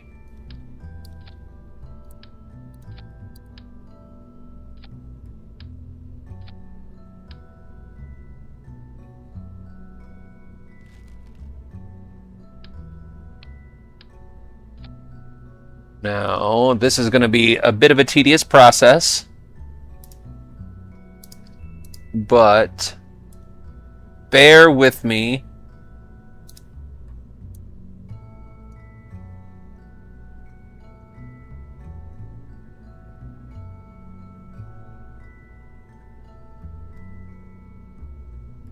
Because now what we're going to do is try to get a more powerful engine in here. Now, the next question I have for you guys, if you guys stuck around, because I was like, hey, I'm shutting the stream off, and then I was like, oh, my ADD kicked in, and now I have to sit here and do this now, before I get off.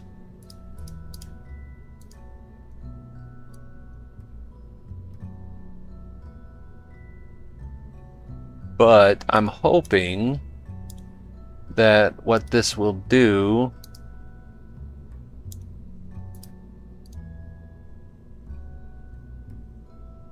is give us a significant jump in delta V.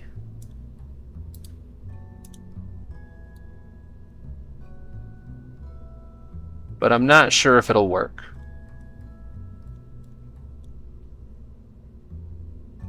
There. And done.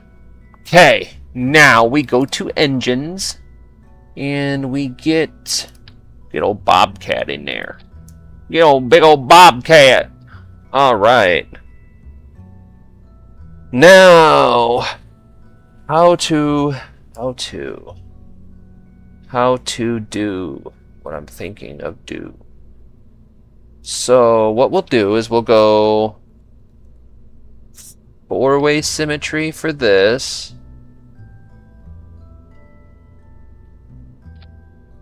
Four-way symmetry for that. Right. And then we'll take this one.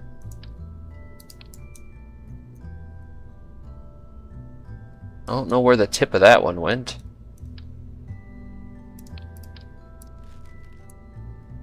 Alright, so now take this one and put on...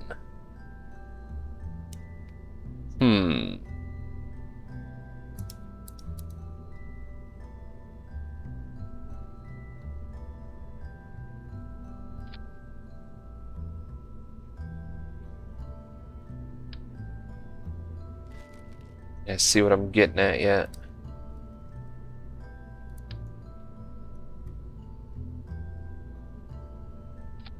Okay, that should clear all the fins. Now, staging. Whew. Alright. So first and foremost, if I left it exactly like that, that's a 1.23. That's not bad.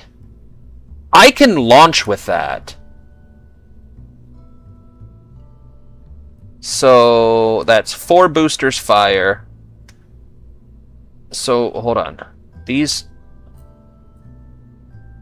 So it's this one. So then that goes.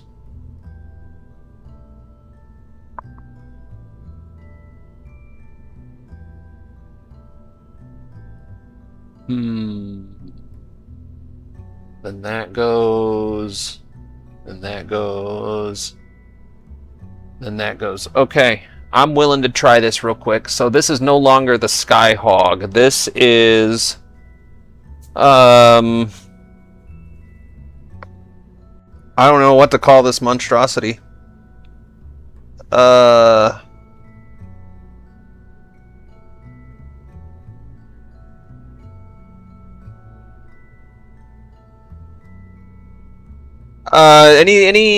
Don't know how ideal it is, but I fixed my acrobatic plane by reducing friction on the front wheel. Hey, if that's the entire solution, dude, I'm happy with that. You should be happy with that. That's a good solution. That's an easy fix. All right, what should we call this? The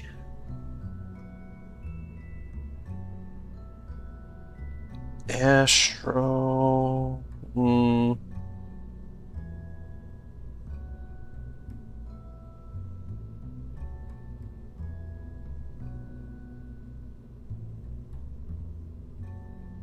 How about the Sky Lotus? 1. All right, save. Let's just launch. This is going to be the last thing we do, and then I'll shut the stream down, I promise. I keep saying it, and I know if you stick around long enough, you'll find out that it's a terrible habit. I'll spend about 2 hours saying it's time to end the stream. Oh. Alright. Where's my McJeb? Ascent guidance is right here. Alright. So, let's do this party. So I think what we should do, though, is have this like this, so it generates lift before. Otherwise, I think it's going to fall.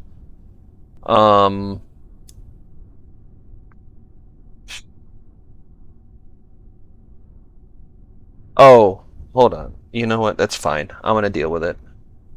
Let's just... Oh, that didn't fall at all. Alright, let's see how she does.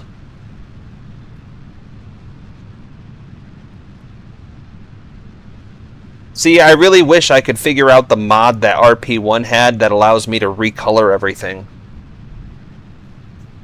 Because I would love to have that mod.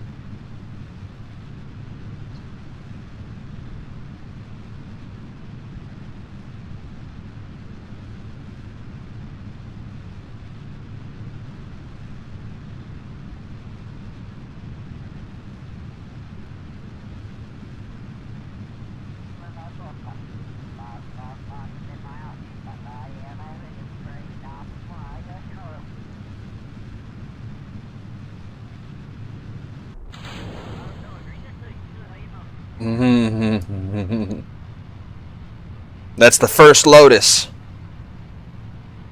Preparing second Lotus.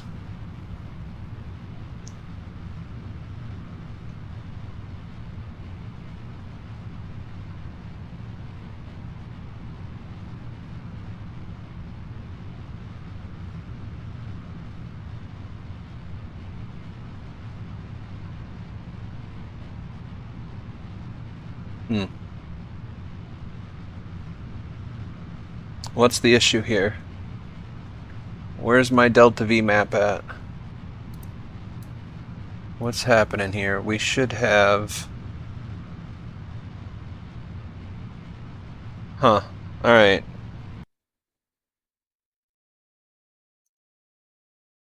I'm gonna try one revert to try one thing real quick, and then if it doesn't work, then it's just not meant to be. But the thing I wanted to try is, what if I put this down here?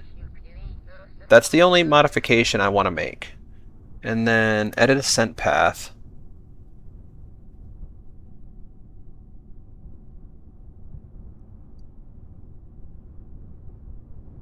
And what if I do this?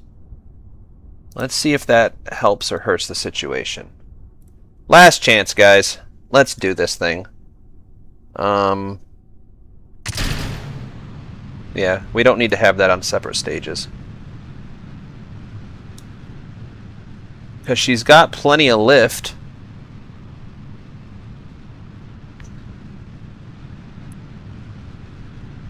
Alright. First Lotus. 34 seconds.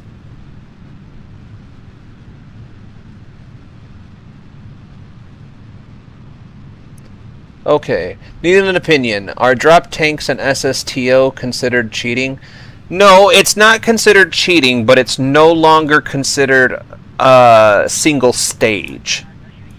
So, I argue, and I agree in a lot of ways, that, alright, hold on. First Lotus, 3, 2, 1, Lotus drop.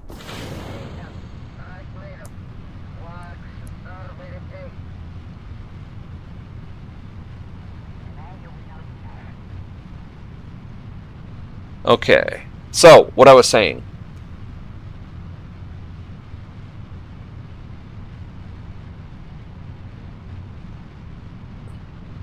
Yeah, it was lacking gimbal thrust. That's exactly what I thought too, which is why I turned that engine on in this stage. I think what it did is it tried to do the gravity turn, and then once it does the gravity turn, it's doing the gravity turn too low. Because it's generating plenty of thrust. There should be no reason like it's lacking thrust.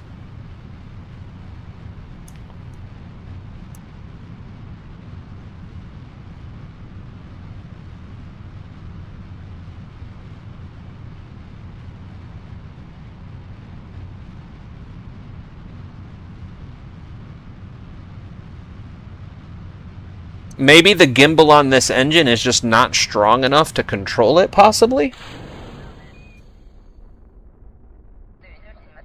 Well, that's not right.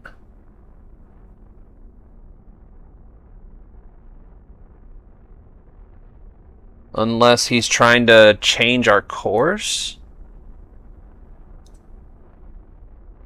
Why is he going... What is happening here? This is not a design thing. This is a McJeb problem. He's trying to take us somewhere.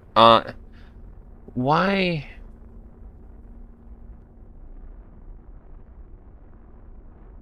He's trying to put us on a polar orbit.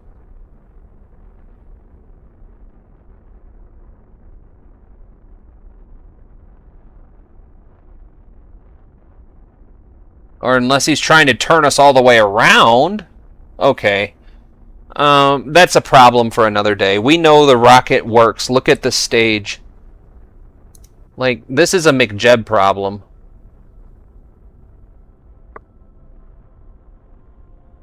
This is definitely a McJeb issue.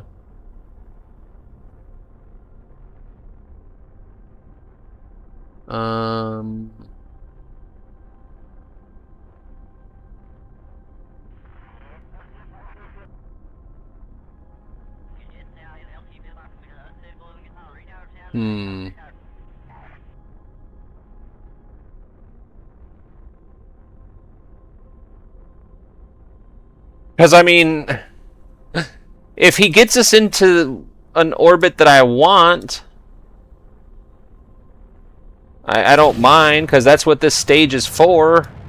I was hoping this stage would be completely for going to the moon, and then we would have this stage for returns, because we still have to pack more food and oxygen and stuff.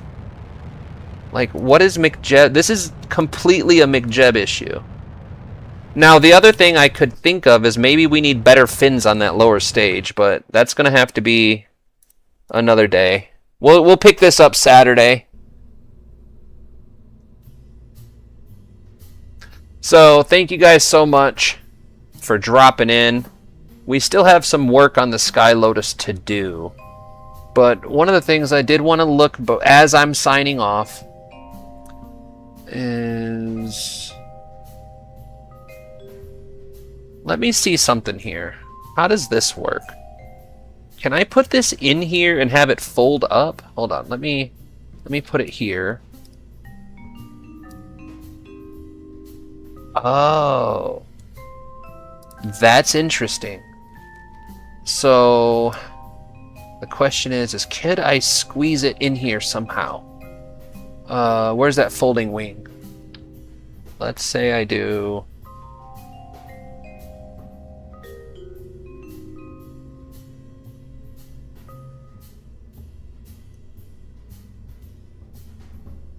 It has to be on a lock.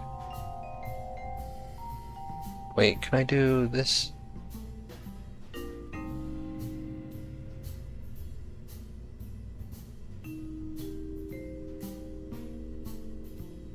Nope, I can't do it no more. It was only on RP1 that it worked. Okay, that's fine. So, we just have to squeeze these in here the best we can. Anywhere, I guess, will do. Probably near the bottom, though, so like that. And then fold.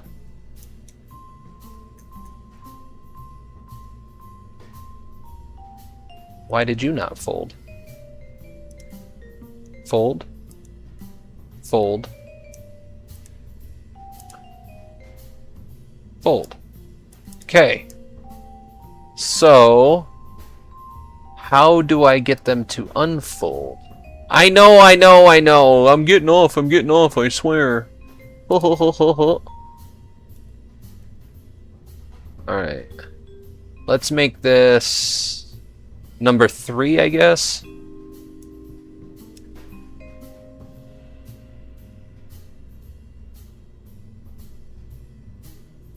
Toggle. Alright, now do these have a staging to them? Can I put these in a stage? Auto strut. I don't think they have a stage, so... Let's see if that helps. Save. Alright, swear to Kerbal, this is the last thing I'm doing. I have to go at this point. I have to get ready for the kids to come home. Now, current. So why can't I just do... like, 90 degrees? Alright.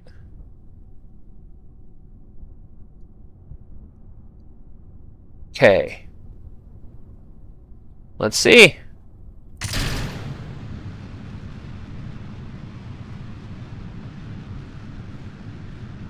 Keep an eye on thrust and weights.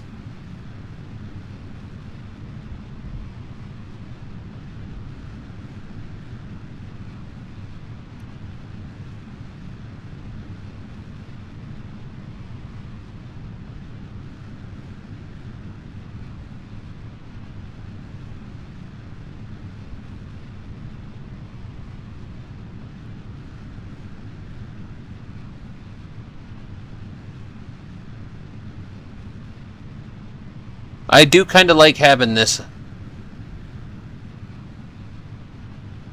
I do kind of like having that.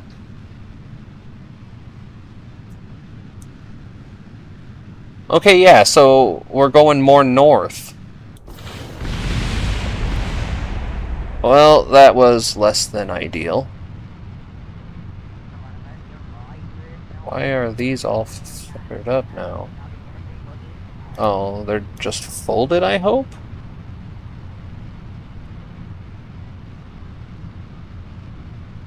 I don't think anything was damaged. It doesn't look it.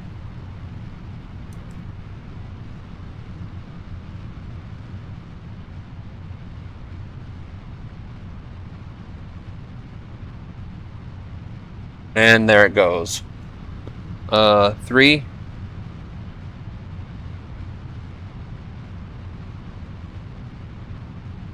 See if that helps.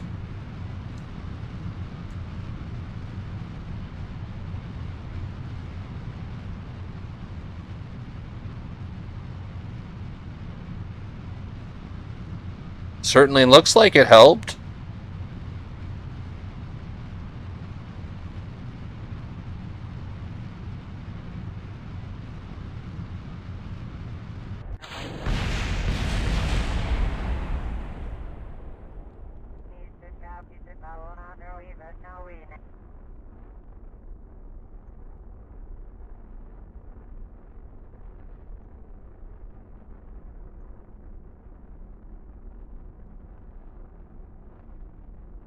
I mean, I don't see damage.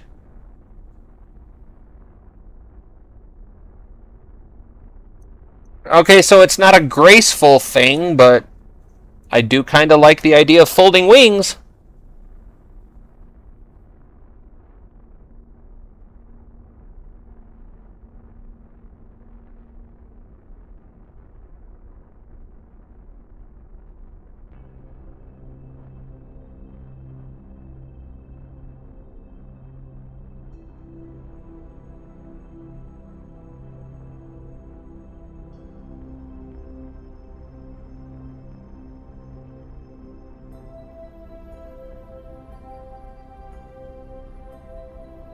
I mean, I don't need that out no more. I have all this right here.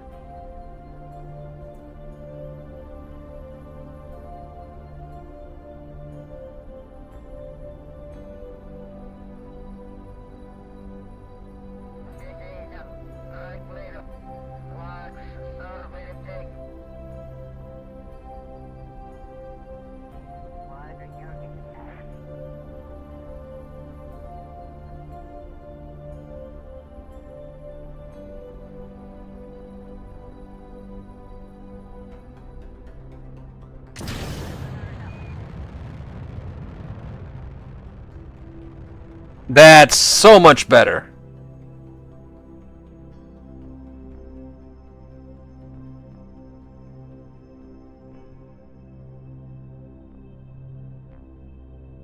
I think we're starting to figure this out. Why do we have... What is happening here?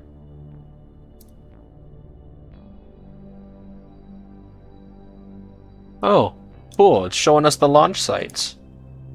That's neat. But I think that's exactly what we were looking for, because now we have plenty of Delta V. Like, this entire stage, that gets us to the Mun. We might have to use a little bit out of this stage to finish up, but this stage is mostly for circularizing and returning. That's exactly what we were going for. We just have to figure out the flight stability is all. That's where we're at with it. So that's I'd say we're in pretty good shape for Saturday morning. So if you guys want to see more, be back Saturday morning. We'll see if we can't iron out some of these little tiny problems that... Whoops, come on. Like, maybe we should throw a few of these on and see if we can't boost these side boosters away from the main body a little bit to prevent that. Or maybe put a thud in there. But the problem with the thud is that we would have to activate it and do the staging. It would be really cool to do. And if you guys want to see it, I will. But it's very difficult to accomplish and get set up. Once you have it set up, it's great. But basically what you do is you put these on here sideways like this. So what you do is you come in with this, but you want to put it sideways, so like that. And yeah, it's a pain to set up, it's a pain to do.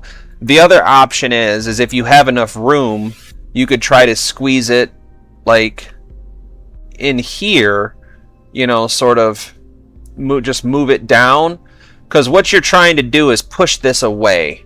So if you could, like I said, it's going to take some setting up. But if it's interesting enough and people want to see it enough, I will set it up. But for now, we're going to save.